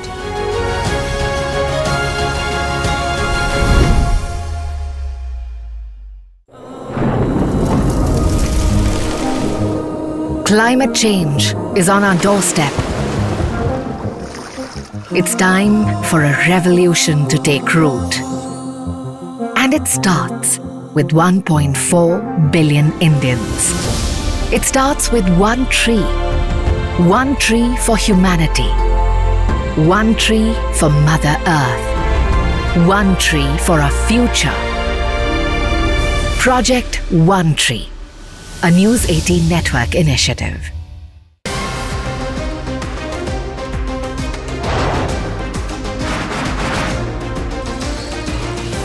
On the show today, the T20 World Cup bandwagon fans will be crossed to the West Indies. What can you expect from this? Hello, I'm Alison Green, coming to you from Durban, South Africa. Today we have a special show. We start with a report on India's shifting nuclear posture. For the first time since India officially became a nuclear power. Hello and welcome to Firstpost America. I'm Aaron Ham, coming to you live from the nation's capital, Washington, D.C.